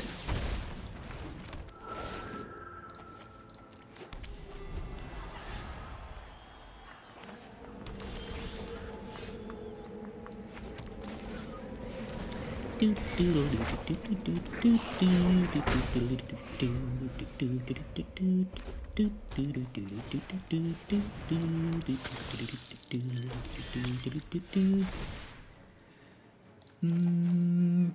can probably discard these two. And just get around to hard casting Titan of Industry at some point.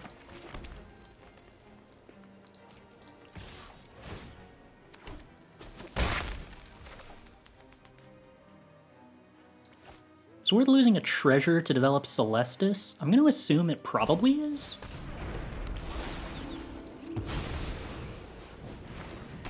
What about turn 3 Minsc? I do not want to put... If Minsc was like a 3-drop, that'd be pretty interesting. But if it costs 4 mana, then we have to like... sometimes hit it when we want to be getting Titan with Crucias.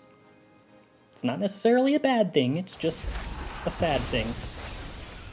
I think I want to discard Crucias because I really want to hit an untapped land here. Oh, just Abrade. What a shame. Alright, well, let's not let them block our 2-2 then.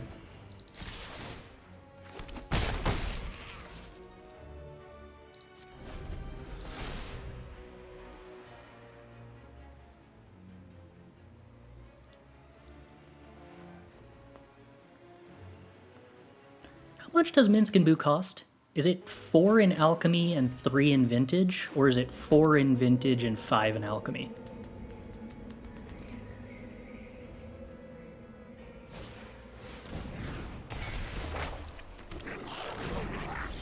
Oh, I was really hoping we'd hit that untap land. Combat. Swing for 2. You ever just play a Titan and blow up 2 Fables? I wonder what the odds are that the opponent is still in this game before their turn. I would like to make a 4/4 and blow up a Fable of the Mirror Breaker and do that again. Should have done this at end of turn, but I'm not really sure the opponent's going to be attacking into my board state regardless. 5 in Alchemy? Yeah. I mean, I guess I don't hate Minsc. I just don't love Minsc. Maybe that'd be fine. Maybe Minsc and Boo is better than Dragon. Although, it's got no synergy with Fable.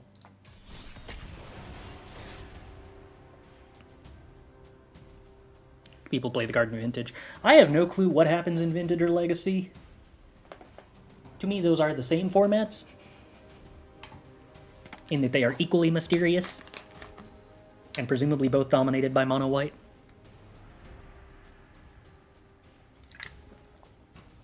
What is this deck's record?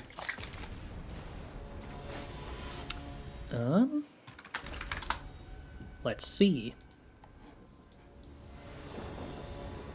Oh, this is good. All we have to do is top deck a land. We are 15 and 4. Of which 3 of the losses were before we...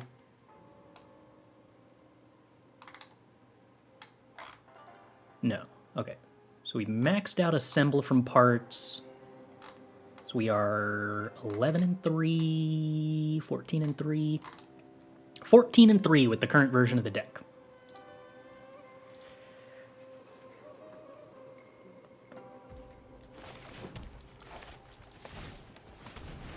All we got to do is draw an untapped land, and then everything will be fine. And if we don't do that, the hand is basically worthless. Oh, I really don't want to play against mono red with this hand. Oh no. Oh no, Kami doesn't have reach! Oh, what a shame. Alright. Nothing was ever wrong. Everything was always perfect. I think we actually do want to play Fable rather than Crucias here.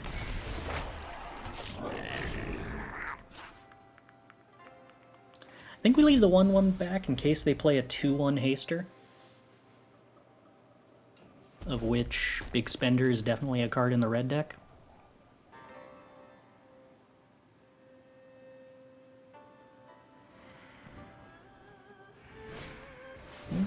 That's a real magic card. We take a point of damage. I would like to draw Titan of Industry, please. No?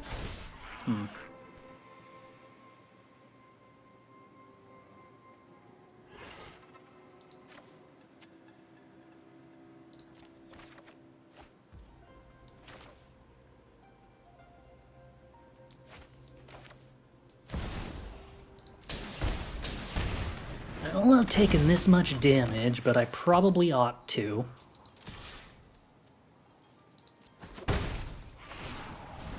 Discard a Fable. Get a more expensive card. Tyrant is probably the last card I wanted. I guess it could be worse. Opponent's not doing a lot of damage to me. That part's nice.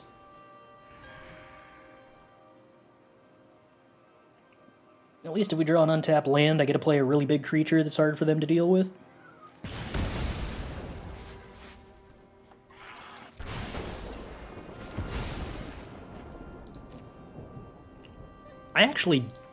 My opponent hasn't missed a land drop yet, right? Now they've missed a land drop. Well, that sucked. This could be a problem. I want to Abrade, no.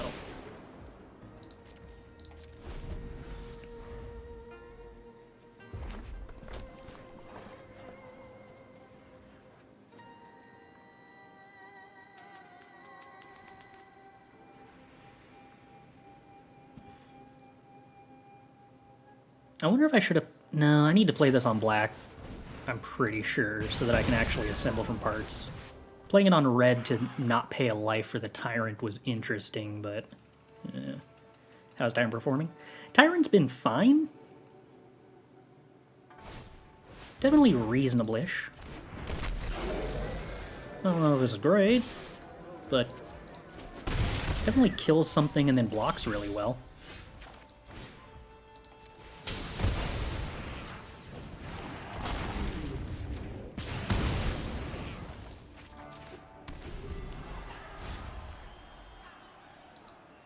Yeah, Prank will be very undesirable.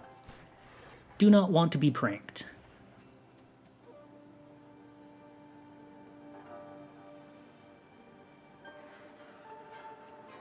Thankfully, we take an almost acceptable amount of damage if we get pranked. Not a good amount of damage, but like, we could get pranked and still win here with the right top decks.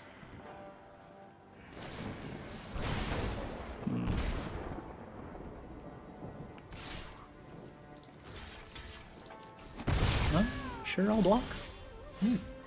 That's one magic card. Oh, let's see. Do I just have to do Crucias? Pay a life for it? Discard Titan of Industries, get something cheaper? I don't love it.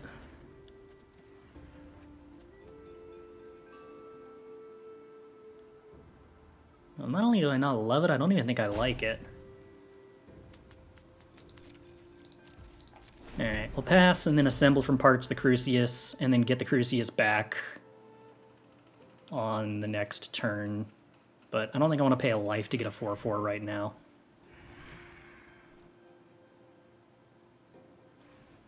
Maybe I did. Maybe I just wanted to put a 4/4 in play, be at 6 life. And then not discard Titan.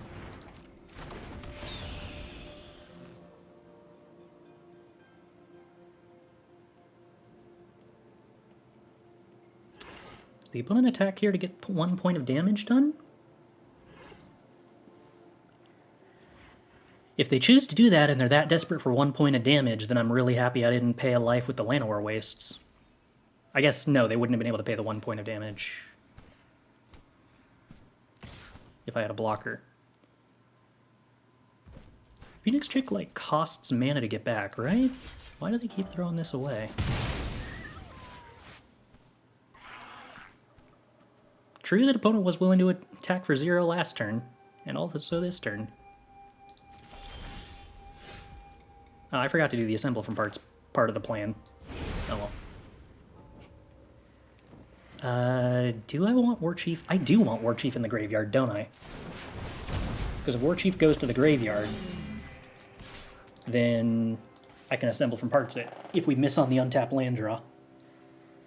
And also we get to draw 1 more card, which is cool.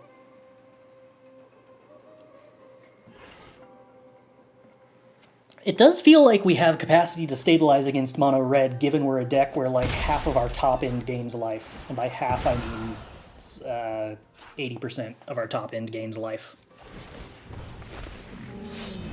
Hey, there's a land for Titan of Industry.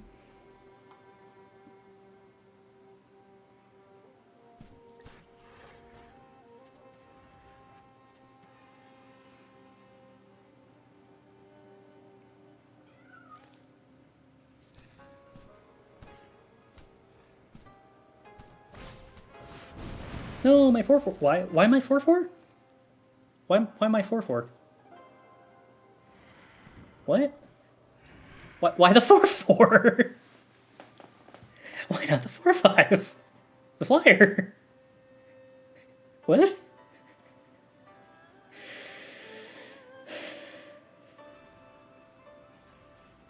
Okay. Yeah, I'm gonna block the 4/4.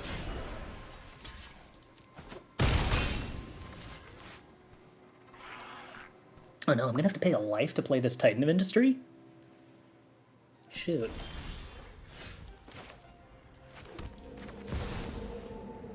Dong.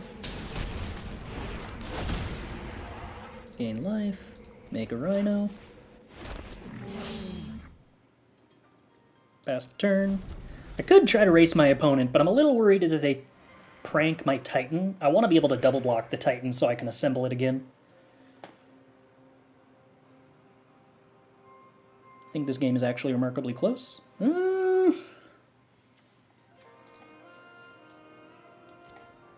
Has it been close? I'm not actually sure if I feel like this... I'm not sure if I feel like this game has been close at any point, but largely that was because their draw was pretty bad to start with.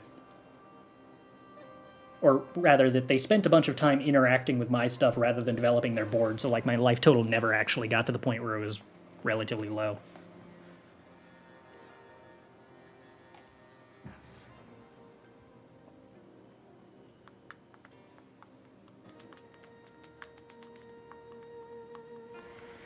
So I'm representing 4 pumps on the Tyrant. 8 puts them to 6. Chump, chump, chump. As far as I can tell, they have to chump with everything to go to 1?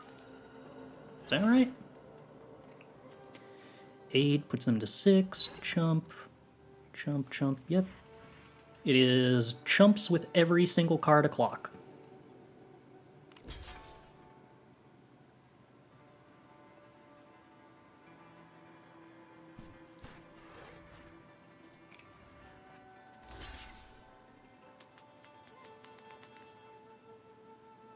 You do, in fact, have to put a second Tiefling Outcast on the Titan of Industry opponent. It is that sad.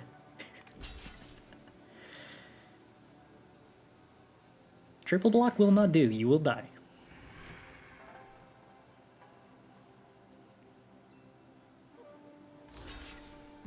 Yep, that is the obligatory blocks. I could pay life to make the opponent's life total go lower. I don't really feel a strong need to do that. I would much rather just get a 4/4 and gain 3 life. That sounds like good times.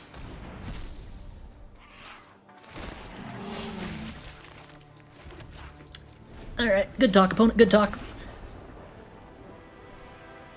Cycle first to secure lethal.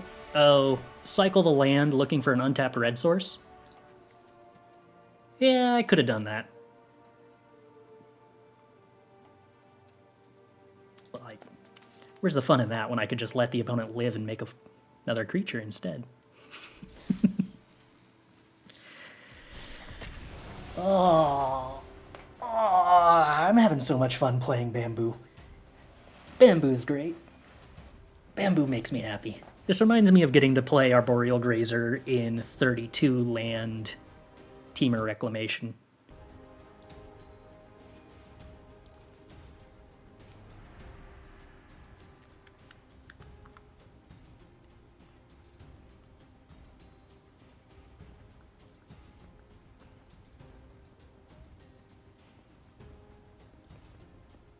Bamboozle Jund? That's not bad.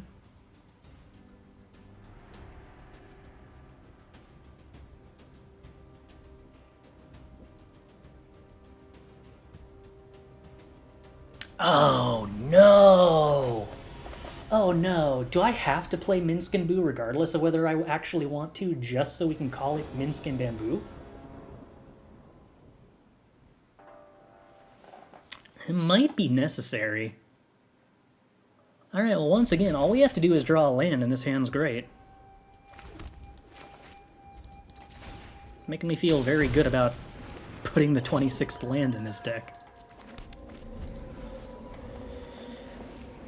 Did we ever channel the bamboo? We have channeled the bamboo, yeah. Oh no, it's a tap land! What a horrible fate. I think we gotta put this on green. I like lands. Blue-white soldiers, huh? Blue-white Tranquil Cove, huh? I guess?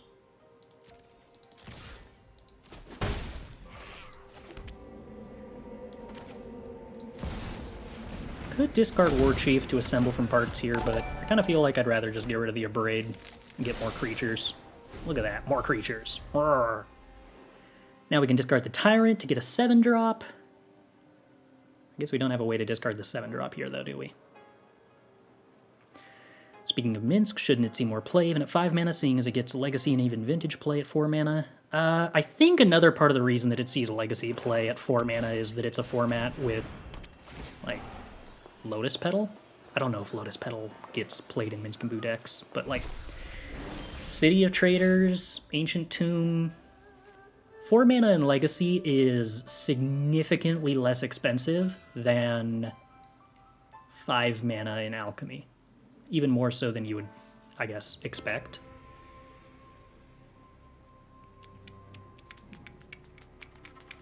It sure is a cemetery tampering, but I'm not really sure what to do about. I guess I'm just going to discard this Tyrant of Kher Ridges so that we can cast our giant Titan of Industry and blow up the cemetery tampering that presumably the opponent cares about. It sure is fun that we, like, hyper-reliably get Titan of Industry.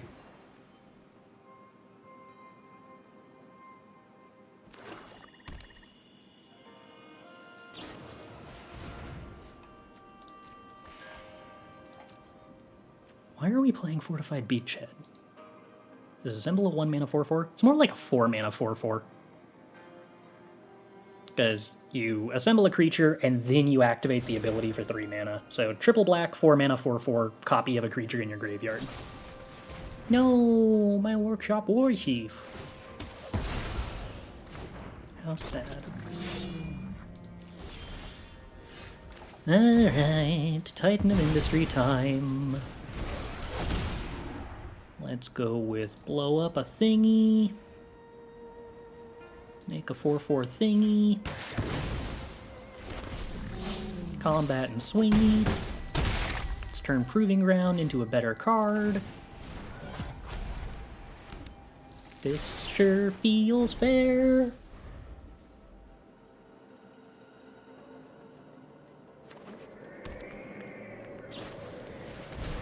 They might not have all the lands, this is true.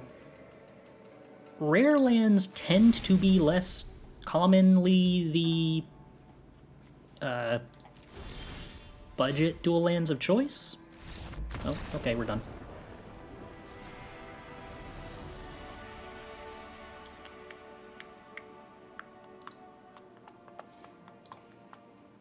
Well, we are now 15-3 with the deck, and that's admittedly partially due to the Alchemy ladder being slightly softer, but I kind of feel like Kami of Bamboo Groves being literally the only 1-drop mana ramp card in the format, and also you getting to play 8 copies of incredibly busted 3-drops is a really strong draw to these colors.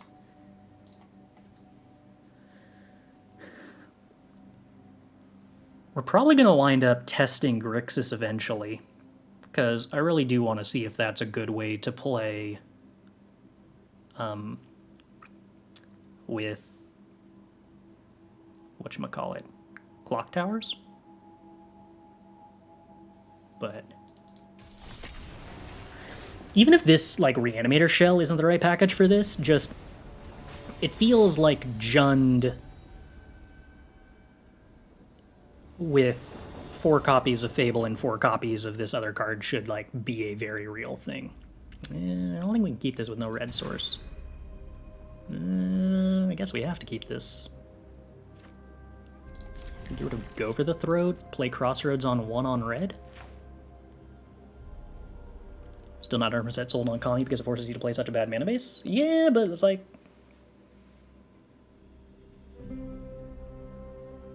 I would say Kami is a significantly better card than Invoke Despair, and Invoke Despair forces you to play a worse mana base than Kami does. I mean, that's not, like, actually a strong argument, because I also don't think Invoke Despair is playable, but... I think this mana base is close enough to functional that Kami being just, like, a playable card is... Or Kami being an exceptional card that has a minor downside is just an acceptable cost.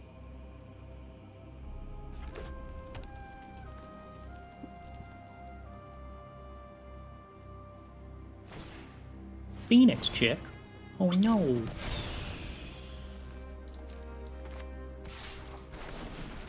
Well, this is the most fair hand we've played in a very long time, so it'll be interesting to see how this goes.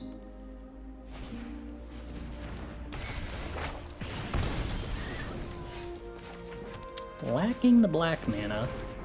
Definitely a concern.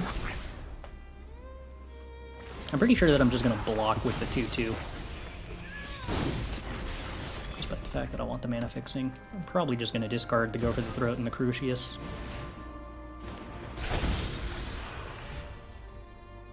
I'm a little less certain I want to discard the Go for the Throat now that there's a Bloodthirsty Adversary in play. I now believe that I actually have to deal with a 3-3. Ooh. Tyrant's exciting. Is it exciting enough? I don't think it's exciting enough. Oh, it's so close to exciting enough.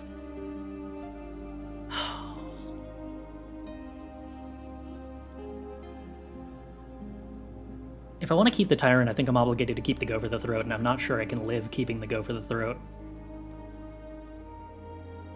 I think I just have to hope I top deck something better. Like Workshop Warchief. Good work, deck.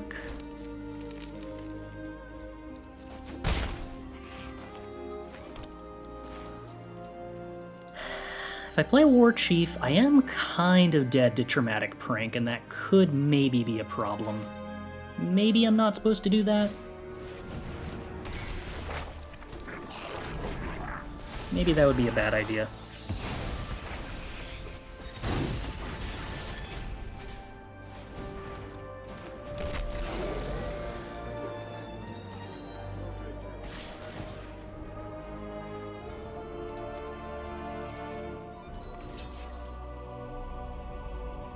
I think I risk blocking the Swift Spear.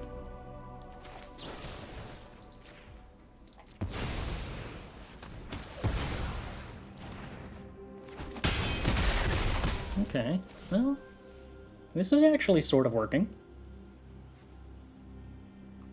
Yeah, Traumatic Prank is a very common card in mono red right now. Possibly one of the best cards in the deck. More big spenders. Okay. Do I want to discard Crucias? Yes. Yes, I do.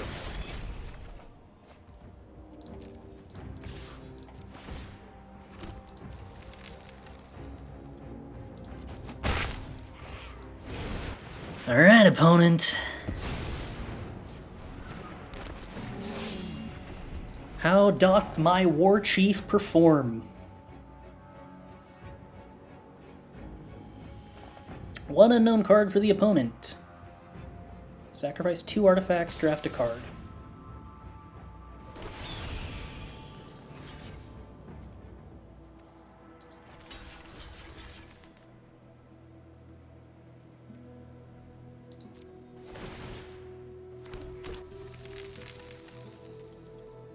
Hope very strongly their final card isn't a way to kill Warchief.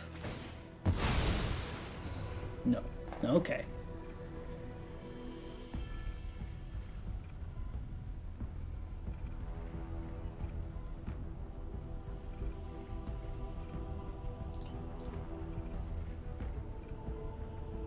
Still kind of have to deal with this Phoenix chick. Going to 4, then up to 7.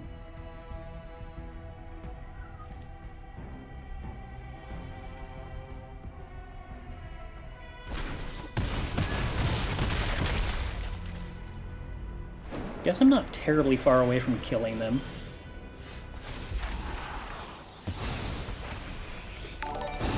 They could have play with fire, yeah, but I don't think that I have a way to block there that is, like, good against that anyway. So this is whatever they drafted from Big Spender. What could they have gotten that is remotely relevant? Heraldic Banner.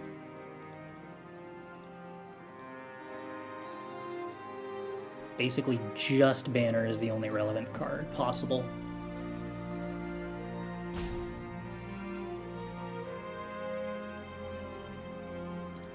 I think I'm supposed to attack with a Warchief here.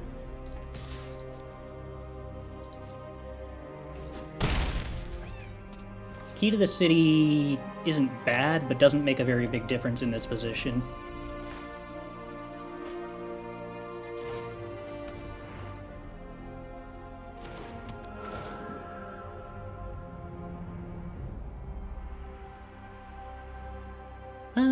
Yeah, because that's to discard a card to activate it, right? So they could play it, discard the card they drew, and then they don't have any cards in hand.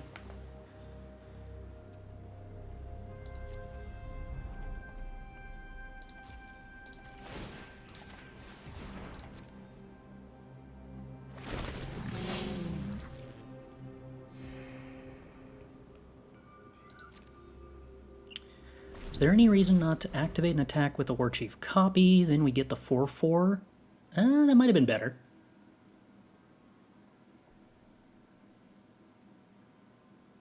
Because then we have 2 untapped creatures, which plays better around Traumatic Prank, and I think that was mostly just completely better.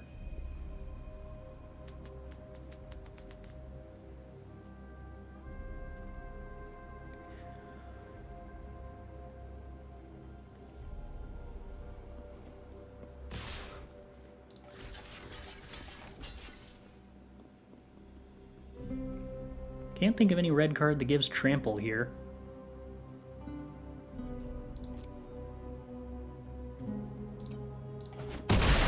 Oh, was it actually super better because this is a dies trigger and not a leaves trigger? Oh yeah, that was like actually significantly better to do it that way.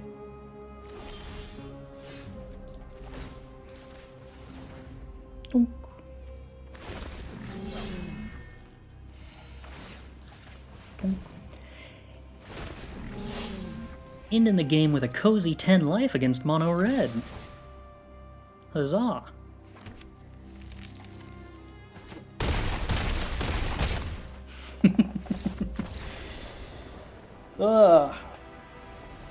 Alright, and that was off actually kind of not the best possible start. I kind of like this deck. It's legitimately kind of a decent feeling deck. How about that? We actually made something that kind of functions. I guess at some point we'll have to figure out an actual sideboard for this, although I legitimately don't know what the deck wants to sideboard.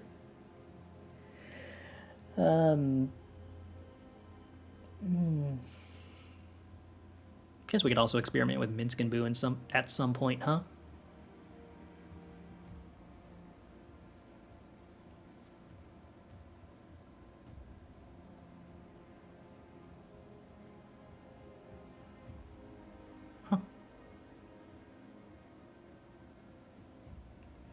I'm still kind of, like, surprised. I keep realizing, wait, this is actually good and working, and not expecting that to be the case. And then falling back into, yeah, we're memeing. As I slowly forget that all over again. Terra Sunder in the board? I think Terra Sunder's a little slow. It's basically just, Naturalize? And, like, Abrade's basically the same card.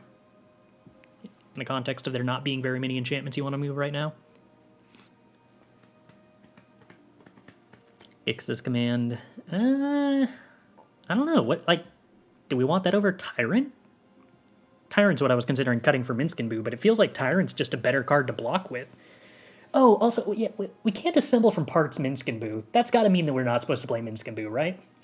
We have to have our top end be something we can discard and reanimate with assemble from parts. You need to kill Goblin Influx Array. Post-board goblins will bring in 4. Don't they start with 4? And do we need to kill it? I mean, like, we have Titan of Industry. There's definitely a way to kill Goblin Influx Array. I'm going to be honest, if I was going to be bringing in things against goblins, I would rather bring in removal for the 1/1 Goblin Lord than removal for Influx Array at this point.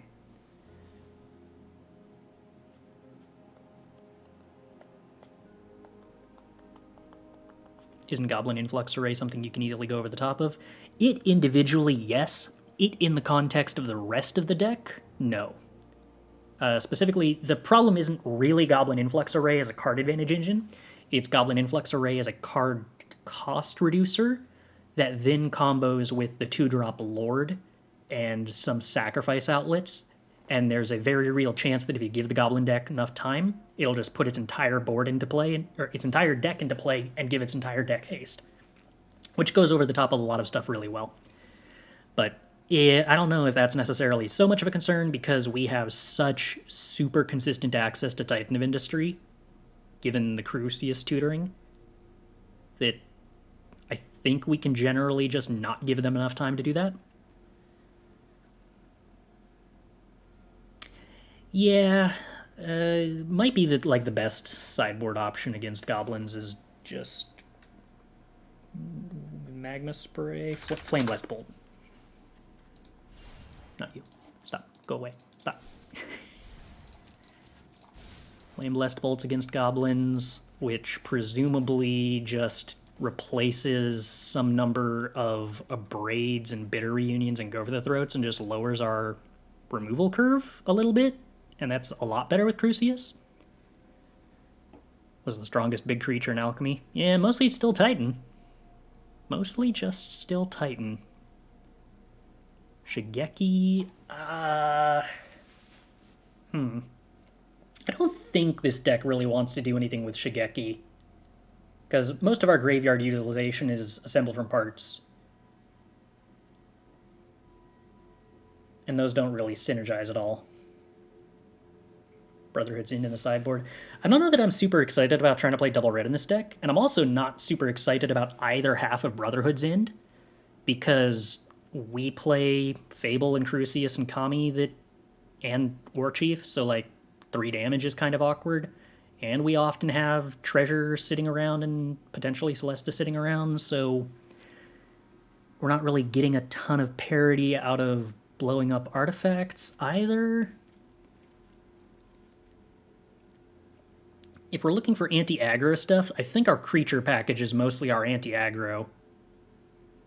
And what I would rather have is cards that buy time, like Flame Blessed Bolt against aggro, rather than cards that produce value against aggro, like a sweeper.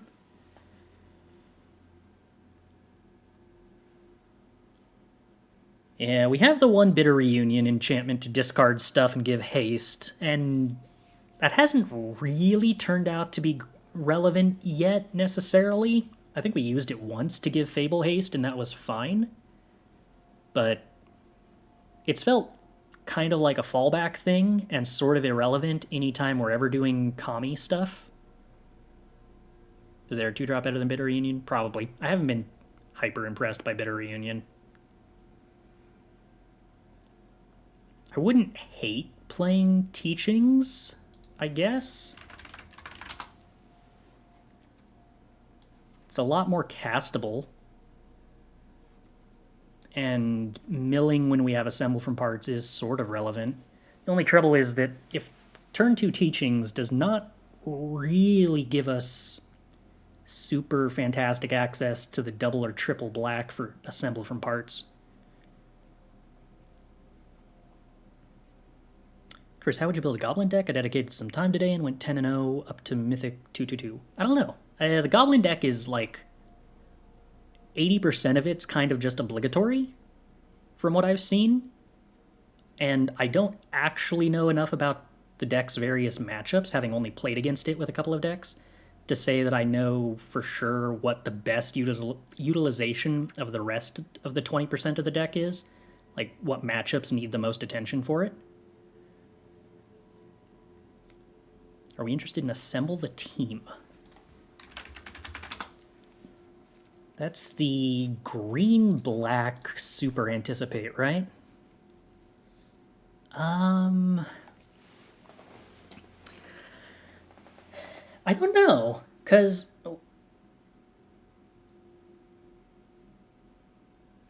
it's kind of awkward that we, like, actually don't have the time to play it.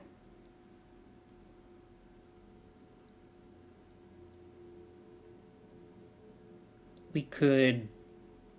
So much of our early turns are about curving out. Like, that's part of why I don't even want Bitter Reunion, is I just don't want to play 2-drops. I want to play Kami. And if I do keep a hand that doesn't have Kami,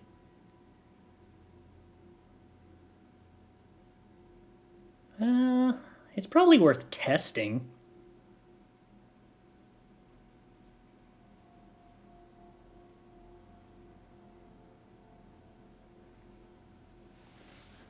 I don't know it's good, but it's an uncommon. Why not?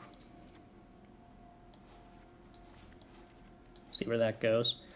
What we definitely struggled the most against was Esper with Viconia and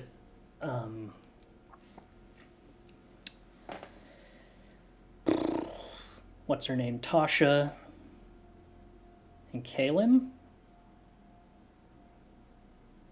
So we could try to think of sideboard cards that would be useful against that. What about a 2-drop mana dork? I don't think this deck really gets to utilize 2-drop mana dorks in a way that's relevant because we have no 4-drops. We're kind of about 1-drop mana dorks, 3-drop mana dorks, and then curving out. Cut down, I'm not super excited about. I mean, I think that cut down is mostly worse than Flame Blast Bolt. Mana-wise, they're exactly the same. But Flame Blast Bolt exiles and cut down doesn't.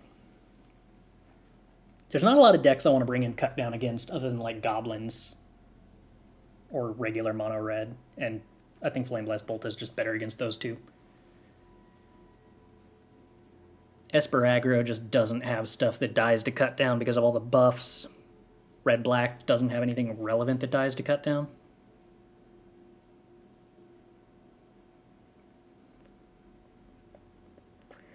What can we do with this deck to get more grindy something that's relevant against Esper? Maybe that's A-Minsc and Boo?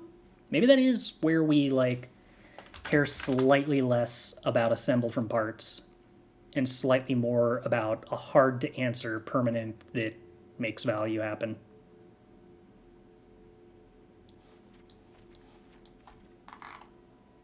Yeah, it's kind of reasonable-ish.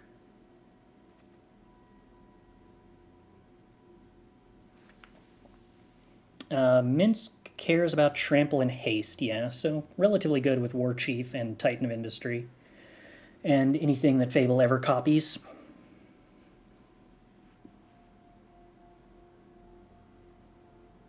Is Cruelty of Gix just superseded by Assemble from Parts? Cruelty of Gix is, I believe, pretty bad against Viconia, mostly.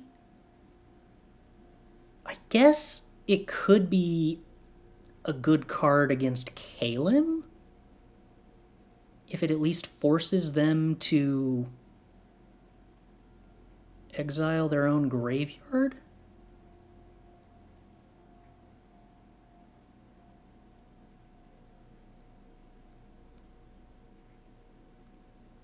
But yeah, A-Minsc very rarely ever cares about any other creatures with trample or haste. You're almost always just putting counters on Boo because you really want to down-tick A-Minsc.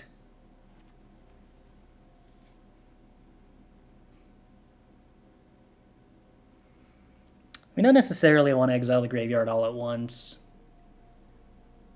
It's not really what the Esper deck cares about, and we don't get any benefit out of the first chapter anyway.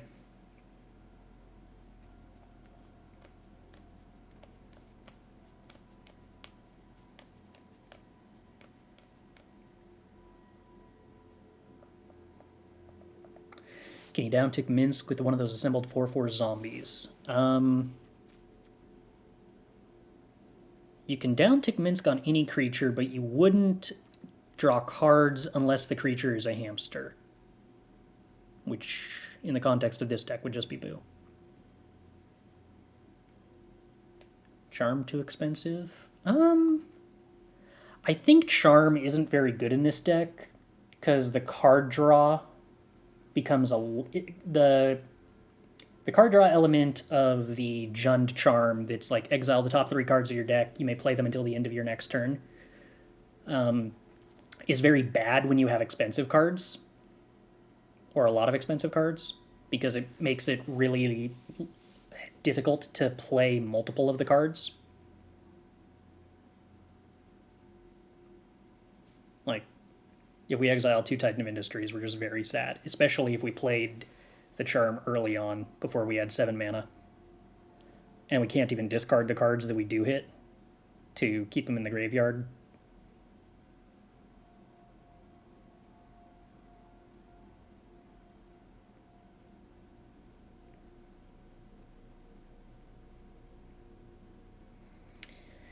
True that if they kill Boo when you downtick with Minsc, you are pretty sad. That is perhaps a bummer. But we always have the option of, if the opponent doesn't have pressure, just not sacking Boo. Just keep throwing creatures at them, not through the downtick, but just uptick and keep attacking. And force them to keep interacting with the creatures in a way that isn't quite so open to a 2-for-1.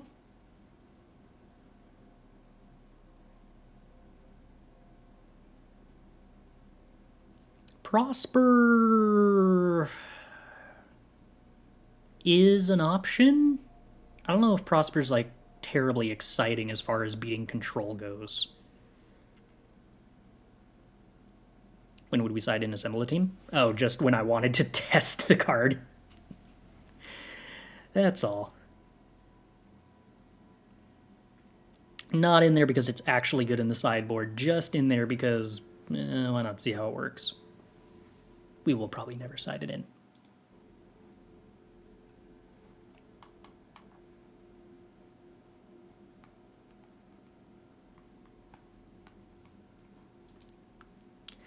If only Assemble the Team milled, it would probably have been instantly banned.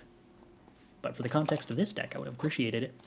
Sweeper effects? Nah, I don't think we really need sweeper effects. I think we're kind of good against creature-based go-wide, kind of innately, because we're about playing big, chunky creatures to the board that gain life and sort of just implicitly counter go-wide. Another Rakdos Sacktex in Alchemy. We're using Will in the side. Have we read Will? I have. Will is a lot of red sources is the main concern. Will also wants you to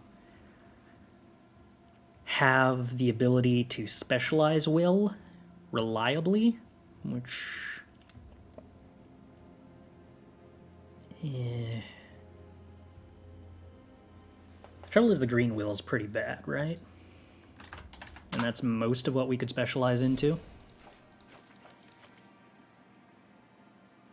Yeah. Green Will is kind of like the worst Will. Is Disdainful Stroke good against us? Well, it's not good against Assemble from parts. I think we actually have somewhat decent capacity to go either under or over Disdainful Stroke.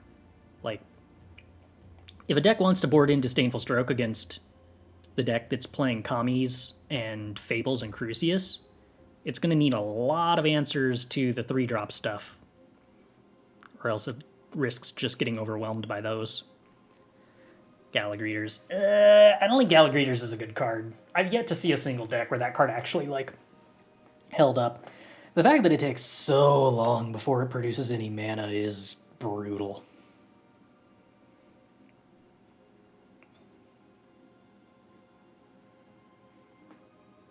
And I also don't think this deck really benefits from playing 2-drop ramp spells very much.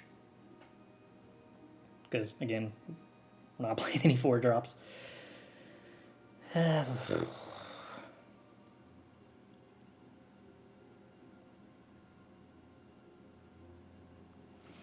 What's the 2-mana draw 2 in black at instant speed? Was that card good? Painful Bond? Mana value 3 or less. Gross. Why does it have to be 3 drops? Otherwise, that'd almost be interesting against Esper. Maybe it is still interesting against Esper. It's uncommon, so it's free. We can test it. Just cut the Abrades and the Assemble the Team and the Celestus against Esper. And then probably the Tyrants, too. Board into the A-Minsc and Booze and a bunch of Painful Bonds. Was nerf used to be 3 or more? Well, for the context of this deck, I think that's actually a buff for us. I'm just sad that it hits specifically 3 drops.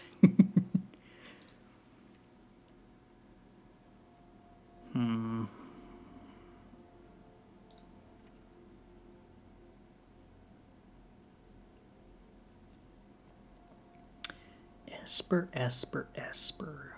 I want cute ways to make Esper sad. How do I make Esper sad?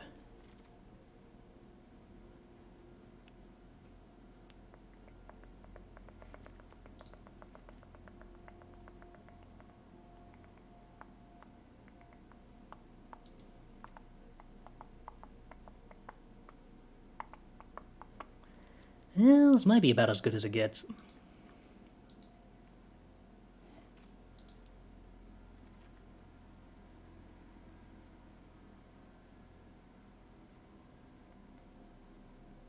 Hand hate?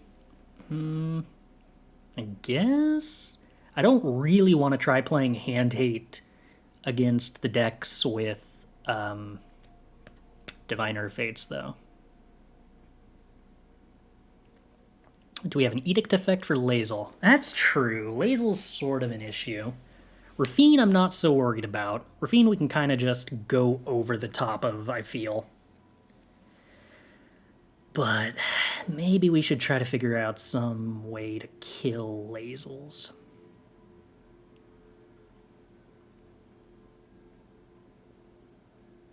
Guess that's where the Jund Charm isn't terrible, but I don't really want to spend that much mana to kill a Lae'zel.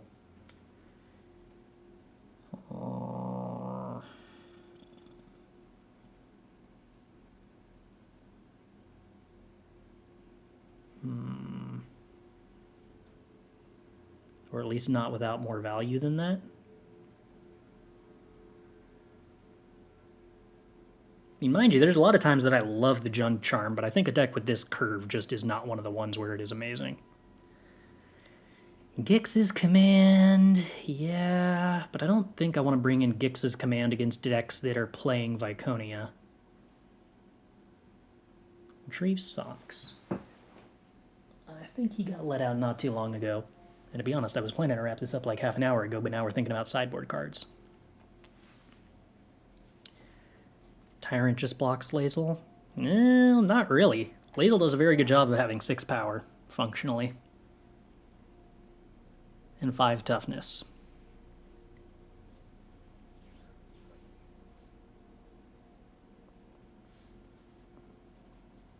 And we certainly ran into a problem earlier with a bunch of Workshop Warchiefs and Titans where an opponent had a Lae'zel that just had 3 power and we couldn't attack into it at all. And had to dirtle around for like an hour and a half. But they also had bigger creatures than Lae'zel too. So like, Edict wouldn't even necessarily be super great. Is Inferno a good 2-for-1 sideboard card? Not sure if you've already added it.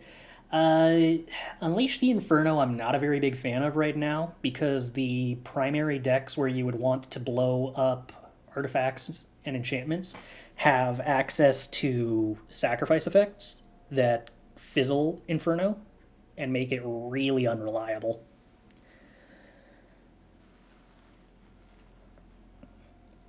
And other than red-black Oni Cult Anvil stuff, I don't know where I'd want to bring it in. Because there's not a lot of decks playing, like...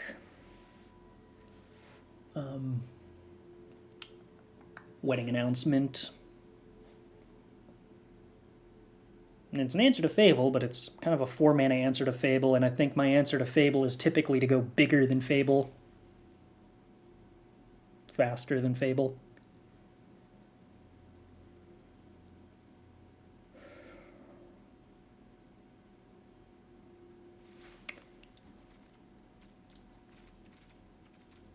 Is there really no playable 1-mana answer to Crucias at instant speed? As a sideboard option, could we possibly find something jank and deep enough to answer Crucias at 1 mana at instant speed before they can get a trigger with it?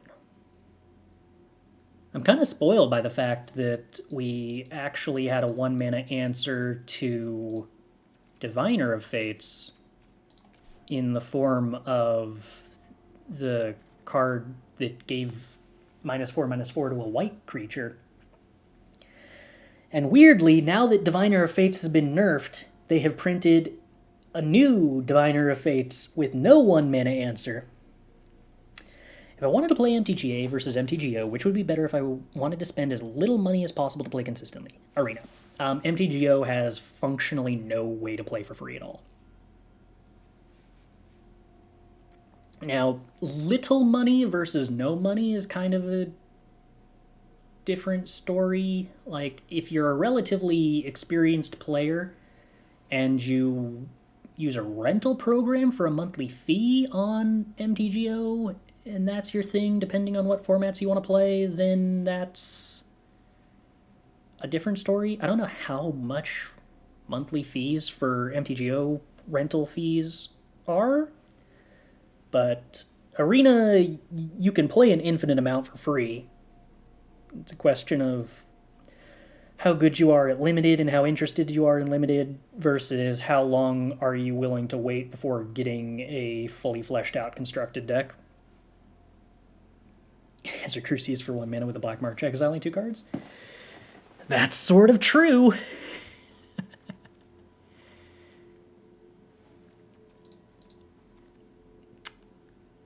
And basically, Fragment Reality is not really an acceptable answer. It's kind of just Patriarch's Humiliation, huh? Which is starting to make the fact that we ended up on like 4 Patriarch's Humiliation in the Esper deck look a lot more reasonable.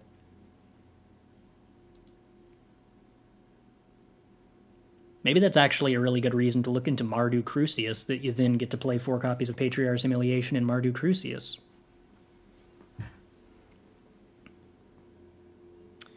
Tail Swipe and Voltage Surge less so, because the thing that I want is not a 1-mana answer to Crucias on turn 5. It's a 1-mana answer to Crucias that you can hold up on turn 2 while playing a tap land. So that when your opponent plays their turn 3 Crucias, you can kill it before they get the massive amount of benefit out of it. And we do not make treasure, unfortunately, early enough for that to work. Red-black does, because they can actually make a treasure on turn 1. But even that's kind of not actually super consistent.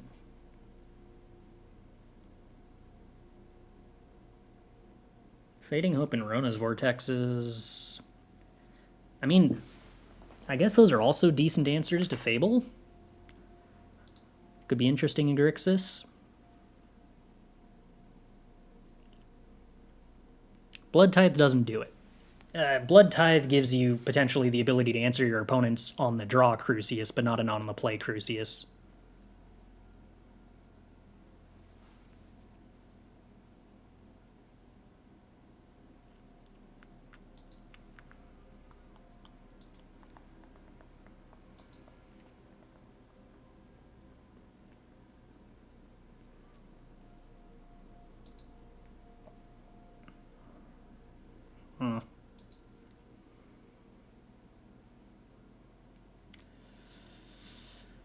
It's going to make for some really interesting conundrums when we get around to playing Grixis.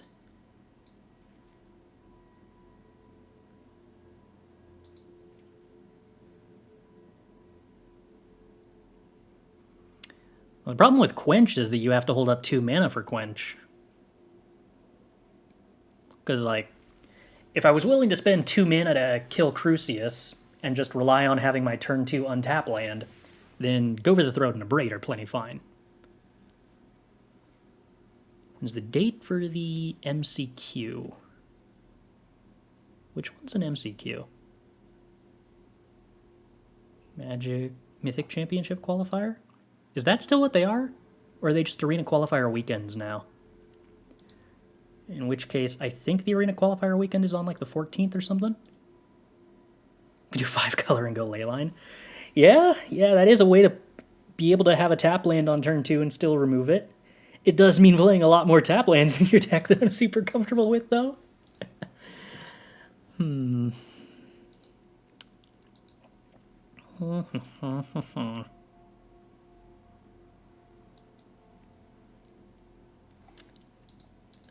I think it's literally just blue with Fading Hope and or Rona's Vortex. I think that's it.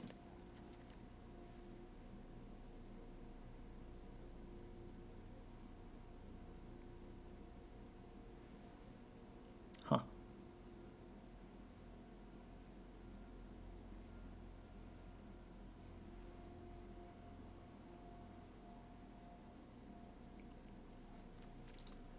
I don't know whether there's like deceptive stuff that pretends to be a 3-drop but has some cost reducing effect.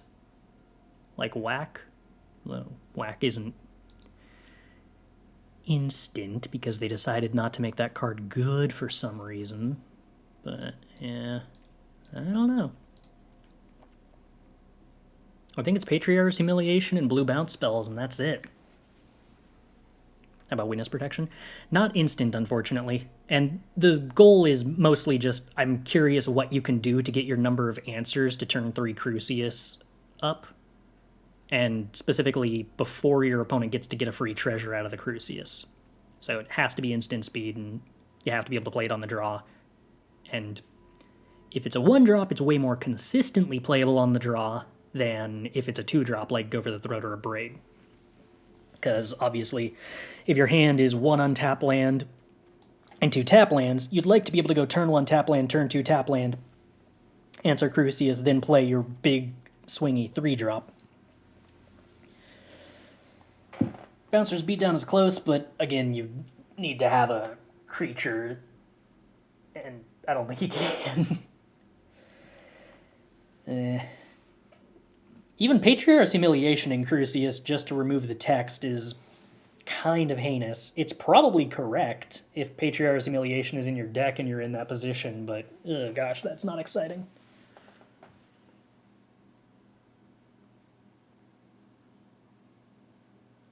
What about a discard spell on turn 2? You could, if you were excited about any of the discard spells in the format. And I'm not.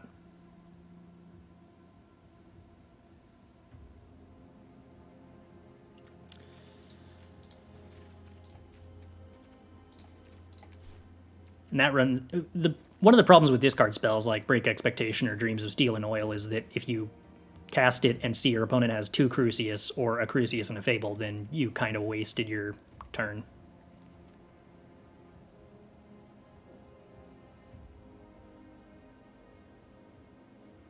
I mostly just don't like discard spells very much.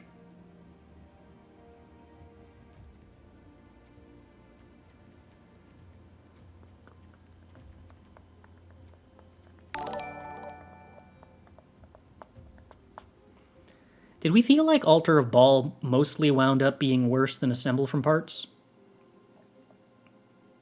I feel like we did feel that way for the most part.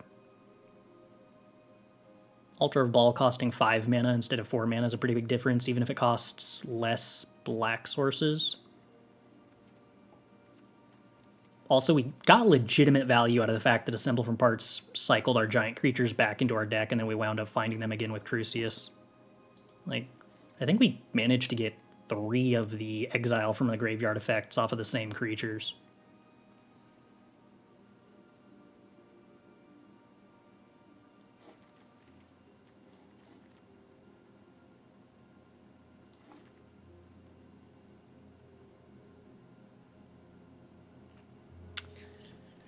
No, I think we're not getting anywhere with this line of thought.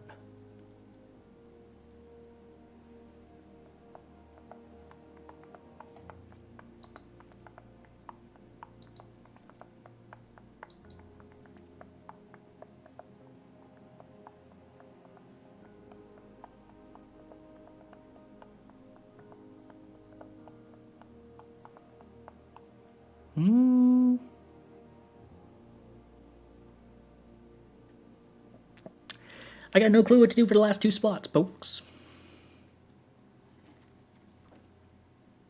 There are exile-based discard spells like Break Expectations, yeah, but I don't want to give my opponents any resources right now if they're playing Fable and Crucias, unfortunately. There's Dreams of Steel and Oil, but I think this card just isn't playable because it can't hit Fable, and I'm absolutely not willing to play a 1-drop discard spell that, if the entire objective is to get 3 drops out of my opponent's hand, misses the tied for best 3-drop.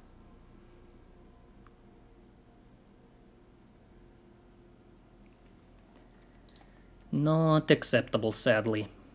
This is a current sideboard. It's mostly nothing.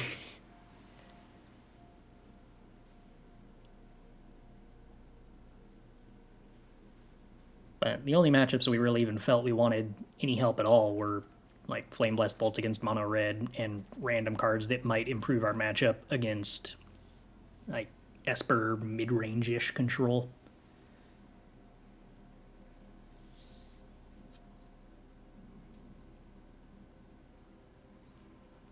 I don't know if Mishra's Command really does terribly much in any matchups that I can think of. We're not really that desperate for discard outlets. Like, most of our discard outlets are pretty good.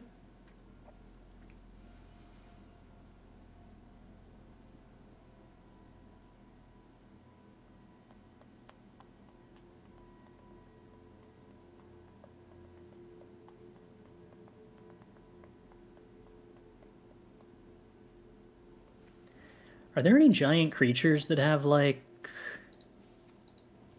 some sort of interesting effect in other matchups?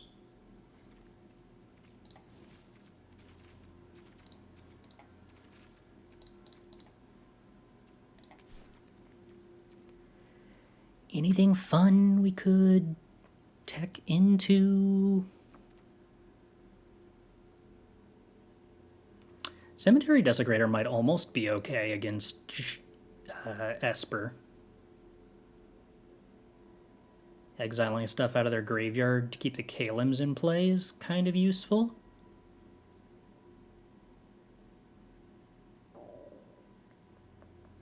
Assembled Legion is actually a card I would like to play in this deck if I was allowed to, for multiple reasons.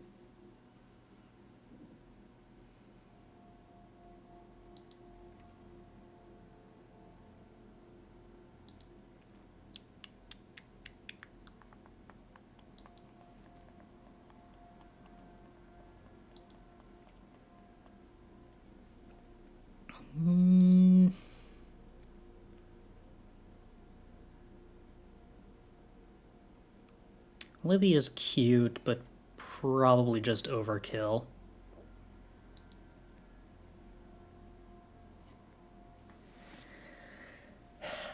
Maybe Darigaaz is interesting against Esper. Basically, at the beginning of the end step, randomly puts a chunky dragon into exile that comes in after 3 turns, and just does that at every end step.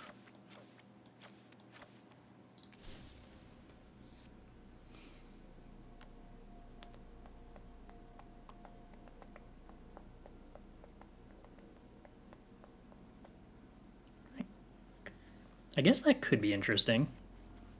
Oh, Oh, okay. I got scared because I saw Shivan Dragon's rare symbol and thought it was a rare and I was getting ripped off, but no, it's just a mythic and everybody knows mythics are free. Alright, well, it's probably a bad idea, but I kind of want to maybe try that. Alright. Well, I was going to end this stream 50 minutes ago, but now we actually have a sideboard, so let's do one best of 3 before we go. And I go get food, because I'm hungry and haven't eaten yet today, which was probably not a good choice.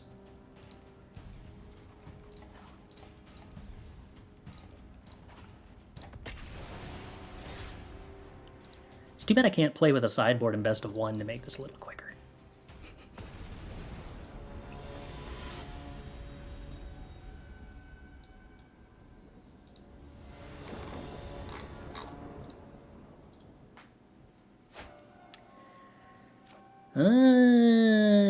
No discard outlet means probably can't keep this. This hand not including any good cards is kind of a problem, so all we have to do is draw a red source, and that ought to be fine.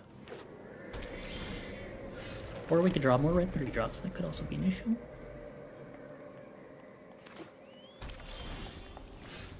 Don't want to draw more red 3-drops. Kinda want to draw a red land. Oracle of the Alpha. Okay. Not super concerned about that. Will kill it because I've got nothing better to do with my time. Hey! Just like we drew it up. Which of these are we going to play here? Probably Fable. Gives us a lot more draw steps into hitting our 4th land, I think. 3/3. Oh no! That makes it so hard to attack with a 2/2. That's a lot more Fables than I need. I'm gonna be honest. There's some land drops. Alright. Well, now I regret not having Crucias earlier. Discard. More expensive. Titans. Alright! Opponent missed land drops, so that's probably a good sign. Fable's gonna be transforming. That's also probably a good sign.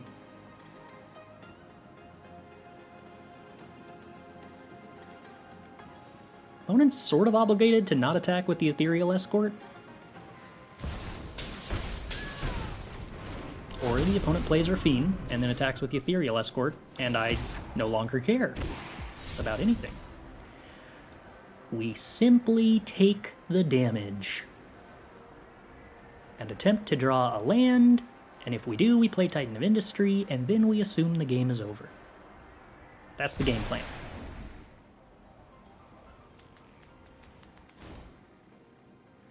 Could double block and lose the 2/2 and not be able to play the Titan of Industry.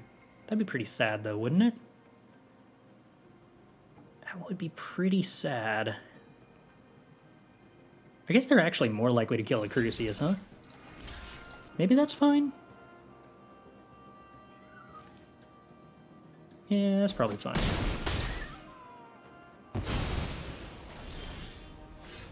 Was I on the draw? I was on the draw. Look at that, we get to play Titan of Industry. What a real Magic the Gathering card.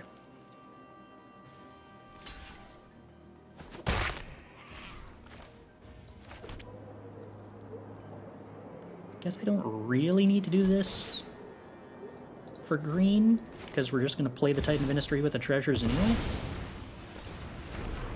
Let's go with a shield counter and a 4/4 probably. Where do I want my shield counter? Kind of want it on the Titan of Industry if I'm being entirely real. Probably better off on the Reflection though. If they want to kill the Titan of Industry, I'm probably fine with that.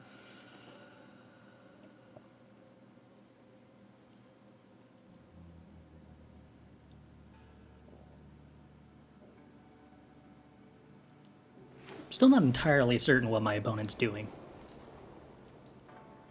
We've seen a lot of 3-drops, and that's it.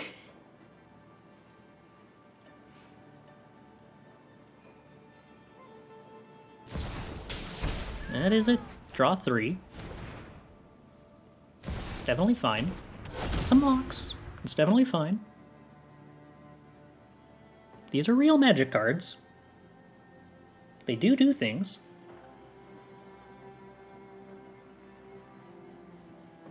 Presumably we now kill the Titan of Industry, because kind of have to.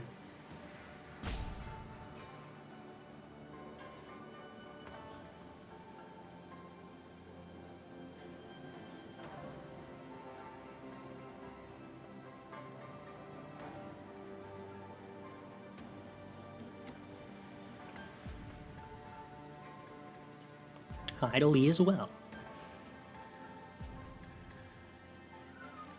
Pony, you can't just keep hovering over my Titan of Industry all day. You eventually have to kill it. I can't be sitting here on... What is it? Is it tender hooks? Oh. Huh. Alright, that's not what I was expecting. Is it... I always forget. Is it tender hooks or tinter hooks? It's something weird, right?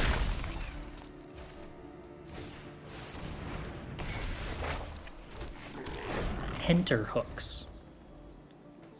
What even are those? A hook to fasten cloth on a drying frame or tenter. No, my poor creature. Rip. The Mox Ruby turned out to be kind of an awkward play, didn't it? Do I wish to discard cards? I'm willing to discard the Abrade. It does not seem like it will be getting a ton of use here. I also don't want the Haunted Ridge, though. But oh well. I am beginning to suspect that my opponent's odd deck that I do not understand has a slightly high likelihood of having a counterspell here. So we will not be playing the Titan of Industry. Kind of expecting Make Disappear. Or Negate. I guess I can keep playing around Make Disappear and getting hit by Negates all day long.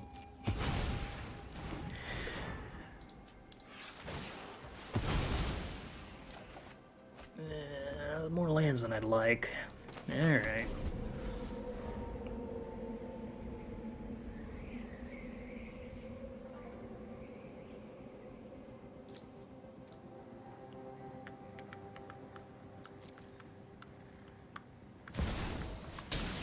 Okay, that's a Shelly. We can live through a Shelly!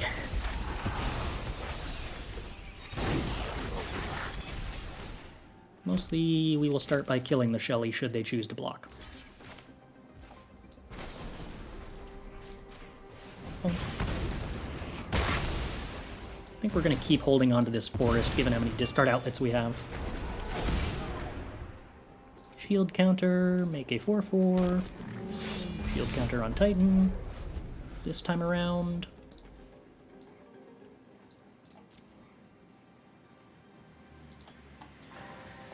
Okay, opponent. How are we handling big 7/7s?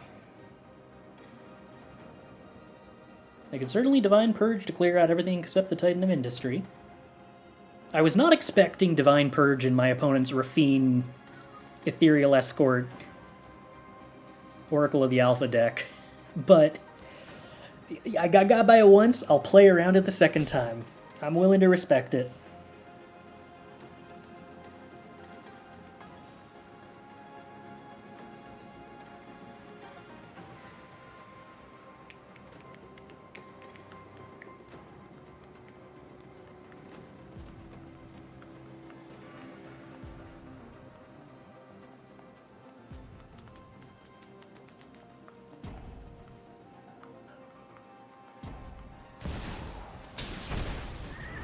I will accept drawing 7. I'm okay with this. Does make these assemble from parts a little worse, but also does not leave the opponent with a lot of mana to attempt to answer my entire board with.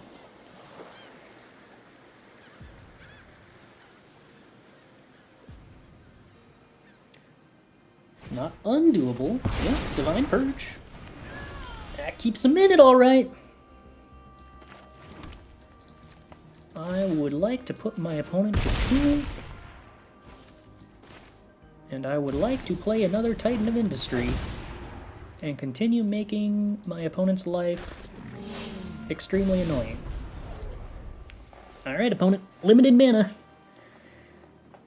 You've been song and dancing pretty well.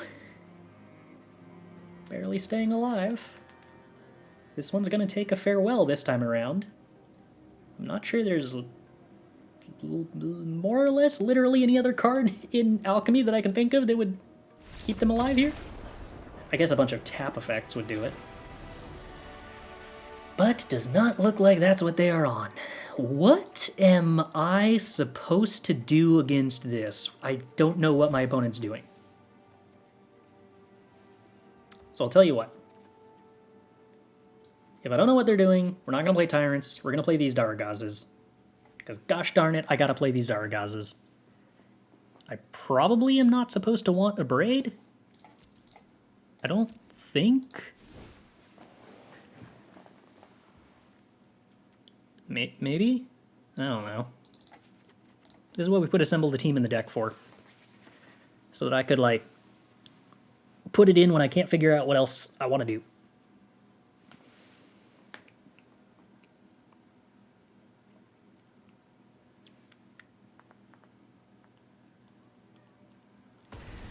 I hear a kitty cat.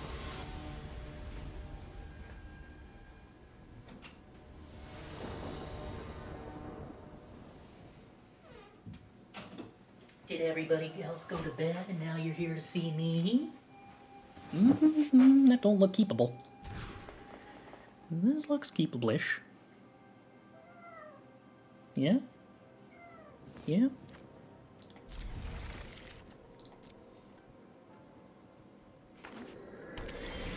Alright. Just draw what you need and have a busted hand. It works every time.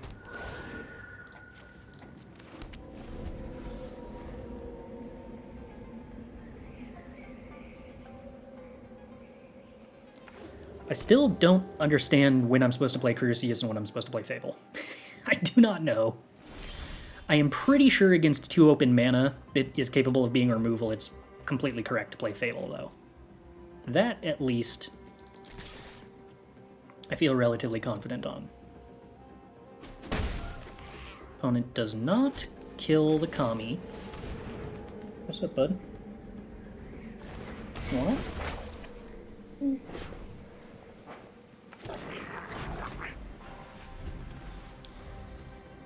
They do not kill the 2/2 either.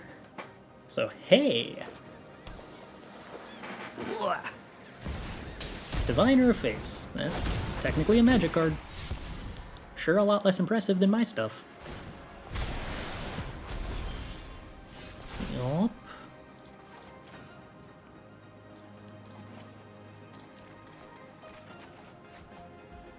Delightful. All of this seems great. Gonna swing with the Goblin Shaman. Play a land.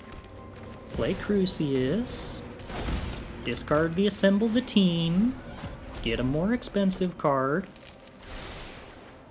Is Sock's getting old or something if he doesn't want to make that jump? Oh, he just never wants to make the jump regardless. He will make much higher jumps all the time. He just feels that it is our duty to lift him up if we are here. Jumping is for when we're not here.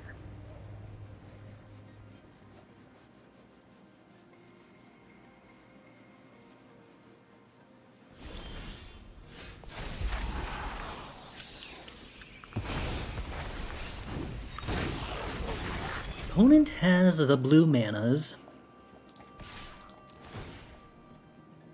Do I want to play Titan of Industry, eh?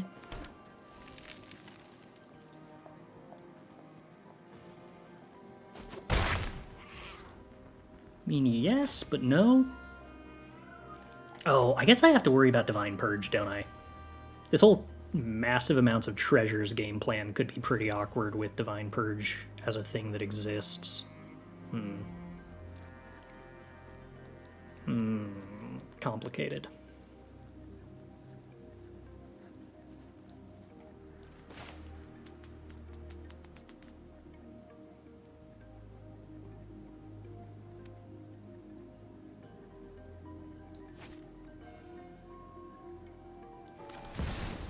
Nah, I think I'm just gonna play into the Make Disappear. Disdainful Stroke. Okay. Not what I expected, but alright. Well, let's play the Crossroads then. Don't want that Kami. Discard Fable. Get something more expensive. Workshop Warchief's just fine. What happens if you copy a blitzed creature with Reflection? You don't get to draw a card, right? I'm pretty sure. I'm pretty sure. Draw. Kami. Delightfully discardable. We will lose 2 life. We will play a Warchief. We will copy a Warchief. We will swing with a Warchief copy.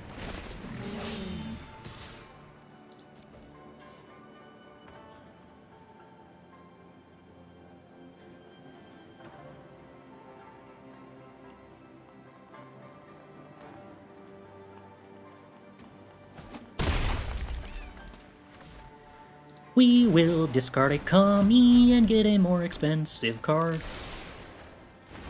Crucias is fine. Alright, well, once again at the point where the opponent can Divine Purge me.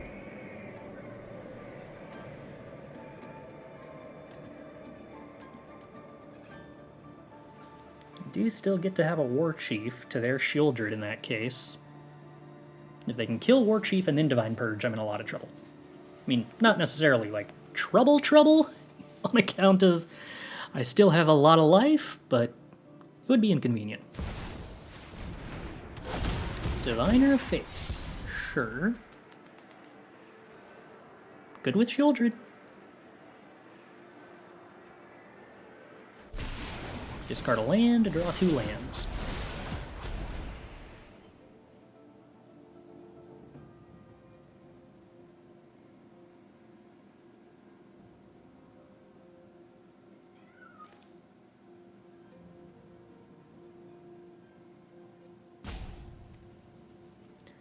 Two unknown cards. Would I risk copying Warchief with Reflection here? If I might get blown out by a removal spell. Not even that blown out, because it's not like I have other targets for Reflection. Nope, or they just sorcery speed it. Okay. Well, that gives us some interesting options, or would have, if we didn't top deck a spell that made it so that all of our options kind of were less interesting than just making a Titan of Industry. Admittedly, this is only a 4/4 Titan of Industry, which is, I guess, slightly less cool. Put a shield counter on the Reflection. Copy Titan. Make a 4/4, put a shield counter on Crucias and then swing with everybody? It's probably Crucias and then swing with everybody. I haven't done any math whatsoever.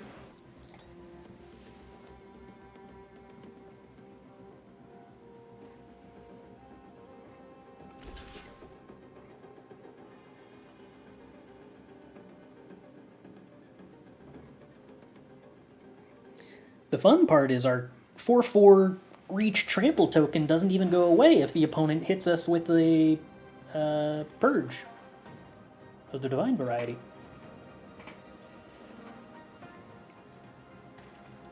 So currently they are taking 8, 10, 14. So they do need to block one more creature, which does involve losing the Diviner of Fates. Delightful. Losing the other Diviner of Fates too. Okay. Cool, cool, cool, cool.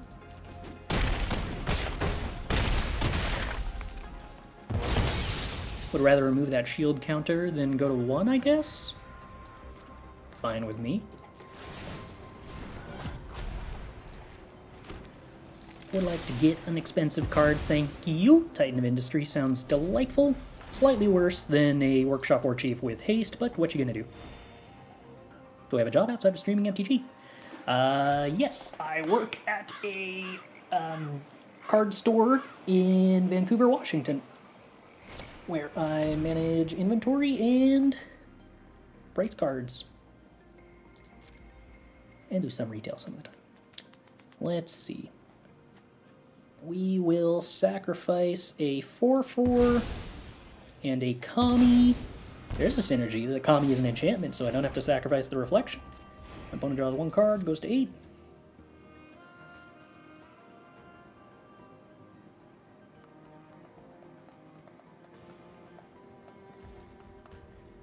Go to my turn. Hey, there's a Warchief that we are allowed to blitz.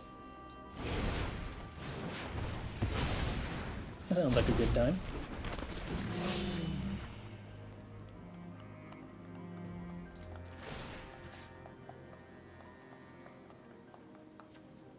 Don't want to copy any of these. I guess it probably doesn't matter. We're probably going to win regardless. Do I play Magic at the store I work at? I do. Usually pre-releases. I haven't played Constructed Magic in paper in a little while. Kind of... It being nights and nights when I stream has kind of overlapped for the last couple of years. Cool! Rank 84. This deck... This deck was kind of really good. Like, really good. Well, what, 17 and 3? 17 and 3. Alright. Huh. Fancy that. I guess maybe we'll revisit this eventually. Gosh, Crucias is good. I'm excited about playing this in Grixis tomorrow. That should be a good time. That should be an extremely fun time. Alrighty, folks. That's going to do us, and I am so desperately going to go find some chicken burritos and heat them up. And it's going to be delightful. So who are we sending a raid to? Do, do, do, do, do, do. Is there anybody streaming alchemy stuffs? You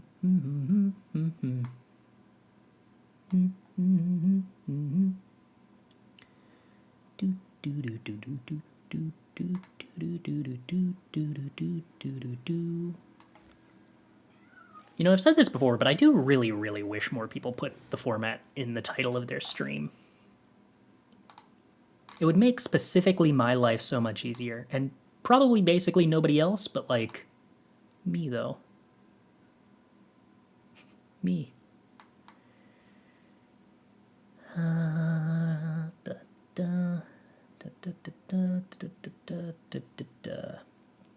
This looks like maybe alchemy, or maybe historic.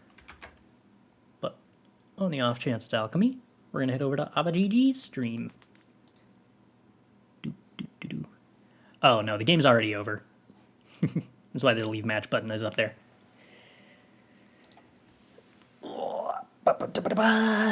Alrighty, folks, thanks for hanging out. I will probably see you all tomorrow for some Grixis nonsense.